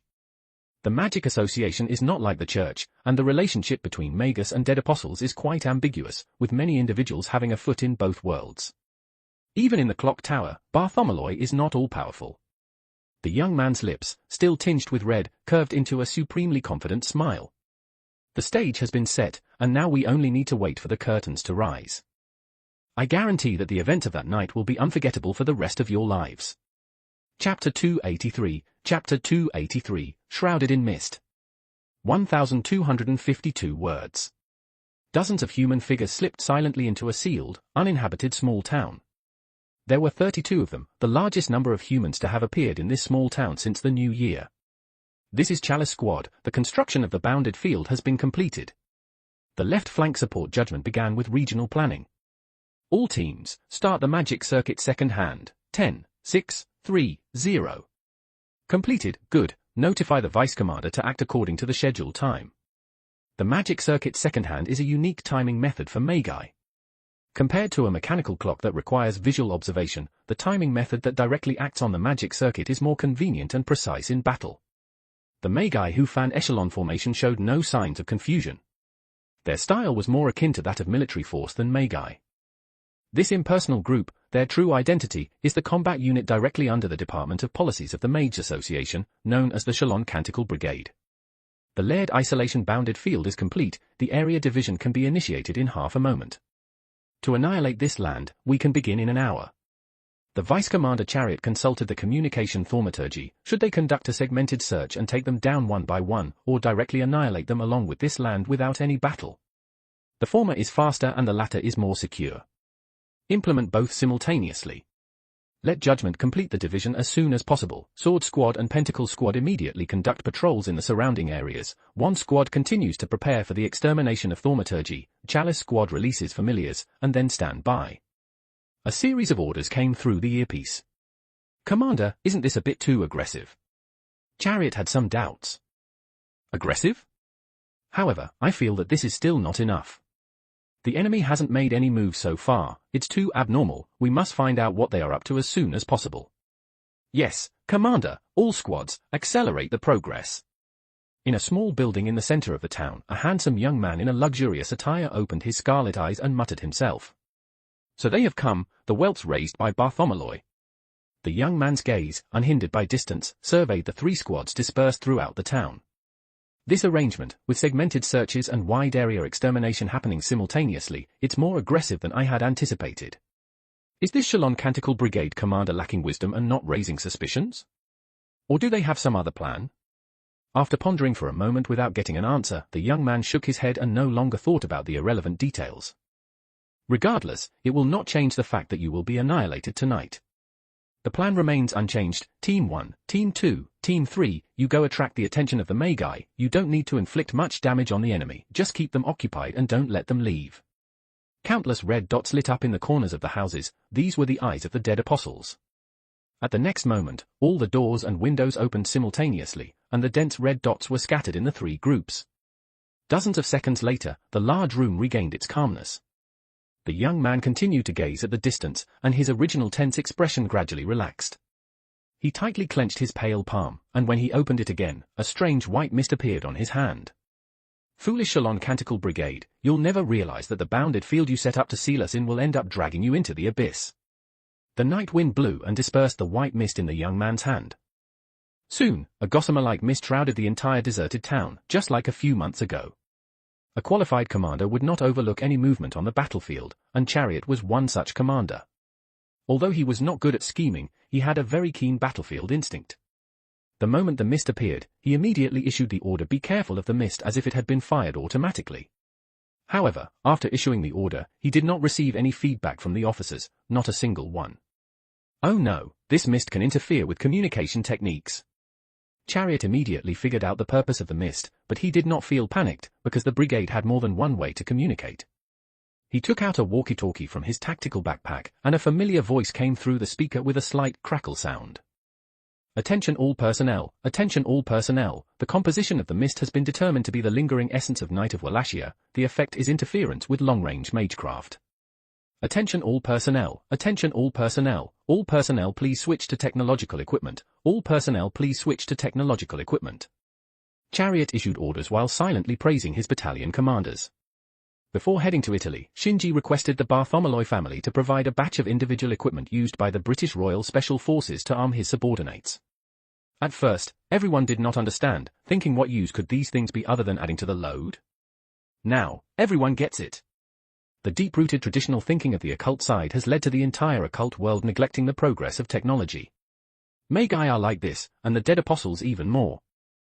They often prepare defenses against various occult phenomena but ignore high-tech devices.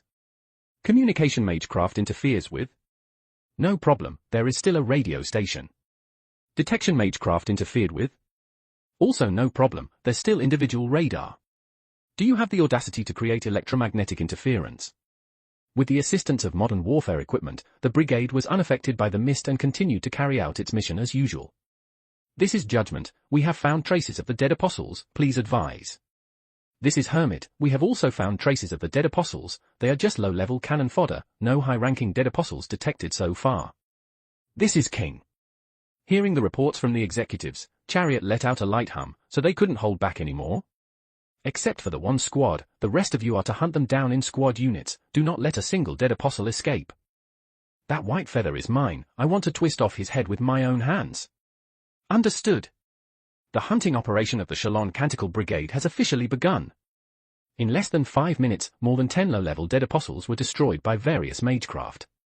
The young man in the white robes could not hide his astonishment. They used those vulgar and tawdry things, where is the glorious honor that Magi revere?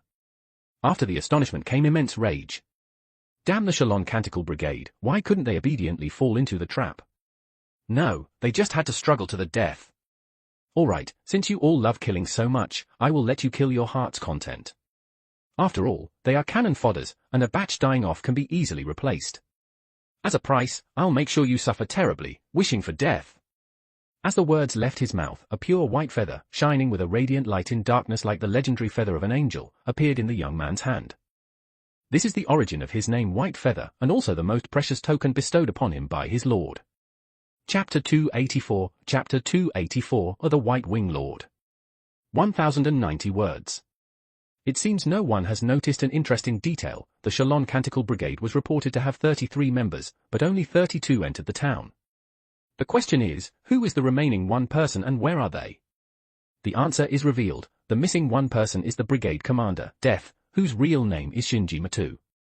He is currently positioned above the town, at a vantage point overlooking the entire area. Even before the brigade entered the town, Shinji had quietly separated from the group and found this excellent observation point. Using the effects of the Hade's cloak, he is covertly monitoring the entire town. There are two main reasons he did this. Shinji harbored doubts, as this mission felt like a trap from the beginning. Shinji sensed something off about the attitude of the Bartholomew family. He realized there was trickery afoot, and the centuries-old Bartholomew family must have seen through it as well. However, due to their long-standing grudge against the White Wing Lord, they had no choice but to go through with the mission, aiming to minimize their losses. In their eyes, the losses of the newly formed brigade were acceptable. They were relatively inexperienced compared to other veteran combat groups, so their sacrifice as bait or cannon fodder was deemed tolerable, if regrettable. Shinji was not fully satisfied, but he also understood the Bartholomew family's strategic reasoning. If he were in their position, he likely would have done the same. The Shalon Canticle Brigade simply lacked the weight and experience to be entrusted with the main mission. However, Shinji could not just stand by and watch his subordinates be sacrificed. Before the mission, he had made various preparations, such as obtaining advanced single-soldier equipment from the British Royal Special Forces through the Bartholomew family's connections and resources. For example, he specifically consulted experts on spiritual particles, Justice, who speculated that one of the possible effects of the Night of Wallachia residue could be interference with long-range spiritual techniques, including communication and reconnaissance. Another example is surveying the situation from a high vantage point, making it convenient to quickly grasp the enemy's plots and respond accordingly. By the time Brigade launched their final assault, the first two preparatory steps had already been utilized with very good effect, but the last one still hadn't been used. Shinji fervently hoped this final step wouldn't be needed. Regrettably, this wonderful wish did not come true. Just as the brigade was nearly wiping out the low-rank dead apostles and gradually closing in on the hiding place of the White Feather, a thunderous explosion came from the horizon, growing louder and closer. This sound is very familiar to many aviation enthusiasts and residents near airports, the sonic boom generated by an aircraft flying at high speed, parting the air. Shinji instinctively looked up, just in time to see a small private jet fly overhead, shedding flecks of white as it went. Through his visual enhancement magecraft, Shinji caught the true nature of those white specks. They were feathers, white feathers. A plane isn't an angel or a birdman, how could it be molting feathers? Shinji muttered to himself, but then a realization struck him. Wait, birdman?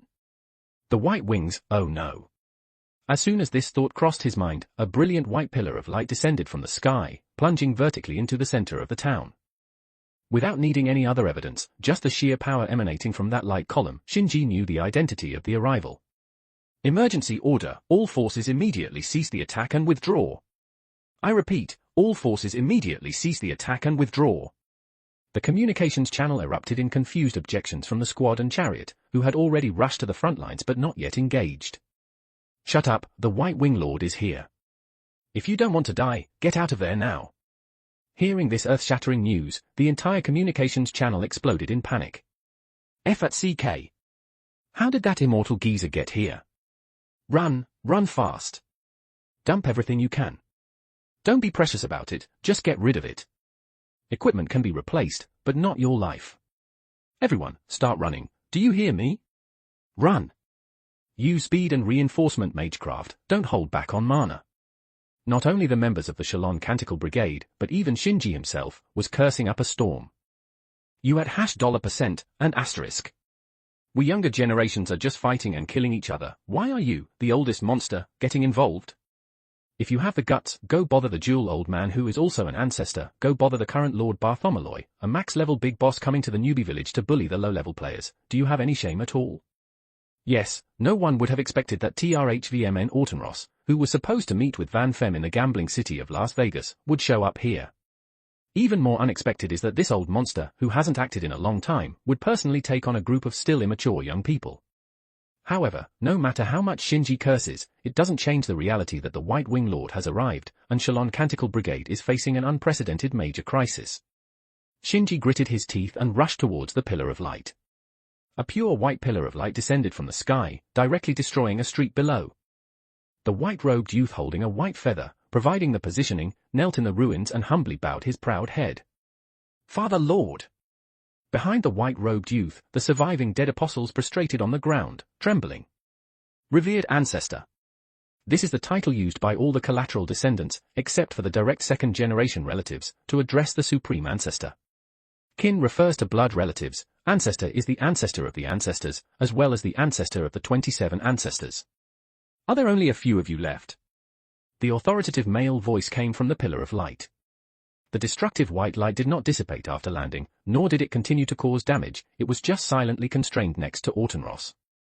Your subordinate is ashamed. Whitefeather became even more humble. We underestimated the enemy, resulting in such losses. Please punish your son. Now is not the time to discuss this. You all stand up and take me to find those Magus. Anyone who killed my kin must pay the price. Yes, Father Lord, revered ancestor. The surviving dead apostles were filled with renewed vigor. Chapter 285, Chapter 285, Recruitment. 1,159 words. This was a scheme set up by TRHVMN Autenros and orchestrated by his second-generation descendant Whitefeather. The process is quite simple. Create an excellent opportunity, using Whitefeather himself as bait, to lure out the Shalon Canticle Brigade, and then devour this young troop belonging to Bartholomew. The most brilliant part of the entire scheme is that all the intelligence is genuine, including Autenros visiting Las Vegas to pay respects to Van Fem. The key point is that Autenros boarded a private jet arranged by Van Fem and flew directly to Italy, sealing the plan. The White Wing Lord, TRHVMN Autenros, one of the oldest Dead Apostle ancestors, the King of Dead Apostles, although only nominally so, but obtaining this title alone is sufficient to demonstrate his strength. Whether it's enemies or friends, be it the Mage Association, the Holy Church, or the Circle of the Dead Apostles themselves, it is widely acknowledged that this ancient monster whose age is calculated in millennia is one of the most supreme powerhouses in the world. Excluding the ORT, which can directly destroy the surface of the earth, but the number who know its true power is exceedingly few. In the eyes of the White Wing Lord's descendants and subordinates, he is a god. In the eyes of his enemies, he is a demon that exudes terror, an unfathomable monster. Now, this monster's great hammer stands before the Shalon Canticle Brigade, blocking their retreat. TRHVMN Autenros. Seeing that trademark white pillar of light, Chariot leading the squad immediately changed expression. Although they had already received news of the White Wing Lord coming and had mentally prepared for a desperate battle when they truly encountered this figure, Chariot's heart could not help but be filled with panic. If the second-in-command of the squad was already like this, not to mention the other members.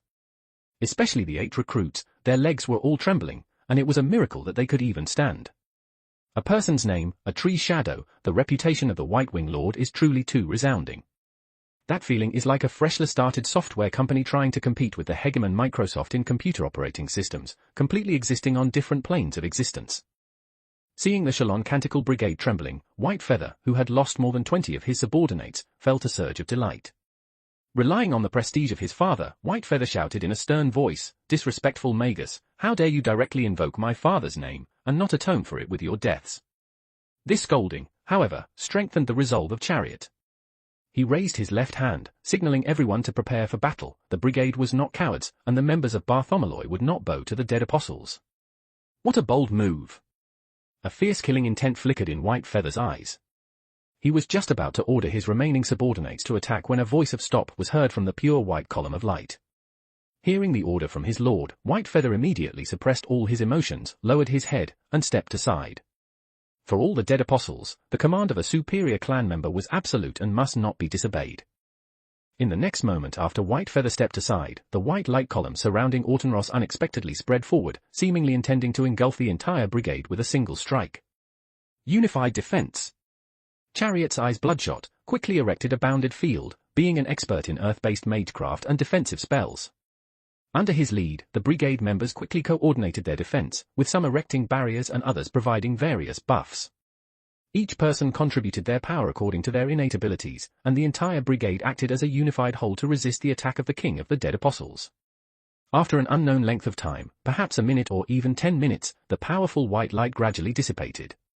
By then, the brigade members were drenched in sweat, and many were bleeding profusely as their magic circuits had exceeded their limits. The only unchanging thing was the expression on their faces. Facing life and death, they had forgotten fear and trembling, united in resisting the powerful enemy, including the recruits who were in their first battle. Not bad, Autenros said indifferently, not sounding disappointed by the futile strike. He was indeed disappointed, as this was a situation he had carefully orchestrated. The previous attack was precisely calculated. Even if the brigade had united as one, they would not have survived intact with his full power. The reason he did this was to test the temperament and strength of this Magus, and the results exceeded his expectations. He moved forward a few meters, looking down at the young Magus from above. "You all are quite impressive." "There are even more impressive ones," Chariot said defiantly, having already thrown caution to the wind. "I am looking forward to it." But before that, I have a question for you all, Autenros said in a tone unchanged. Are you willing to become my servants and serve me? This was the true intent of TRHVMN Autenros and the reason he had traveled from Las Vegas to the Po River Plain. He indeed wanted to consume this Magus troop, but this consumption had two meanings: annihilation is consumption, and absorption for his use is also a consumption. If the performance of the brigade did not satisfy him, it would be the former kind of consumption; if it did, then it would be the latter. This brigade that had cost Lorelei and Shinji a great deal of thought and effort had greatly pleased this usually fastidious demon lord, stirring his desire to recruit them.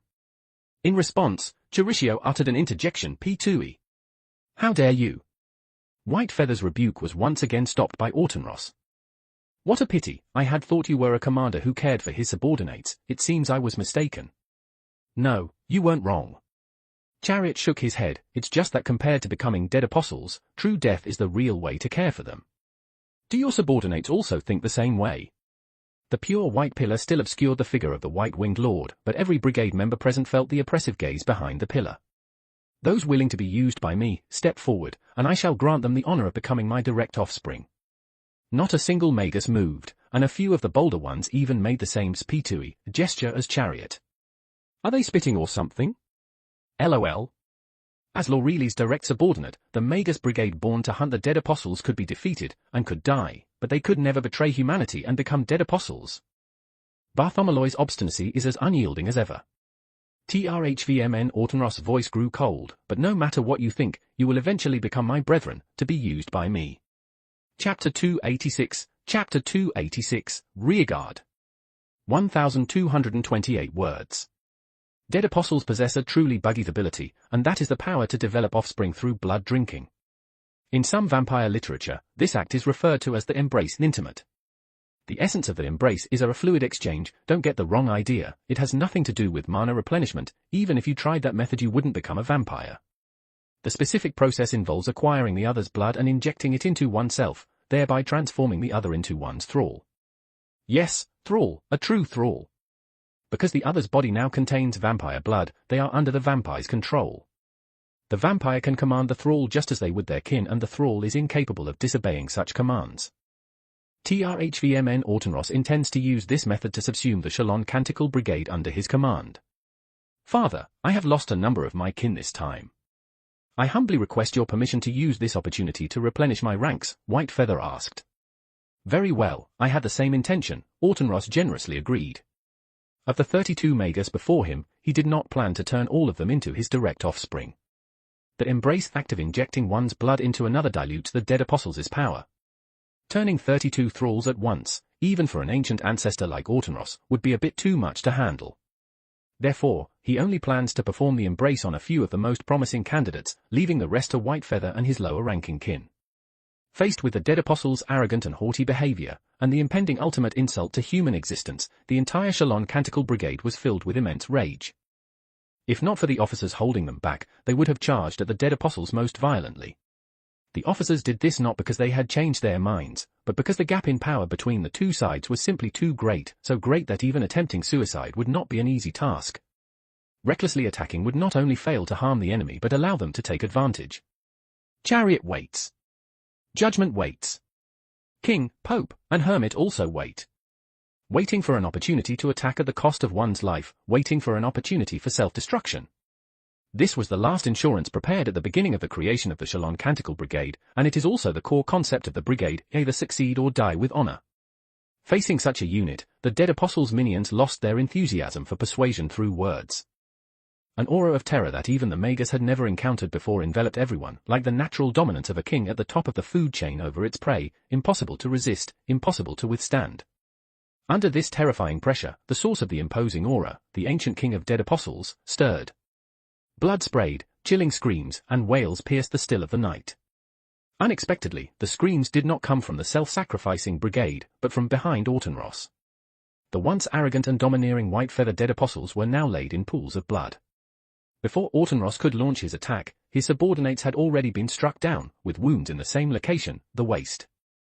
All the subordinates were bisected at the waist, their upper and lower bodies separated, and the blood, the source of the dead apostles' power, spilled everywhere. Father, save me! Whitefeather struggled, reaching out to his king in a pitiful and disheveled manner. Autenros halted his advance, his gaze fixed on his offspring through the white pillar of light enveloping his body. He was perplexed. Aside from blood-sucking, the most distinct feature of dead apostles was their unique physiology, not only immortal and ageless but also possessing various supernatural abilities. The most basic of these, shared by all vampires, was their tremendous regenerative power. A century-old dead apostles could typically recover from superficial wounds in a matter of minutes, and even limb loss could be quickly regenerated. For an established dead apostle like Whitefeather, the recovery speed should have been even faster. But the gaping wound at the waist was not healing, the bleeding showing no signs of slowing down, as if the dead apostles' vaunted regenerative ability simply did not exist. The culprit behind all this is a simple sickle blade that emits a cold glint in the moonlight, held in the hand of a figure shrouded in a cloak and wearing a skull mask. The tip of the sickle is still dripping with the blood of the dead. "You are." The voice of TRHVMN Autenros remained unchanged as if he paid no mind to the injuries of his subordinate. "Captain of the Shalon Canticle Brigade, codename Death. My men have been under your care, White Wing Lord, no, TRHVMN Autenros." Death flicked the sickle, shaking off the last drop of blood on the blade. The missing captain suddenly appeared, but instead of boosting the morale of his men, he only made them anxious. It turns out that the officers had already prepared for the worst when the brigade was withdrawing. However, they had no intention of waiting for their demise. They wanted to leave behind a seed, a glimmer of hope. The one they had chosen as the final hope was the captain, Death, who was the strongest in the team and also possessed a unique method of concealing his presence. To buy time for the captain, the dispersed team members regrouped to divert the Autenros' attention. But the captain, whose life they had sacrificed to protect, not only did not leave but returned to this most dangerous place. "Captain! Shut up, all of you!" Shinji, now in the guise of the Grim Reaper, brutally interrupted his men's shouts. "I'm your captain, and what I say goes. Now, all of you, right turn and get out of here, back to the base. Captain, you! No more talking, get the hell out of here right now, or I'll have you court-martialed for insubordination." Abandoning his subordinates and escaping alone was never an option for Shinji. The White Wing Lord was indeed powerful, but Shinji, who had many trump cards, was no slouch either. Determined to end Skachika's immortality, Shinji did not want to be daunted before the battle even began. More importantly, after months of working together, he had developed a deep bond with this brigade, and he couldn't bear to let them die for him. So, it was not the team members who were staying behind to cover for their captain, but the captain who was staying behind to cover for his team. "You're not going anywhere, not a single one of you." Seeing the brigade members displaying heartfelt camaraderie, ignoring him, Autenros snorted coldly, enveloping himself in pure white light and charging towards the brigade's vice-captain, Chariot, at a speed imperceptible to the naked eye. A golden light, more dazzling and majestic than the pure white, tore through the night sky, and with a deafening roar, struck the center of the white light, changing its course just before it rammed into Chariot. "I said they can leave, and they will." Proclaiming this with pride, Shinji, bathed in the solemn golden light, stood in front of the Shalon Canticle Brigade, replacing Chariot. Chapter 287, Chapter 287, Battle with White Wing Lord. 1,324 words. Chariot was dumbfounded. Judgment was dumbfounded. The members of the Shalon Canticle Brigade were dumbfounded. The kins of the White Feather were also dumbfounded. Even TRHVMN Autenros himself had difficulty hiding his surprise. The mighty king of the Dead Apostles, the oldest of the Death Apostles, the renowned White Winged Lord, was knocked back dozens of meters. Although Autenros was not exerting his full strength, and the attack came from behind, the fact that an obscure magus could achieve this was already enough to demonstrate his immense power. At least, none of the other people and Dead Apostles present could accomplish this. By relying on the Varga's left arm to successfully repel Autenros, Shinji's face did not show even a hint of joy. The punch just now, measured in tons, did not inflict any damage on Autenros, only slightly dimming the white light that enveloped him.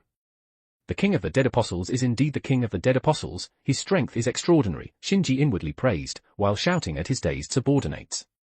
"What are you spacing out for? Hurry and leave, do you want to die here?" Her Chariot snapped out of his daze, just about to say something, when he heard Shinji shout again. "Save whatever you have to say for when we're back at base, now get the hell out of here, don't distract me, this is not a battle you can interfere in." "Yes, sir." Perhaps it was because the brigade captain's order was not to be disobeyed, or perhaps Shinji knocking back Autenros was too shocking. Chariot said no more and obeyed the order. "Everyone, turn right and retreat. Captain, we'll wait for you at the base." Judgment, at the rear of the group, bowed to Shinji. Then, a continuous chorus of voices rang out. "Captain, we'll wait for you at the base. Captain, we'll wait for you at the base." A gentle arc formed at the corners of the masked mouth. At this moment, Autenros had also snapped out of his surprise. In the next instant, a pure white pillar of light shot up toward the retreating Shalon Canticle Brigade. As a monarch, his word was his bond. As the king of the dead apostles, he was also a king, and since he had said he would not let anyone escape, he would not let them go. However, this pursuit attempt was again unsuccessful. As Autenros passed over Shinji's head, Shinji's figure also rose, appearing behind the pillar of light, and the hop was ruthlessly brought down.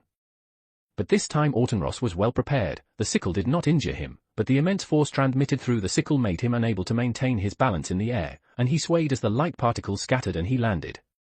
Shinji in the hooded robe, standing on feathered shoes, looked down from above at Autenros.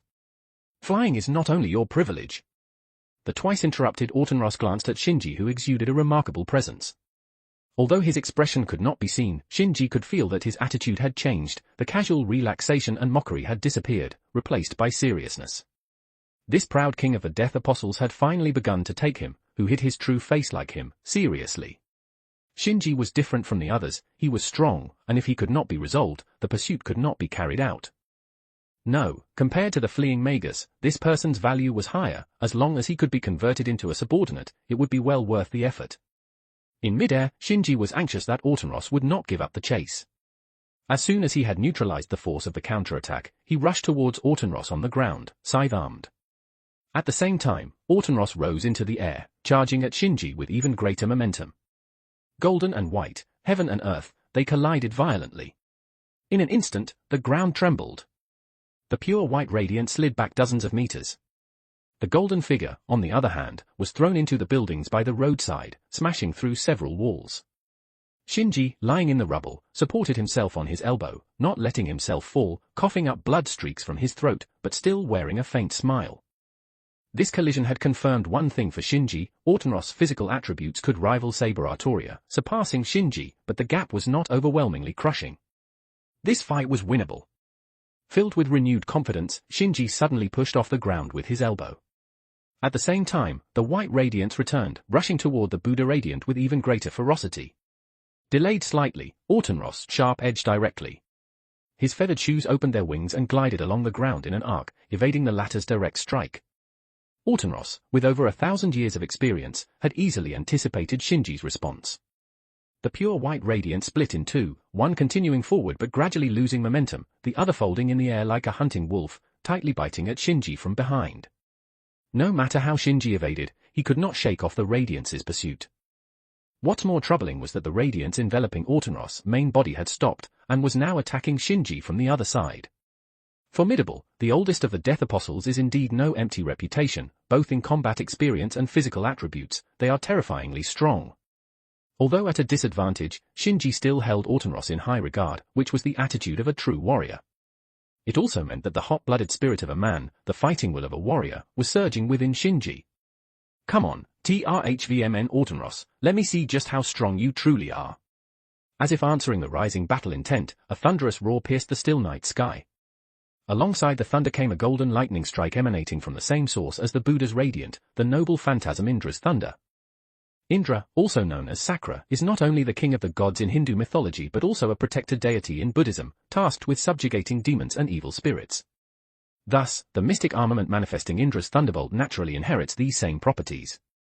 As a vampire, as one of the dead apostles, TRHVMN Autenros undoubtedly fits the definition of a demonic entity in Buddhist teachings, making him the perfect target for the golden divine lightning.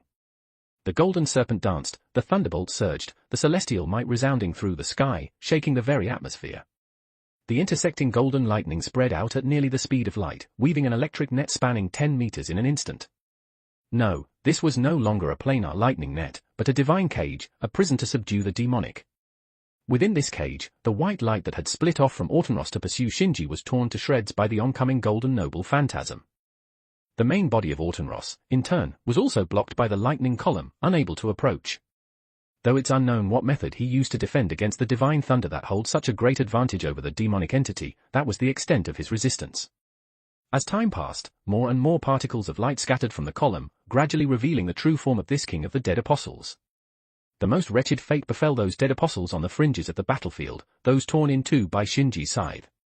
Unable to recover their wounds due to the immortal slaying scythe, they were merely clinging to life, and now, caught in the divine lightning cage, they were instantly reduced to ashes, their undead lives coming to an end. As the white feather had foretold earlier, this night would leave an indelible mark, for it was the night their undead journey reached its conclusion.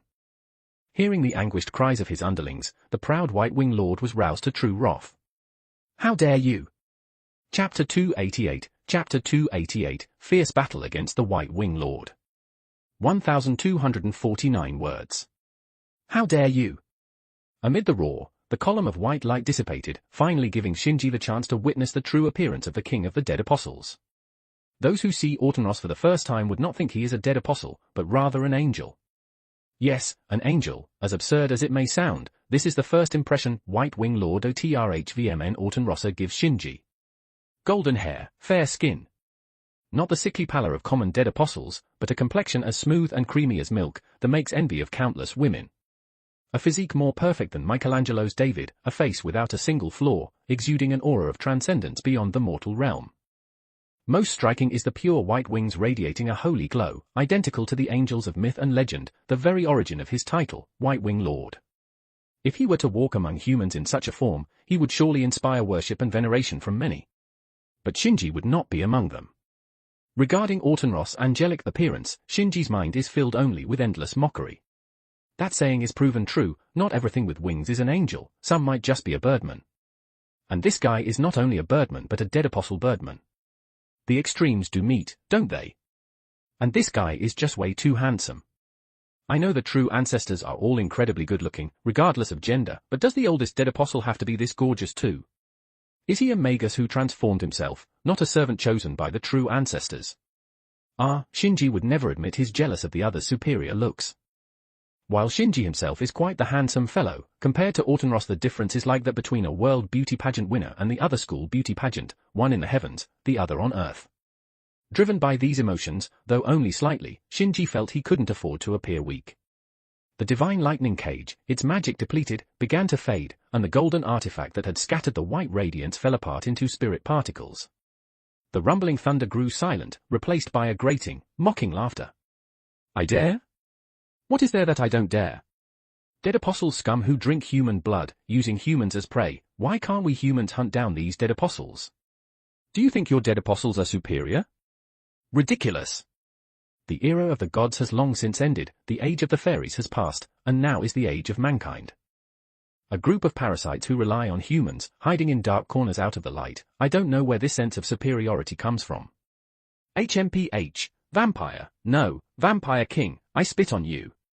I hope you can still say that after becoming my subordinate." Autumnross laughed furiously as he tore apart the last golden lightning bolt. He hadn't expressed such extreme emotions in a long time, but even so, his handsome and holy countenance remained unaffected. "I'm sorry, but in this world, there is only one ancestor that I would willingly serve. Unfortunately, that person is not you." The left hand hidden in the cloak silently crushed a healing rune, and the internal injuries caused by the collision of powers were instantly healed. Autumnross said no more, preferring to assist with actual action rather than mere verbal sparring. His long fingers naturally curved, making a grasping motion. This is a weapon favored by most dead apostles. Instead of swords or firearms, dead apostles trust in the formidable power of their bodies, such as claws and fangs.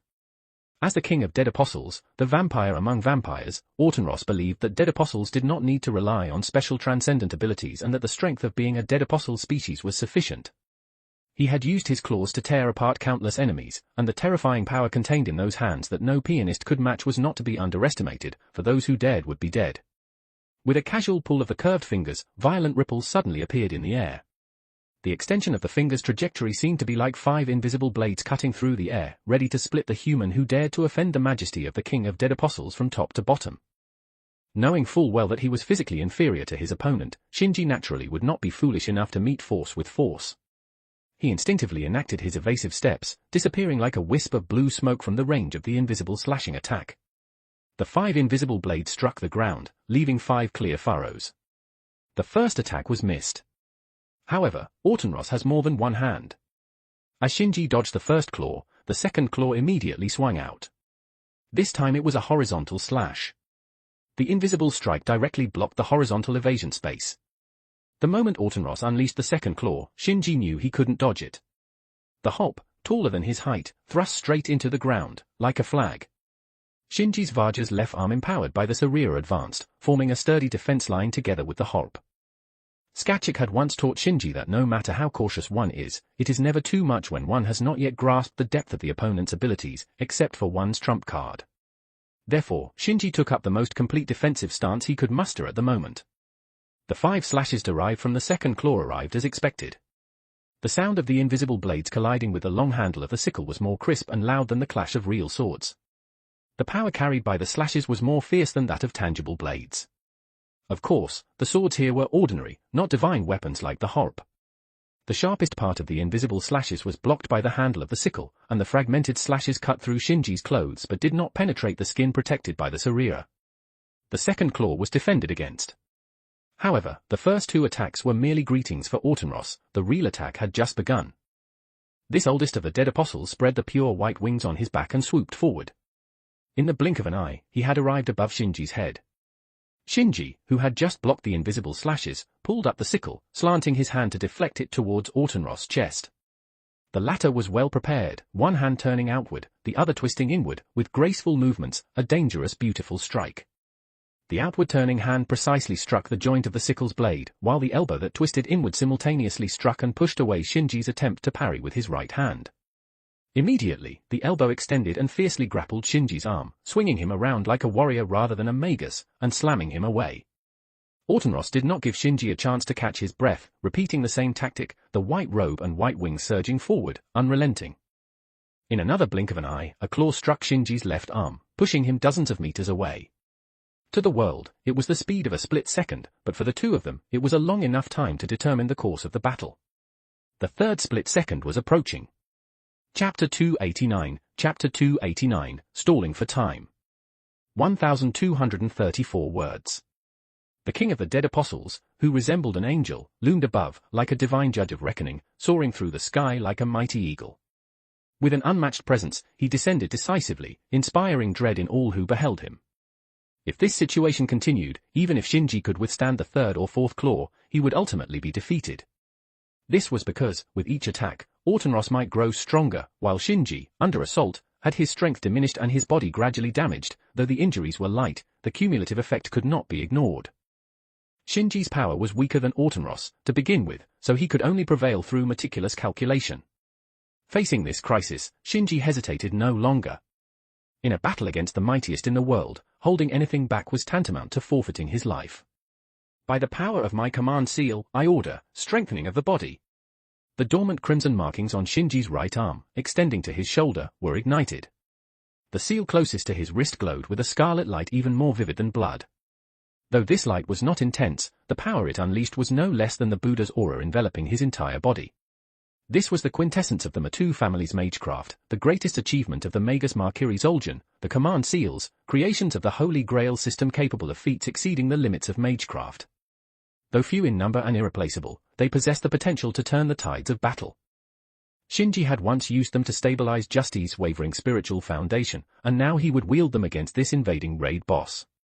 The concentrated magical energy diffused through his body, filling every cell with power, and intoxicating Shinji. Alas, this strength was temporary, to be used sparingly, not to be squandered.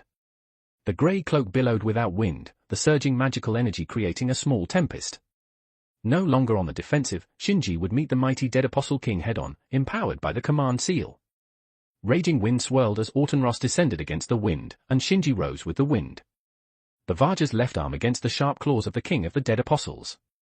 Suddenly, a solemn and majestic sound, like the tolling of evening and morning bells, rang out across the heavens. Centered on the point where their fists and claws met, the air rippled like the surface of the Yangtze River stirred by a spring breeze, generating a fine series of wavelets. As the ripples passed, the Hade's cloak violently billowed, and the youthful face of Autenros simultaneously revealed a series of subtle undulations before gradually settling back into calmness. The two striking arms swung back in unison, then switched hands to strike again. The hop gleamed with icy coldness, its trajectory like a crescent moon. The sharp claws curved like hooks, their invisible blades howling. Autenros furrowed his brow slightly and retracted his hand gently. Shinji shook his arm and let out a light hum. Neither made any further move, but the distance between them was steadily increasing. Since Autenros had set aside his white glow and become serious, this was the first time Shinji had achieved parity. The confidence and momentum of Autenros, who had thought victory was assured, were inevitable, albeit slightly, affected. Meanwhile, the freed Shinji had gained a lot more self-assurance. He saw hope, the hope to keep fighting. As the distance between them no longer continued to widen, the grounded Shinji paused briefly before launching a new round of attack. Only a few minutes had passed since the retreat of Brigade, and Shinji had to keep this terrifying enemy detained here to ensure they would not be pursued. Shinji's steps were initially extremely slow. The first step taken was less than half the normal person's stride. The second step was slightly quicker, on par with a normal person. The third step was already twice the normal person's stride. And so on. The Bajikan has active steps, and Japanese swordsmanship has something similar to shrinking the earth steps, so Shinji naturally also learned a similar moving method from Skachik. After a few steps, the speed Shinji burst out with even surprised Autenros, and what surprised him, even more, was the enemy's tactics. Knowing he was the White Wing Lord, yet daring to engage in close combat with him, how long has it been since he encountered someone like this? Decades or even centuries. But thinking about the behavior of the man codenamed Death repeatedly challenging him, Autenros resigned himself to it. Such people cannot be judged by normal logic. The two slightly furrowed brows slowly relaxed, the pure white wings behind Autenros spread out and flapped, lifting him off the ground, out of Shinji's charging path. That's right, he evaded, not engaging Shinji head-on again. It's not that he couldn't block it, nor was it out of fear, but because there was no need. With Autenros' eyesight, even if he couldn't see through Hade's cloak's disguise, seeing through Shinji's current state was no problem at all. Although Shinji's momentum is now fierce and intense, all of this is like wood without roots and water without a source, unable to last. As long as it's left alone, Shinji will soon exhaust this power that does not belong to him. Being the case, why bother directly confronting him? After all, that sickle capable of suppressing regenerative ability and the unknown artifact that can release golden lightning are effective against the dead apostles, and even Autenros doesn't want to get involved with them. Generally speaking, when the two sides are not too far apart in strength, it's not easy for one side to avoid battle, because the other side will try their best to keep the pressure on. But Autenros doesn't have this concern, because the gap in experience between the two is too great. Even though Shinji has been through many battles and inherited the wisdom of Dunscathe, it's still no match for the accumulation of the former over 1,000 years. Previously, Autenros had to fight Shinji head-on, and Shinji couldn't evade. Now, Autenros is willing to lure him, but Shinji is powerless to do anything. It's worth mentioning that although the feeling of being powerless is unpleasant, Shinji doesn't feel the least bit frustrated. His goal is not to defeat Autenros at all, just to buy time. No matter what means are used, as long as the goal is achieved, it's fine. Autenros doesn't want to waste energy, and Shinji doesn't either. The more energy he has left, the easier it will be to escape. The only thing he doesn't understand is what benefit this brings to Autenros. Shinji doesn't believe Autenros can't see through his intentions. The longer he dawdles with him, the more hopeless it is to catch up with the brigade. Normally, shouldn't he just kill him as quickly as possible and then start the pursuit? This thought had just arisen when Shinji rejected it. Even setting aside how to sneak past Bartholomeo's intelligence network and send enough force to wipe out the brigade into the Po River plain. Even if they are sent in, there's no need to split up from Autenros. Directly ambushing the town would be more effective. So what is the reason then? Taking advantage of the gaps in Autenros' movements, Shinji began to ponder. Chapter 290, a more important objective. 1,264 words. The answer is not that hard to guess, because compared to wiping out the Shalon Canticle Brigade, Autenros has a more important goal, to obtain Shinji. After several rounds of confrontation, Autenros' perception of Shinji changes a little with each round. In the first round, the sneak attack severely wounded Autenros and his subordinates, and he only saw Shinji as a fool. Even though Shinji had such good stealth skills, and even carried precious weapons to suppress the dead apostles, he did not flee but instead rushed to the White Wing Lord's doorstep to cause trouble. Isn't this just deliberately going to his death? In the second round, Shinji blocked his attacks twice, buying time for his comrades to retreat. Autenros raised his evaluation a bit, seeing the powerful fool. He must be strong to be able to block him, and as for being a fool, in this world where the gap in combat power is extremely large, anyone or any force knows the preciousness of high-end combat power. If it were Autenros in Shinji's position, he would abandon the Shalon Canticle Brigade and save himself, waiting for an opportunity to take revenge later. From this point on, Autenros had the idea of turning Shinji into one of his subordinates. In the third round, in a confrontation, Shinji destroyed Autenros' white light with a new divine artifact and also destroyed the subordinates barely hanging on nearby. From that moment on, Autenros changed his goal. As long as he could get the person in front of him, he could let the Shalon Canticle Brigade go wherever they wanted. With the racial advantages of the Dead Apostles plus this man's combat power and various strange armaments, a powerful Dead Apostle on par with the 27 ancestors could soon be born. More importantly, this Dead Apostle would be directly under his command. With Shinji's support, Autenros would be able to gain the upper hand in the struggle with his old rival, Altrune Brunstad, and even go further to become the true king of the Dead Apostles. The subsequent fourth round of overpowering him and the current fifth round of wrestling are all attempts made by Autenros to achieve his goal. He wants to break Shinji down from various aspects, deprive him of his ability to resist, and then absorb his blood to turn him into his kin. The night is still long, and Autenros has enough patience to accompany Shinji slowly. In terms of consumption, humans can never match the Dead Apostles, whether in lifespan or endurance. As time passed, the highly concentrated magic power in Shinji's body became less and less, and the glow of the command spell nearest to his right wrist also gradually faded, finally dimming into a faint scar after a brief flare-up. At the same time, the violent magical power fluctuations on Shinji's body also withered away, causing Shinji's movements to slow down as well. To be safe, Autenros did not hurry to change his tactics but continued to observe and confirm that Shinji's enhanced state had indeed ended, before finally ending the bout, like a fierce tiger descending from the mountain or a grey eagle pouncing on a rabbit, launching a full frontal assault. Without the enhanced power of the command spells, Shinji did not dare to directly engage Autenros and instead immediately activated his feathered shoes to flee in all directions. The ambitious king of the Dead Apostles was also not in a hurry, just leisurely hanging behind Shinji, occasionally lashing out with invisible slashing attacks, both consuming Shinji's stamina and magic power and controlling the direction of the prey's escape. The small town, despite its dilapidation, still contained many obstacles like houses and walls. Just now, Autenros had consumed the opponent's strength by relying on these obstacles, but now he didn't want the opponent to use these obstacles against him. Under the constant pressure of Autenros, Shinji soon crossed the entire small town and came to the open hills and plains outside the town, with no cover. Here, Autenros could finally unleash his power and skills without worrying about the terrain. In the open field, the ancient Dead Apostle, unlike a typical vampire, floated in the air. The hazy moonlight shone through his pure white wings, casting a dreamlike light and shadow on the ground. The light and shadow kept rolling and changing, as if brewing something. The pure white feathers detached from the wings and fell into the wondrous world constructed by light and shadow. In an instant, the light and shadow detached from the intangible concept and transformed from the virtual to the real, as if they had been endowed with life. No, they had indeed been endowed with life. The things born from the light and shadow were indeed living beings, numbering about 20. Some of them Shinji could name, but more were unnamed, even strange monsters that did not conform to the evolutionary rules of biology. Although these beings had different forms, they all had one common feature: their bodies were white except for their eyes. This was the symbol of White Wing Lord Otrhvmn Autenros, and these monsters were his familiars. The familiars of the Dead Apostles are similar yet different from the familiars of the Magus. The similarity lies in their uses and functions, while the difference lies in the method of creation. For the Dead Apostles, drinking blood has a deeper meaning beyond just a biological need for energy. Their physical bodies, the containers themselves, begin to rapidly deteriorate the moment they become Dead Apostles. To make up for this, they need to constantly consume the blood of others, absorbing the genetic information of others into their bodies to maintain the stability of their physical form.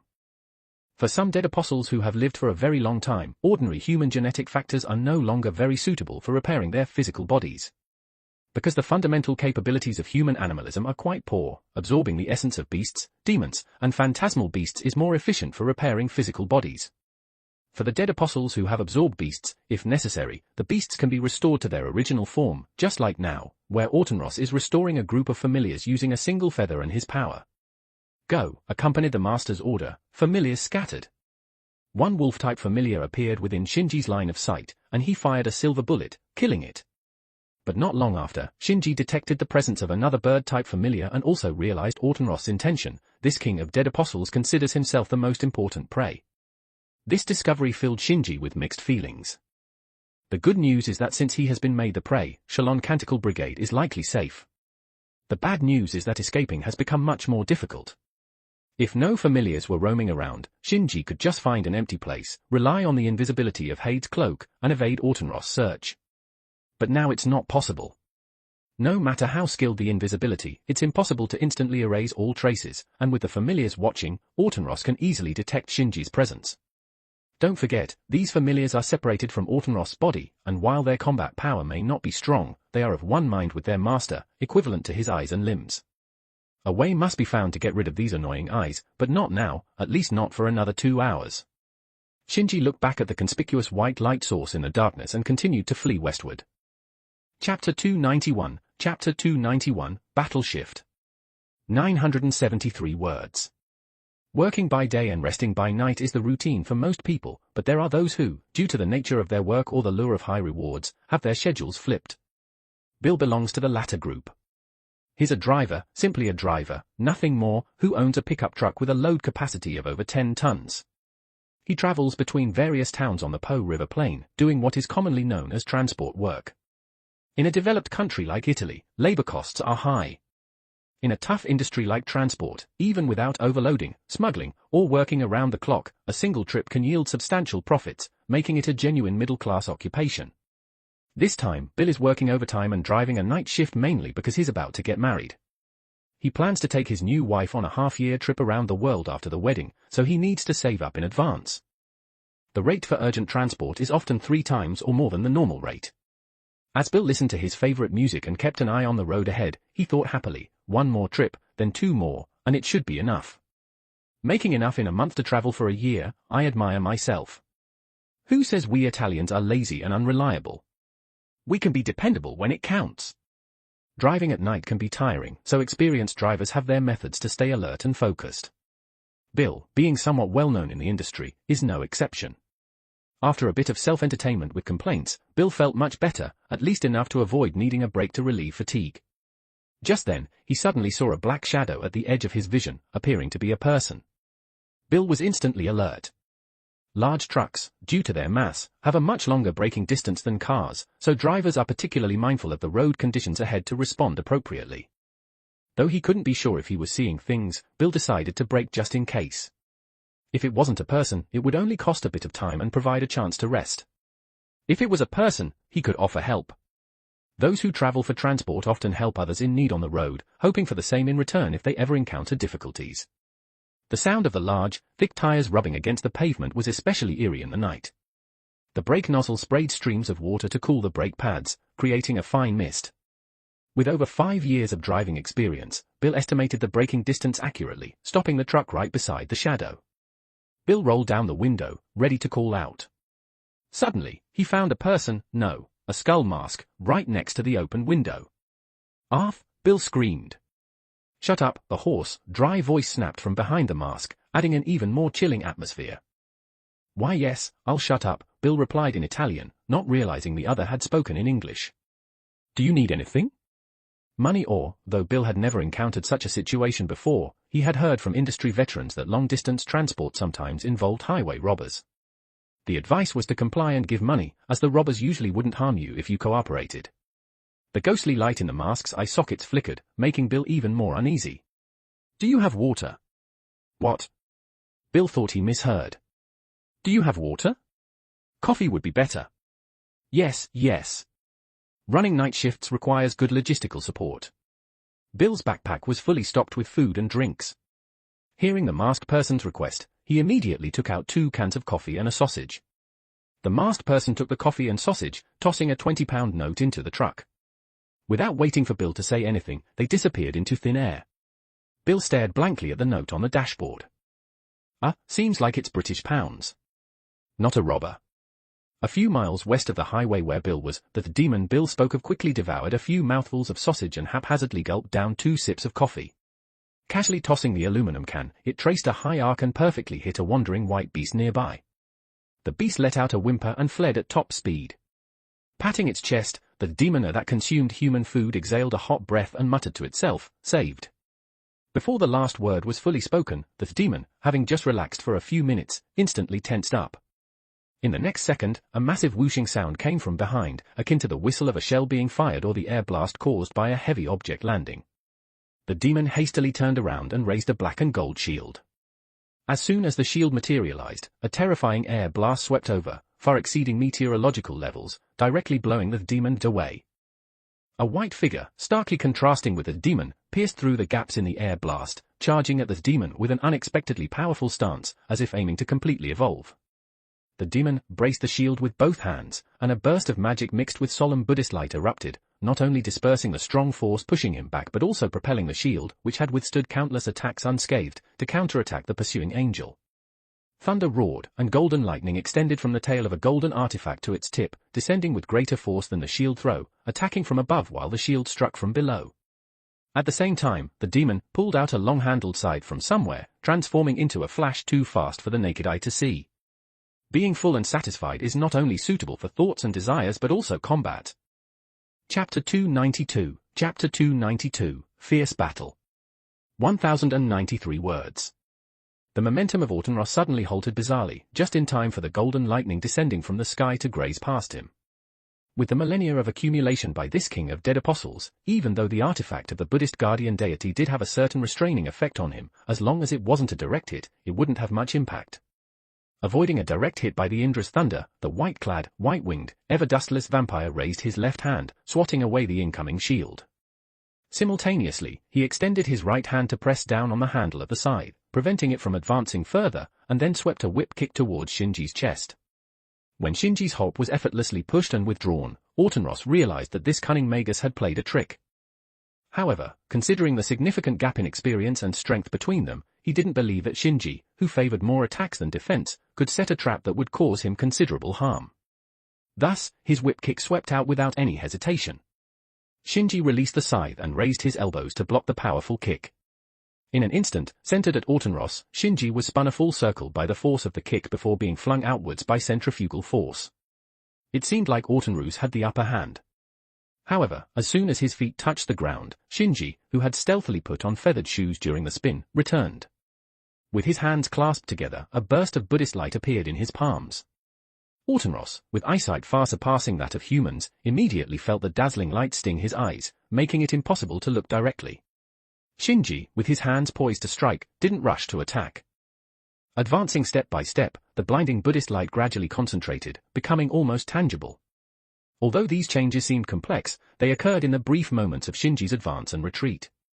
Autenros let his arms hang naturally and slowly opened his squinted eyes, ready to respond to whatever Buddhist secret technique Shinji would unleash in 3 steps. By this point in the battle, this ancient dead apostle, who had survived for a millennium, believed he had largely grasped Shinji's abilities. The majestic golden light and the golden conical artifact unmistakably belonged to Buddhist tools, and the formidable close combat skills displayed by Shinji further solidified Autenros' judgment. As for the scythe that inhibited wound healing and the indestructible shield, they were likely ceremonial tools passed down by the Bartholomew family. This family, which had entangled with him for years, always managed to come up with peculiar items. Seeing Shinji avoid using weapons in combat suggested that he was only temporarily borrowing them, hence not fully integrating them into his battle style. As Autenros predicted, Shinji indeed released his clasped hands after 3 steps, with his left palm forward and right palm back, delivering a double strike. However, he miscalculated one thing: Shinji's true trump card wasn't in the powerful double strike but in a trap set long before. In a dark corner opposite the solemn Buddhist light, a pair of eyes quietly opened on the shield that had fallen to the ground. The deep pupils elongated into ovals, emitting a strange golden light that starkly contrasted with the Buddhist glow. The highest grade mystic eyes Sibboleth opened. Aegis, Athena's shield, caress of the Medusa. A grey-white color silently crept up Autenros' body. Even the king of dead apostles couldn't escape the petrifying mystic eyes, originating from a bloodline more ancient than that of vampires and the era of myths. When he tried to step forward to engage the enemy, he suddenly found his feet immobile. Looking down, he saw that his legs below the knees had turned to stone. In that brief moment of shock, Shinji's double palms had already reached him. Autenros was brave. He allowed Shinji's palms, imbued with the power to break evil, to press against his chest and then retaliated with 2 punches to Shinji's abdomen. These punches were even heavier than the earlier kick, forcing Shinji back even further. But this wasn't Autenros' true intent. The immense force from Shinji's double palms and the counteracting force from his punches were all channeled into his lower body. If his legs were intact, the force would have been absorbed by the muscles and bones of his legs into the ground. However, with his lower legs petrified, the only outcome was that the stone legs shattered into pieces, along with the unaffected parts above the knees. Enduring the turmoil within his body, Shinji, hidden entirely under a cloak, looked up at Autumnross in midair. At this moment, Autumnross no longer retained its pure and holy appearance. A layer of seductive, blood-red mist was spreading around its body, growing thicker and denser. A white bird flew overhead, diving straight into the blood mist without pause, never to emerge again. Meanwhile, Autumnross' lost legs began to regenerate at a speed visible to the naked eye. Seeing this, Shinji knew that he had lost the chance to further expand his victory, possibly the only opportunity to severely wound Autumnross using the advantage of information asymmetry. Fortunately, the most basic objective had been achieved, so Shinji didn't feel too regretful. Rubbing his still protesting abdomen, Shinji gathered up his scattered treasures and staggered forward. At the same time, more and more white beasts were converging towards the blood mist from afar. Their actions were no different from that of the white bird. They all dove into the mist, using their bodies to repair the main body's damage. These creatures were familiars split from Autumnross' body, so they could naturally return to the main body and become nourishment for its recovery. After devouring over a dozen familiars, the ancient king of dead apostles finally restored his legs. The force of exorcism that had invaded his body had already been dispelled before his legs were fully regenerated. Taking a deep breath and inhaling the remaining blood mist, Autumnross stared intently in the direction Shinji had left, his vampiric eyes growing even redder as if filled with countless streams of blood. To be able to inflict such damage on me, I'll reluctantly commend you as remarkable. However, this level alone is not enough. Do you think that by retrieving my familiars, I won't be able to find you? As your Buddhist saying goes, you can't escape from my five-finger mountain. With a flap of his white wings, the pure white angel streaked across the night sky. There was now less than an hour until sunrise. Chapter 293, Fight to the Death. 1,213 words. The Po River is the largest river in Italy. Originating from Mount Viso in the Cottian Alps at an altitude of 3,841 meters, located at the border between Italy and France, the river initially flows from west to east. It turns north at Saluzzo, passes through Turin, skirts the Monferrato Hills, then turns east again at Chivasso, and finally empties into the Adriatic Sea 20 kilometers east of Porto Toli. The river spans a total length of 652 kilometers and has a drainage basin of approximately 75,000 square kilometers, crossing the northern part of the country and forming the Po Valley. It flows through cities such as Turin and Piacenza. The middle and lower reaches are dotted with many lakes and tributaries, including the Tanaro, Scrivia, and Trebbia rivers. Shinji fled westward, aiming to utilize this major Italian river to escape.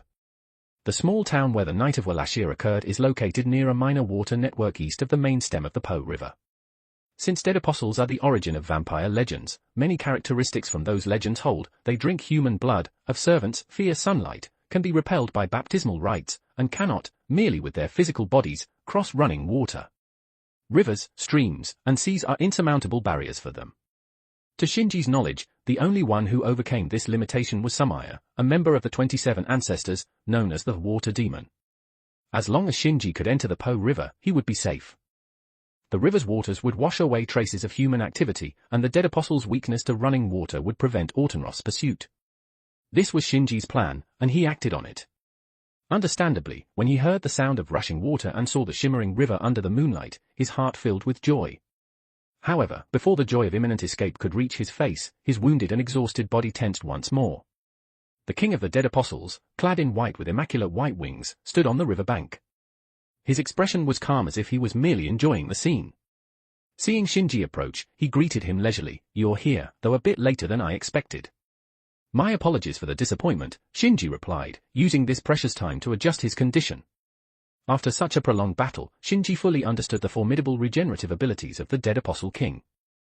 He knew that if he did not make the most of every second, he would fail at this crucial moment. Unfortunately, this small calculation was seen through by Autumnross, who smiled and snapped his fingers. "I'm not disappointed. If you had escaped, I would have been disappointed." So. His left claw slashed horizontally while his right claw cut vertically, sending 10 invisible strikes from all directions, sealing off Shinji's escape routes. "Fall here." It wasn't that he didn't want to chat more with Shinji, he simply couldn't afford to. Yes, he couldn't. In the relentless pursuit, Autumnross had driven his prey to the brink of despair multiple times. Yet, at each critical moment, Shinji would come up with an unexpected move, turning the tide. Autumnross always thought that would be the final surprise, but Shinji continuously found new ways to escape from desperate situations. the side of serpents, Horp, Indra's thunder, Athena's shield, Hade's cloak, Hermes' winged sandals, Vajra's left arm, divine gunblade, rune magic bullets, command spell enhancement, rune magic. The surprises seemed endless and inexhaustible. If not for the circumstances of the Po River and the impending dawn, Autenros would have loved to see what more tricks this peculiar magus had up his sleeve, even if it meant getting embarrassed or injured. But at this moment, Autenros couldn't afford any slip-ups. Otherwise, the cooked duck would fly away, and he, the ancient king of the dead apostles, would become a laughingstock. Aware of his enemy's intent, Shinji remained silent, focusing all his strength on the battle. Athena's shield materialized, blocking the invisible strikes. Medusa's eye opened, turning the world in his vision grey. Autenros, having suffered once from this, wouldn't fall for it again. As soon as the shield appeared, he moved to Shinji's side, engaging in close combat. At such a close distance, the long weapon side of serpents couldn't be wielded effectively. Without the most feared weapon by the dead apostle king, Autenros could fully leverage his advantages to crush Shinji. Weapons are unusable, strength is unmatched, and the difference in experience is like heaven and earth. Let's see what tricks you still have. It must be said that Autenros' strategy was correct and his tactics were very cautious. But he underestimated Shinji's determination and willpower, and even more so, he underestimated the education Shinji had received and his wide-ranging, imaginative thinking. Just because the side of serpents was neutralized, does it mean I have no other options? Beaten by Autenros to the point where his arms were swollen and blood was trickling from his mouth and nose, a fierce glint flashed in Shinji's eyes. There was a burst of Buddha light, and the only hand that could wrestle with the dead apostle king grabbed the latter's wrist. Then, he directly rammed his entire body into him, causing Autenros to stagger. But before Shinji could release his left hand and distance himself from the enemy, Autenros, having recovered, grabbed Shinji's left hand with a backhand and forced himself closer. However, unlike Shinji, he didn't ram but extended his left claw to grab Shinji's head. As long as he caught this vital part, the outcome would be decided, and the dead apostle king had no fewer than 10 ways to strip Shinji of his ability to resist. Autenros' left claw came very fast, so fast that Shinji didn't even have the chance to raise his hand to block it. The confident claw came straight at him, and through the fingers, one could see Autenros' smile of assured victory. However, this smile froze as the claw descended. The claw, which could slice through gold and jade like cutting tofu, simply passed through the mask's face and then through the head behind the mask. No mask fragments, no blood, and no brain matter. There was nothing, as if he had grabbed a handful of air. An illusion? But then, what about the left hand he was gripping with his right hand? It turned out that the special effect of Hade's cloak only worked on the sensory organs of living beings and did not directly change appearance and physique.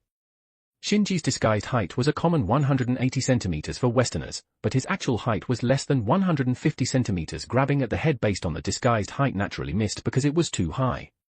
To avoid being noticed as a fraud, Shinji tried to avoid direct contact with others, especially his upper body, while in his disguised form. At this moment, he went against this principle to calculate Autenros, and the effect was surprisingly good. Before Autenros could react to what was happening, thunder suddenly roared in his ears, and golden lightning raged before his eyes. Shinji, whose head had been pierced by the claw, held the most destructive golden artifact in a reverse grip. The black pearl at the end of the artifact was filled with heart-palpitating, unpredictable thunder. Chapter 294, Chapter 294, with a curse. 1,232 words. Are you insane? Autenros turned pale. The reason he hadn't guarded against this artifact was twofold. Firstly, it wasn't a weapon, making it unsuitable for close combat. Secondly, the thunder it carried, though powerful, was indiscriminate and difficult to control. Using it at such close range would mean neither side could escape unscathed. Shinji still didn't speak. He answered Autenros through his actions. A mysterious crimson light flowed from his right hand into the golden artifact. A sudden clap of thunder, the divine thunder of Indra. In an instant, thunder and lightning manifested, and dark clouds swirled. Although it was just a small cloud covering the two of them, its momentum was no less than a summer thunderstorm. Thunder roared and lightning entwined, as if the god Indra himself was shouting in anger. Autenros looked around.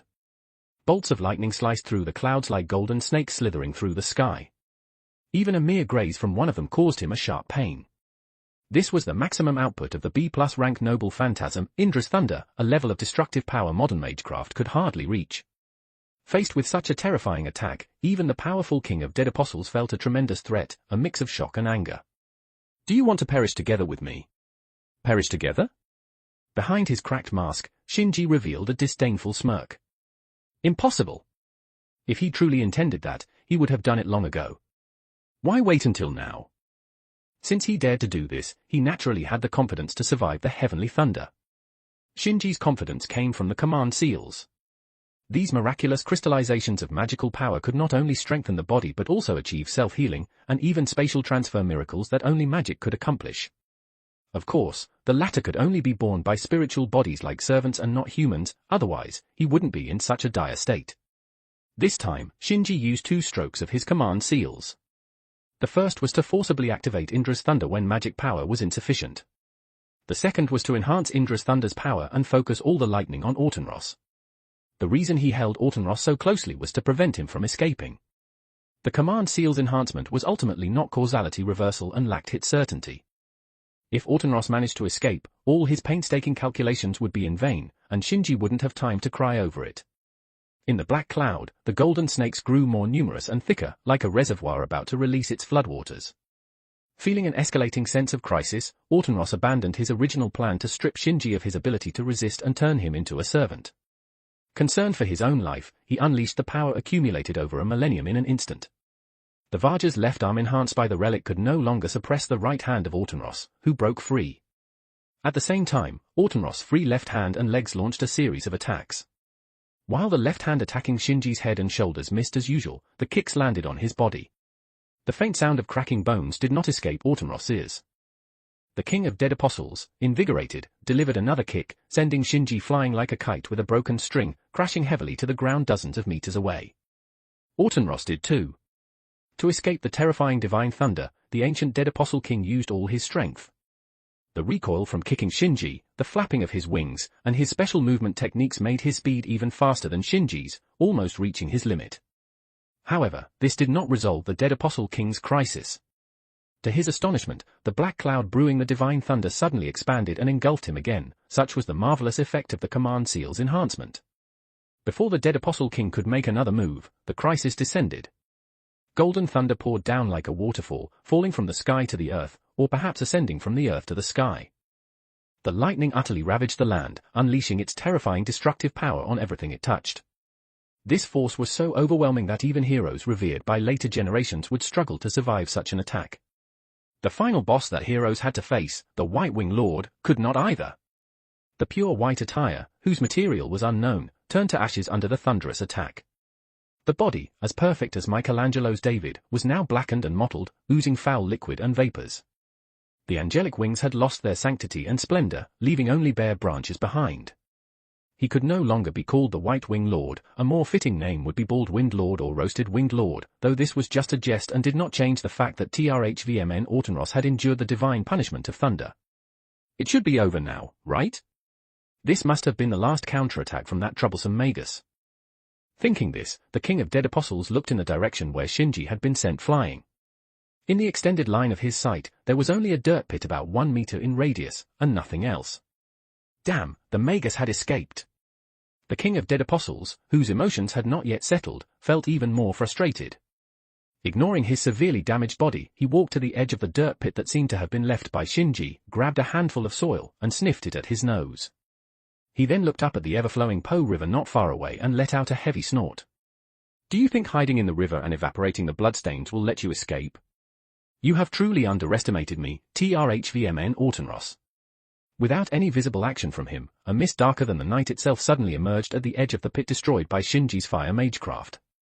This mist, unaffected by the night wind, gathered into a long line, one end held by Autenros and the other extending outward, finally flowing into the water. Almost simultaneously, a black line appeared on Shinji's right wrist as he walked in the middle of the river, relying on rune magic. Sensing something amiss, Shinji hastily pulled up his sleeve, only to see the black line extending up his arm at a visible pace. Wherever it passed, his already swollen, bruised arm began to decay and rot at an observable speed. Not good, it's a curse. Shinji had seen this condition described in the materials Lorelei had left him. It was one of Autenros' abilities, which he had used against several ancestors of the Bartholomew family. This was a malevolent curse specifically targeting Magus. The black line absorbed the Magus mana, growing stronger while gradually destroying the Magus magic circuits and inflicting physical pain, a dual blow to both mind and body.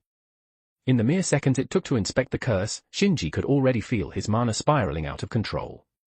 Watching as the black line crept past his elbow, nearing his shoulder, Shinji gritted his teeth and drew the divine gunblade, ready to cut it off.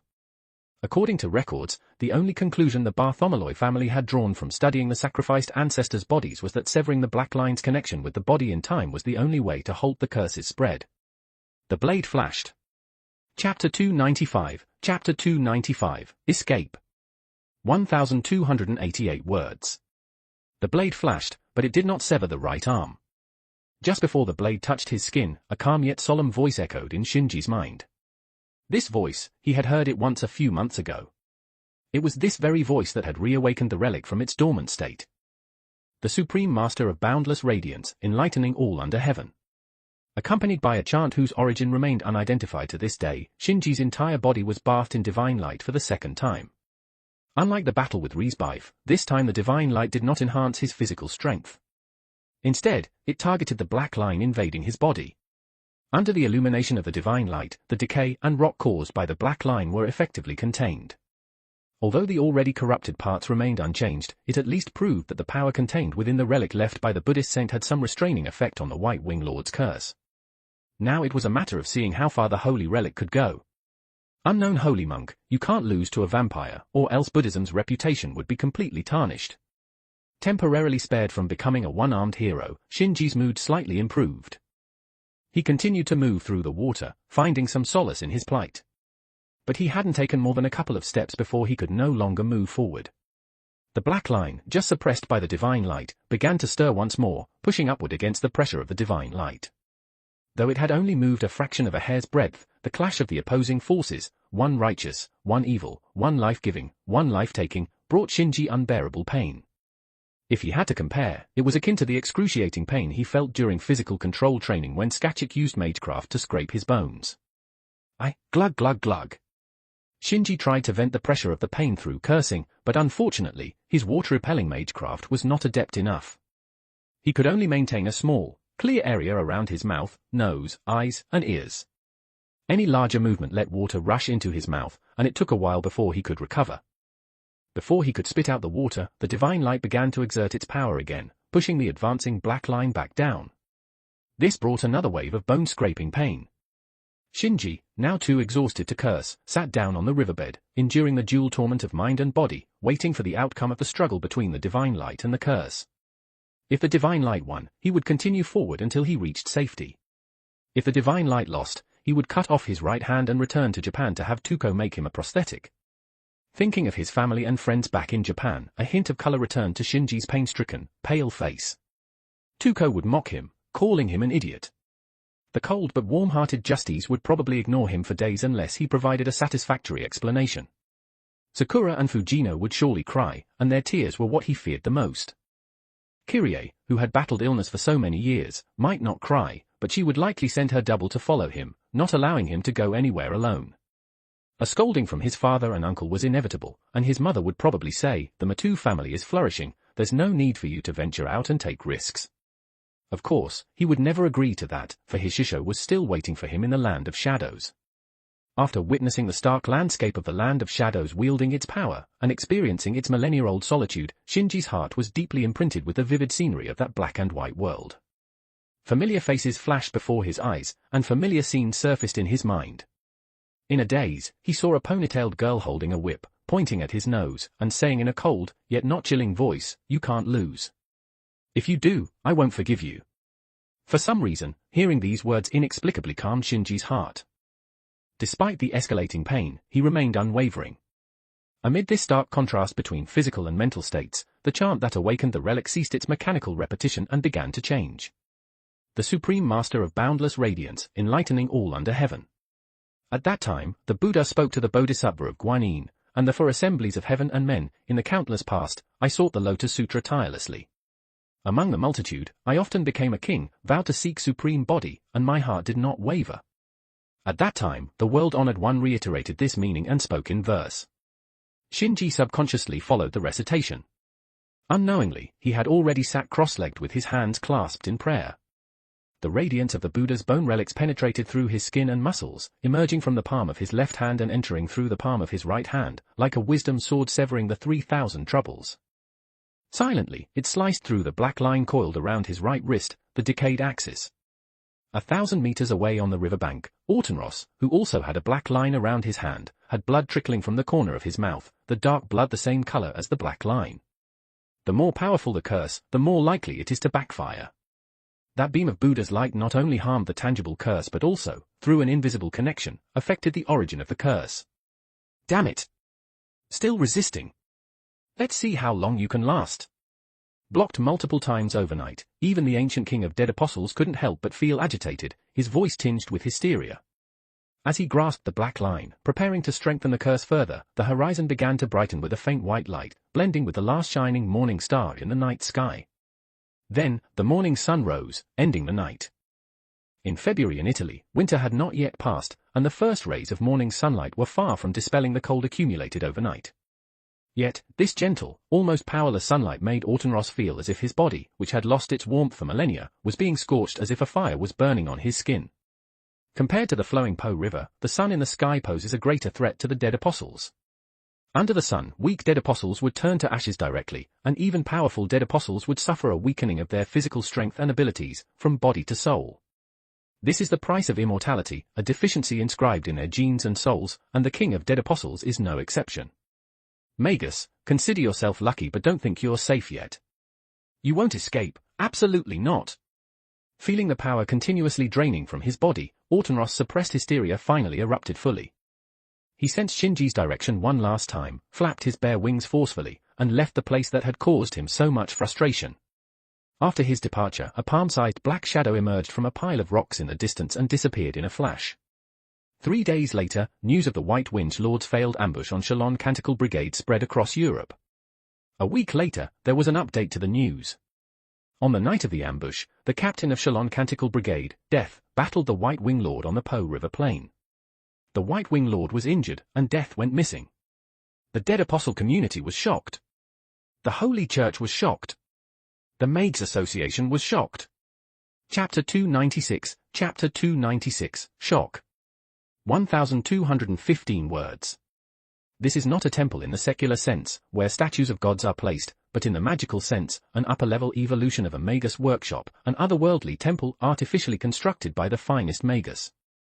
A representative example of this is the Hunauden Roku Juyunshu, the 64 layers of the Huno temple, that was destroyed by Fujino.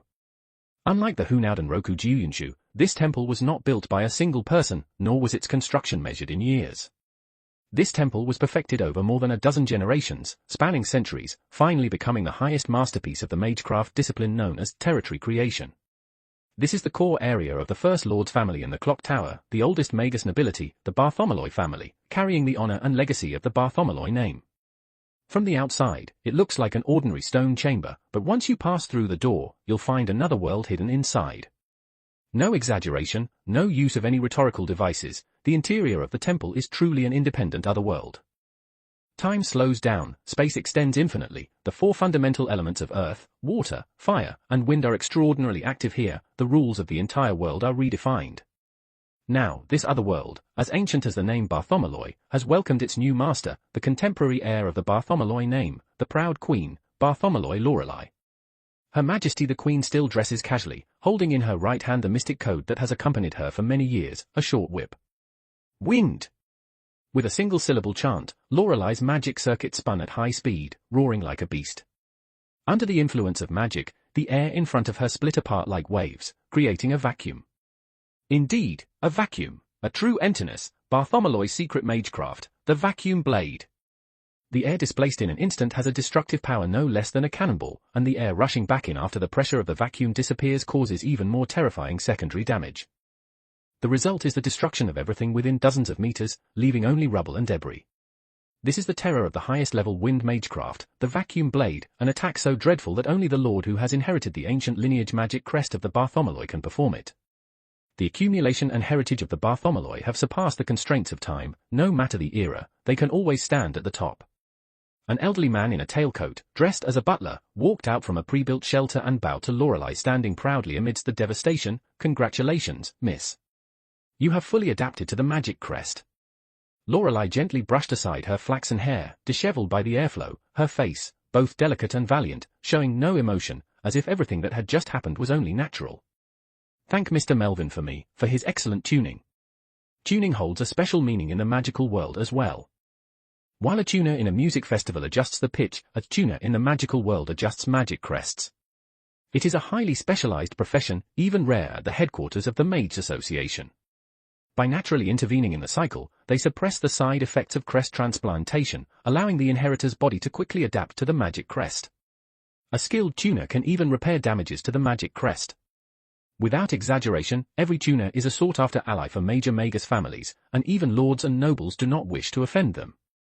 The Melvin mentioned by Lorelei is such a tuner and one of the best in Britain. Although only in his early 20s and personally suffering from various physical and psychological issues, his outstanding tuning skills make everyone overlook his flaws. It was under his tuning that Lorelei adapted to the magic crest within just half a year. The butler humbly lowered his head at Lorelei's command. "Yes, miss. I will certainly convey your thanks. What time is it now?" In this other world, there are no sun, moon, or stars, so Lorelei could not judge the time from the environment.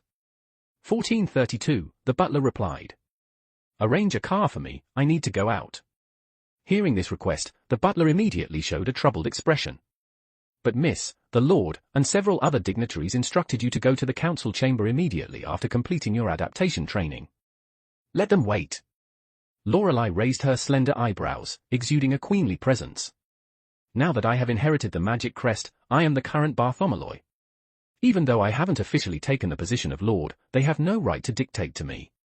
In the Bartholomew family, emotions among family members were very cold, and there was no so-called order of seniority, only differences in ability and status. Although Lorelei had not yet been crowned, she was already the pinnacle of the Bartholomew. "Do it immediately." "Yes, miss." The butler dared not persuade further and could only obey the order. "May I ask where you wish to go, miss?" "The outskirts, to the Shalon Canticle Brigade's base." With that, Lorelei started walking toward the exit of the temple. Behind her, the elderly man who had watched her grow up let out an almost imperceptible sigh. "I must inform the dignitaries quickly to prevent Miss from making a wrong decision." The Shalon Canticle Brigade was currently in a state of frenzy, frantically gathering information, training relentlessly, and burning through money like mad. Ever since they received the news of their captain's disappearance, every member had become silent and then unanimously entered this frenzied state. The captain had chosen to face the dreadful White Wing Lord alone for their sake. So, before the captain returns and before the next mission, they must become useful and not drag the captain down. They doubled their team training, doubled their exercises, pushing themselves to the brink of unconsciousness and injury, better to collapse in training than to be a burden on the battlefield. It was either break the silence with an outburst or be consumed by it. When Lorelei entered the training ground, she witnessed this scene of madness. This state is wrong.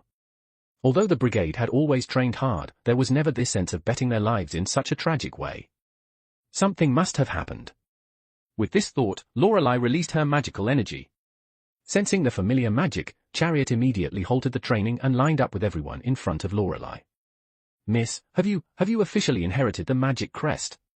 "Yes," Lorelei nodded slightly. "Congratulations, miss."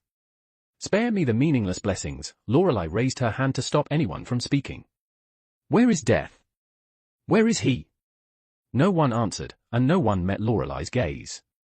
The training ground was so silent that one could hear a pin drop. The sudden silence cast a shadow over Lorelei's mood. Why is everyone silent? "Judgment, you speak." The one named Judgment raised his head, his face a mix of a bitter smile and confusion. "Miss, you don't know." "I don't know. I came here directly after finishing my training." Lorelei shook her head. "What on earth happened?" "On our last mission, we encountered Autenross. The captain stayed behind alone to cover our retreat and has been missing ever since." Lorelei's expression shifted, conveying her growing concern. Chapter 297, Chapter 297, Fury. 1183 words. Judgment's words struck Lorelei like a bolt, leaving her mind blank. However, this blankness did not show on her face. From a young age, Lorelei had been taught to appear strong in front of others. Although her face was somewhat pale, she did not show excessive grief or despair. Instead, she asked in a hoarse voice, "When did this happen?" "Half a month ago." Lorelei was silent for a few seconds before saying word by word, "Chariot, Judgment, come with me. The rest of you continue training." Half an hour later, Lorelei left the ancient castle. An hour later, Lorelei headed to the Department of Policies. An hour and a half later, the conference room of the Department of Policies was leveled to the ground.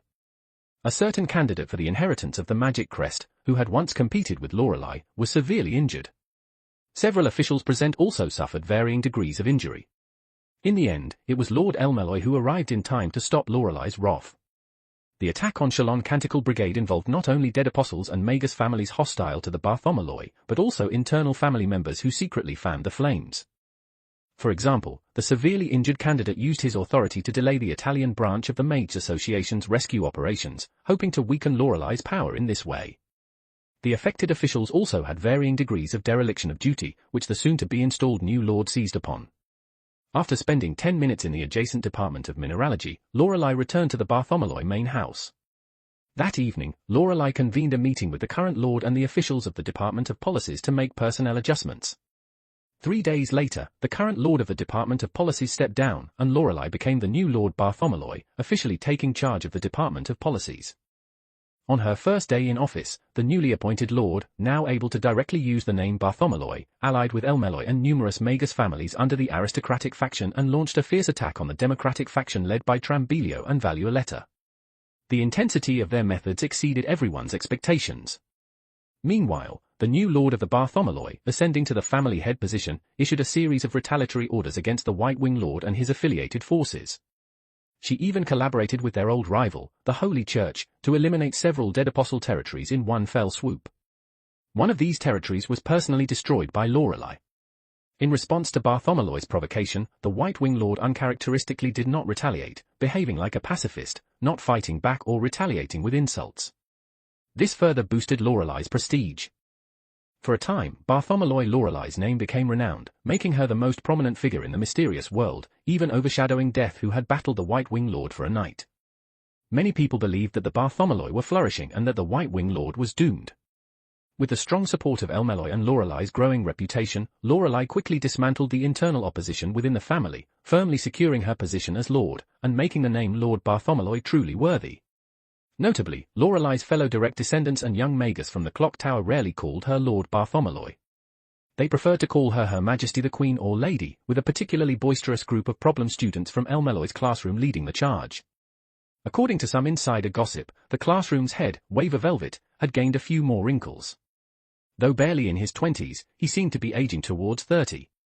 To prevent the new star teacher of the clock tower from prematurely aging and to stop the young people in the Elmeloy faction from following in Waver's footsteps, Lord Elmeloy half-persuaded, half-forced Waver to take a vacation. He even booked him a ticket to the Mediterranean for a holiday, urging him to take a break from teaching and relax.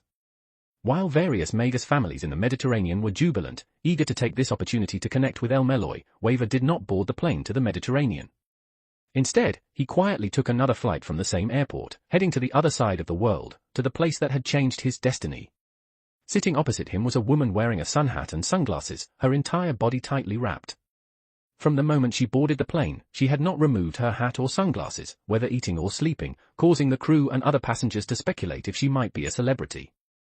When the plane landed at F Airport, the two walked out of the airport one after the other and got into the same taxi. It was only then that the woman took off her sunglasses and sun hat, revealing the face she had hidden for nearly 20 hours, none other than Lorelei Bartholomew, the undisputed rising star of the clock tower in recent times. Thank you, Mr. Velvet, for accompanying me to Japan. I am deeply grateful. At this moment, Lorelei no longer had her usual air of superiority, nor the composure she displayed when facing other lords. Her eyes, which once shone with an unyielding light, now lacked clarity, showing a hint of confusion and unease.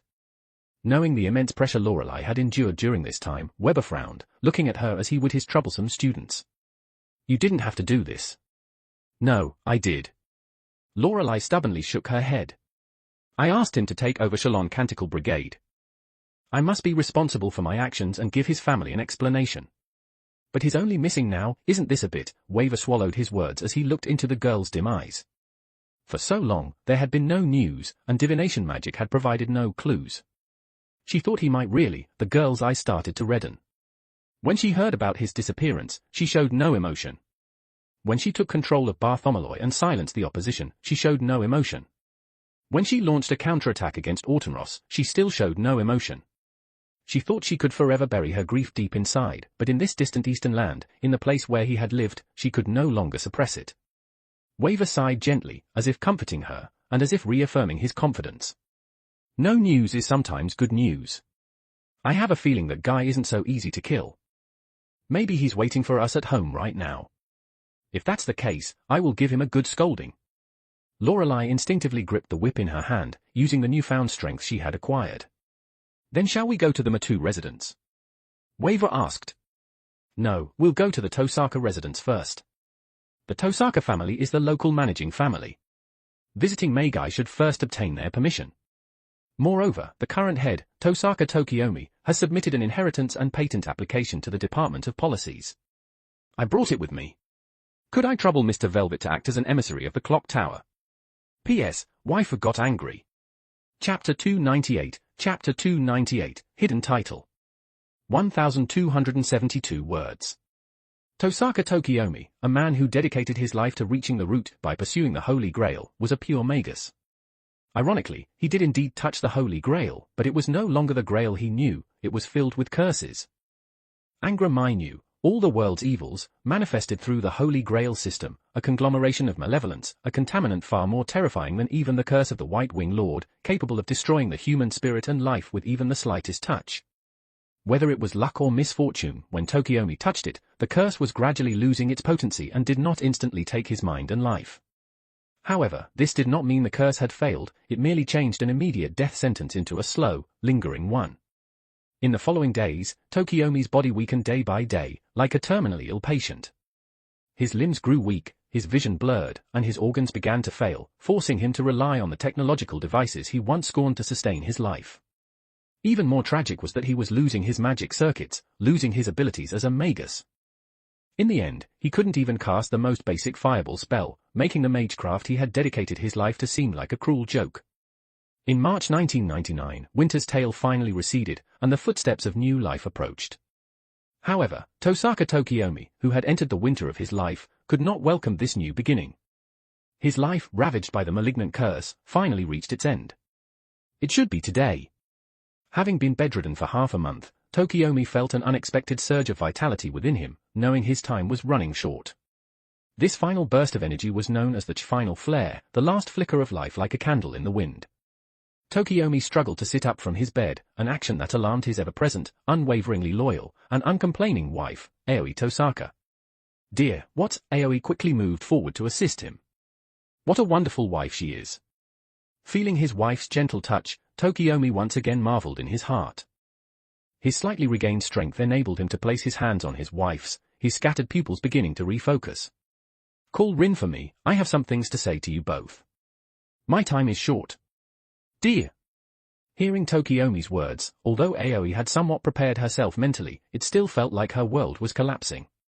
I'm sorry, Aoi. Tokiomi gently held his wife's hand, warm drops of liquid falling, Aoi's tears. Go ahead. All right. Call Sakura too, I have some things to say to her as well. As Aoi turned to leave, Tokiomi added. Aoi nodded, hurrying away with steps that belied her usual elegance. Daddy.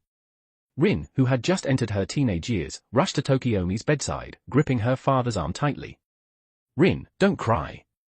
We Tosakas must always maintain composure and grace. Tokiomi placed his free hand on his daughter's head, gently stroking her hair. Got it, Daddy. Rin sniffled, trying to wipe away her tears, but they wouldn't stop. Good child, Tokiomi's face showed a trace of comfort. After Daddy dies, you will inherit the Tosaka family, you will protect Mommy, and you will fulfill the dreams that I and our ancestors could not complete. Although it's a bit early, Daddy believes that you can do it. Everything that needed to be taught to Rin had been taught, and the magic circuits had been gradually transplanted into her over the past few years. The road ahead could only be walked by herself. I can do it, I definitely can do it, Rin said firmly, wanting to become as excellent a person as her father. Then Daddy can be at ease.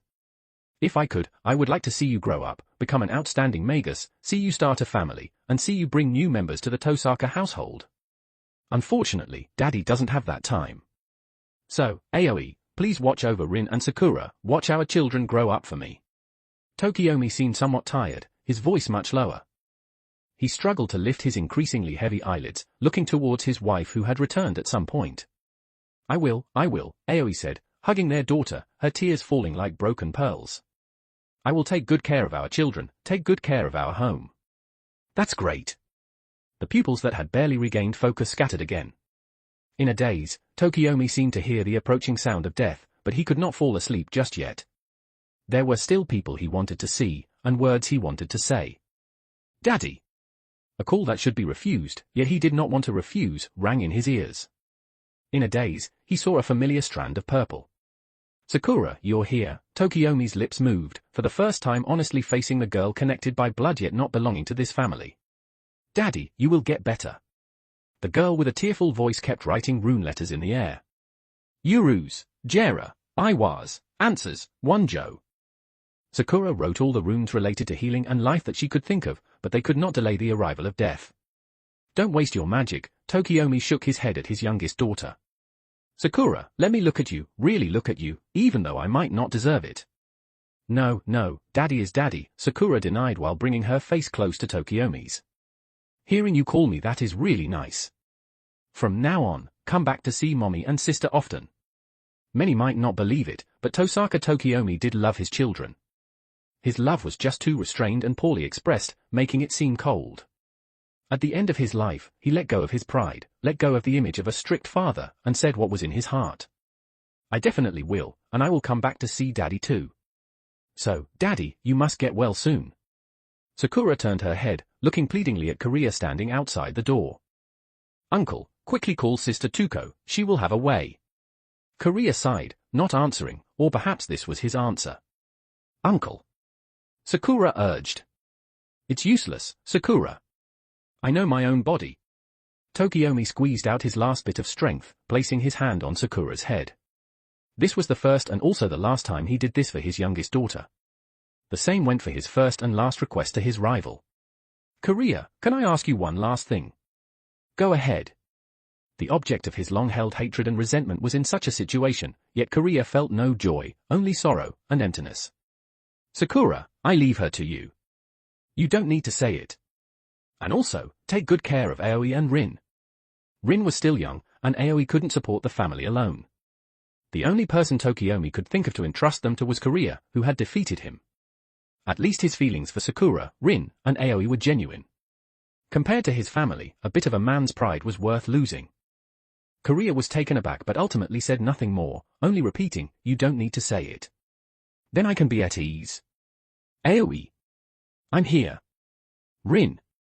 Daddy. Sakura. Daddy. Calling out to his family one last time, the man who had struggled for 4 years peacefully closed his eyes, his hands falling lifelessly. Tosaka Tokiomi died in peace. Title, Tosaka Tokiomi dies peacefully. P.S. R.I.P. Tokiomi. Chapter 299, Chapter 299, The Funeral. 1,322 words. I know that my Redeemer lives and that in the end, he will stand on the earth. The funeral ceremony proceeded quietly in the cold drizzle. The funeral host was a young girl. Originally, the host should have been the widow, Aoi Tosaka, the girl's mother. However, Rin insisted on taking on the role, promising her father to inherit the family business and protect her mother. Understanding her daughter's feelings, Aoi agreed. Rin did not show her sadness and anxiety on her face. Her expression was serious as she carried out her duties. Everyone praised her bravery and strength, no one pitied her or felt sorry for her. The family that hosted the funeral had always been like this. The previous head of the family had always conducted himself this way and had educated the current successor to do the same. Everyone invited to the memorial understood this. And after my skin has been destroyed, yet in my flesh I will see God, I will see him with my own eyes, I, and not another. How my heart yearns within me. Amen. The coffin was thus entrusted to the earth. After the prayer ended, the priest and attendees began to leave one by one, ultimately leaving only the young funeral host and those close to her in the silent drizzle. You did well, Rin. As your first task as the new head of the family, you performed excellently. Your father would be proud of you, Aoi said, hugging her daughter gently. Rin nodded silently without speaking as if everything was as it should be. The once innocent girl seemed to have grown up overnight, but the cost of this growth was heartbreaking. Sister, Sakura, her eyes red from crying, held Rin's hand, full of concern. Rin shook her head, a slight softness appearing at the corners of her tense eyes, signaling her sister not to worry.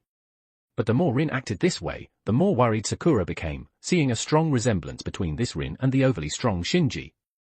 As Sakura struggled to find words, a young man in a black suit and a youth dressed in a gender-neutral style walked into the chilly cemetery in the early spring rain. The young man glanced at the two girls holding hands and the man standing nearby, then approached the widow in a black kimono and asked softly, "Excuse me, is this the funeral of Tokiomi Tosaka?" Aoi nodded, "Yes, and you are?" Waver's voice was inexplicably low. "I am Waver Velvet, affiliated with the clock tower. I am here to handle the inheritance of the Tosaka family's ley lines and patents. Before that, please allow me to express my condolences." "Mr. Velvet, please follow me," spoke Rin instead of Aoi. "And this is?" Waver looked puzzled. Aoi explained. "This is my daughter Rin, the new head of the Tosaka family." A look of surprise crossed Waver's face, mirrored by Lorelei behind him. Without saying much, they followed Rin to Tokiomi's grave to pay their respects. From a ceremonial standpoint, Rin's actions were undoubtedly more precise, but the emotion she invested in them was far less profound than Waver's. Aoi, sensitive as she was, noticed this and asked after the condolences, "Mr. Velvet, did you have a connection with my late husband?" "In a way, although we never directly interacted," Waver sighed. "You may not know, but both Mr. Tosaka and I were participants in the Holy Grail War. As members of the three founding families who constructed the Holy Grail ritual, Aoi and Rin were aware, as was Lorelei, the head of the Mage Association's Department of Policies. Therefore, Waver did not conceal the truth. Mr. Tosaka was a remarkable magus and an outstanding master. I had hoped to learn from him during this visit, but unfortunately, I arrived too late. The intention to seek guidance had some elements of comfort, but arriving too late was entirely true. After getting off the plane, Waver and Lorelei rushed to the Tosaka residence, only to be informed by the housekeeper that the head of the family had passed away and that the funeral was being held that day, so they hurried to the cemetery. "Could you tell me about the details of that Holy Grail War when you have the time? My father never wanted to talk to me about it." Waver's words caught Rin's attention. She had always been very concerned about the Holy Grail War that happened 4 years ago, believing it to be the cause of her father's death. However, Tokiomi had always been unwilling to discuss the details of the Holy Grail War. Even when she secretly asked Korea, he also refused to speak. Now, finally, another participant in the Holy Grail War was in front of her, and Rin was determined not to miss this opportunity. Waver hesitated for a moment before nodding. Although he had grievances with Tokiomi, or more accurately, with Tokiomi's servant, Gilgamesh, the deceased was gone, and Waver wouldn't involve Tokiomi's family in those old grudges. This action caused a complex look to flash in Korea's eyes. Out of his love and protection for Rin, he didn't want her to be exposed to the Holy Grail War too early. He could control himself, but ultimately, he couldn't control the strong-willed girl. It seemed he should find an opportunity to talk with Aoi about this, and also ask for Shinji's opinion. Thinking about his nephew, Korea's brow furrowed involuntarily. What's been going on with that kid lately? He's been in London for so long without any news. Right, Waver Velvet, this name sounds familiar, like someone who has been to the house before. I'll find a chance to ask him about it. Uncle, Sakura's call interrupted Korea's thoughts. Mom and sister invited Mr. Velvet to our home. Should we go with them? Korea patted Sakura's head and said, "You go ahead. I won't be going. Spend more time with your mom and sister. Also, find a chance to tell Mr. Velvet that I would like to visit him and ask when he might have time." Okay, Sakura agreed obediently and left with her mother, sister, and Lorelei, who was looking at her with a strange expression. Watching the group leave the cemetery, Korea walked back to Tokiomi's grave. Ignoring the wet ground from the rain, he sat down heavily. "In the past, I always hated you, resented you, thought you were unworthy of her, thought you weren't a good father or a good husband. But it wasn't until you died that I realized this was just my wishful thinking. No matter how much I don't want to admit it, I can't change the fact that you were better than me.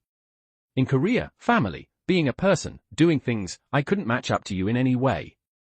Even in the one thing I thought I was better at, being humane, you weren't any worse than me. In the past, I was unwilling to lose to you, unwilling to see you take away the most important person to me, even though I knew she was better off with you than with me. Now, I'm still unwilling. I finally had a chance to catch up to you, but you just left like that, without giving me a single real chance to defeat you. So what was all my effort for? By doing this, isn't it like you're saying I'll always be a loser? I won't allow you to do that, do you hear me, Tokiomi Tosaka? Come out, don't pretend to be asleep, come out and face me, come out. Didn't you say I was irresponsible, a traitor worse than a dog? Now this traitor is mocking you, and you can't say anything. Doesn't that make you even less than me? Tokiomi Tosaka, answer me, answer me, answer me. His voice grew softer and was finally drowned out by the wind and rain. Chapter 300, The white-haired person sends off the black. 1165 words. Today was destined to be an unsettling day for Tosaka Tokiomi. First was the funeral ceremony presided over by his daughter, followed by Korea's incomprehensible rambling. Once Korea had said enough, stumbling away in a daze, another person arrived at the tombstone. An old man, though his hair and beard were white, his body and aura were exceptionally robust, exuding an astonishing sense of pressure. His deep eyes, like the starry sky, held endless mysteries. Unlike the other funeral attendees who bowed their heads in silent mourning, the old man stood calmly before the tombstone, staring directly at the inscription, Tokiomi Tosaka, 5th head of the Tosaka family. After a long while, he let out a sigh. Already the 5th generation, huh? 200 years have passed in the blink of an eye. Time flies, doesn't it? The last sentence was spoken as if he were talking to someone beside him. As expected, I can't hide from you, kaleidoscope, Kistja Zelret Schweinorg. In a clear, ethereal female voice, golden and pure white particles of spirit gathered, revealing a woman dressed in white ceremonial robes. The old man's deep gaze passed over the woman's exquisitely beautiful face, which didn't look human, and a hint of nostalgia appeared on his not-so-old face. It's been almost 200 years, hasn't it, Holy Maiden of Winter, Justice Lisrich von Einsburn? Indeed. Justice's eyes, more beautiful than rubies, met the old man's gaze, and her indifferent face showed a slight fluctuation. You've come to see off Tosaka Tokiomi, haven't you? If I remember correctly, the Tosaka family ancestor once studied under you for a time. Yes, though he was the least accomplished of them all. The old man, one of the most powerful beings in the mystical world, showed a hint of sentiment. 200 years have passed, and there's been no progress at all. Because the task you left behind isn't something an ordinary magus can complete. As far as I know, completing it is no less difficult than creating a replica of me outside the Castle of Winter. Having worked with Tosaka Nagato and Matou Zokan, Markiri Zoljan, for 10 years, Justice was somewhat familiar with Tosaka Nagato and Kaleidoscope's affairs. In the end, they were just too foolish. The old man was very strict in this regard. By your standards, then, the Einsburn is also a bunch of fools, having failed to complete the 3rd magic after all these years. Justice's tone was flat, revealing no emotion. They are indeed a hopeless bunch of fools. The old man spoke matter-of-factly. By his standards, the number of non-fools in the world wouldn't exceed double digits. You're still the same, unchanged. You, however, have changed a lot. I like this change, it makes me more human. Justice gently tucked a strand of silver hair behind her ear, exuding a stunning beauty. The old man chuckled, you are much easier to get along with now. Is it because of that child? Or perhaps the Queen of the Land of Shadows? Justice's delicate eyebrows furrowed slightly. You know, of course, with your 2nd magic involving space and time, knowing these things wouldn't be difficult for you. So, you didn't come to mourn Tosaka Tokiomi. The old man did not deny it, just in passing. A descendant of an untalented disciple isn't worth a special trip. Then why are you here? I came specifically to find you, and that child. Shinji has gone to the clock tower and hasn't been in contact with the family for a month. We don't know what he's doing now. He's encountered some trouble and can't contact you for the time being. The old man's words caused Justice's furrowed brows to tighten further. Trouble? What happened? Wait for him to come back and ask him yourself. He should be back soon. Should? Justice was not satisfied with this answer. The 2nd magus, possessing the ability to observe the world, sighed, don't consider my magic to be omnipotent. You should know, the magic are, in a certain sense, enemies of the world. If I overstep, the counterforce will intervene. How much truth is there in what you just said? Justice pressed further. She was indifferent to most things, but she cared deeply about the people around her, especially Shinji, who was the most important to her. Instead of angering the renowned and highly esteemed Kaleidoscope, Justice's attitude brought a rare, understanding smile to his face. I didn't expect to see such an expression on your face. It seems you truly care about that child. Very well. For someone like you, I'll make an exception and say a bit more. That child is the person I pay the most attention to in this world. If he were to die, I would be very troubled. It seems there's something I'm not aware of. Justy's silver eyebrows finally relaxed, but her expression didn't improve much. No need to ask further. Even if you did, I wouldn't tell you. Some things, once spoken, can have an impact. Just continue on your path as you have been. I understand. Justice knew the old man's temperament and didn't waste any more words. She simply asked, "What do you need Shinji and me to do?" "We'll discuss that when he returns. There are some things I need to convey to him personally. And in the meantime, I'll stay with the Tosaka family. I just observed that the girl, unlike her 5 foolish ancestors, is an exceptional talent. Following her ancestors' foolish methods would only waste her potential, leading her to mediocrity." The girl referred to was the new head of the Tosaka family, Tosaka Rin, who possessed 40 prime magic circuits and 30 auxiliary ones. Her magical talent ranked among the top 100 of her time, truly deserving the title of a prodigy. It was no wonder the kaleidoscope felt compelled to personally guide her. And what about Sakura? She's also of the Tosaka family and has talent comparable to her sisters. Would you consider guiding her as well? Having lived with the Matou family for so many years, Justice had grown accustomed to considering the Matou family's interests. Kistja Zelret Schweinorg, being the second magus and the highest-ranked magus, could undoubtedly help Sakura advance further in her magical studies. Sure. Kistja didn't refuse. But only guidance. Her Majesty Skachika's magical prowess is not inferior to mine. Matou Sakura's future development doesn't require much intervention from me. Regardless, thank you. Justice smiled for the first time since her appearance. No need to thank me. This is both an advance payment and to let Tosaka Tokiomi rest in peace. The old man's gaze shifted back to the tombstone, his expression solemn. Rest in peace, descendant of the Eternal One. Rest in peace, a descendant of the Eternal One, Justice echoed, bowing her head. 2 white-haired individuals, whose combined existence spanned millennia, jointly paid their respects to Tosaka Tokiomi. P.S. Be content, Tokiomi. 2 millennia-old beings are attending your funeral. Don't forget to like and subscribe to Novel Wonderland.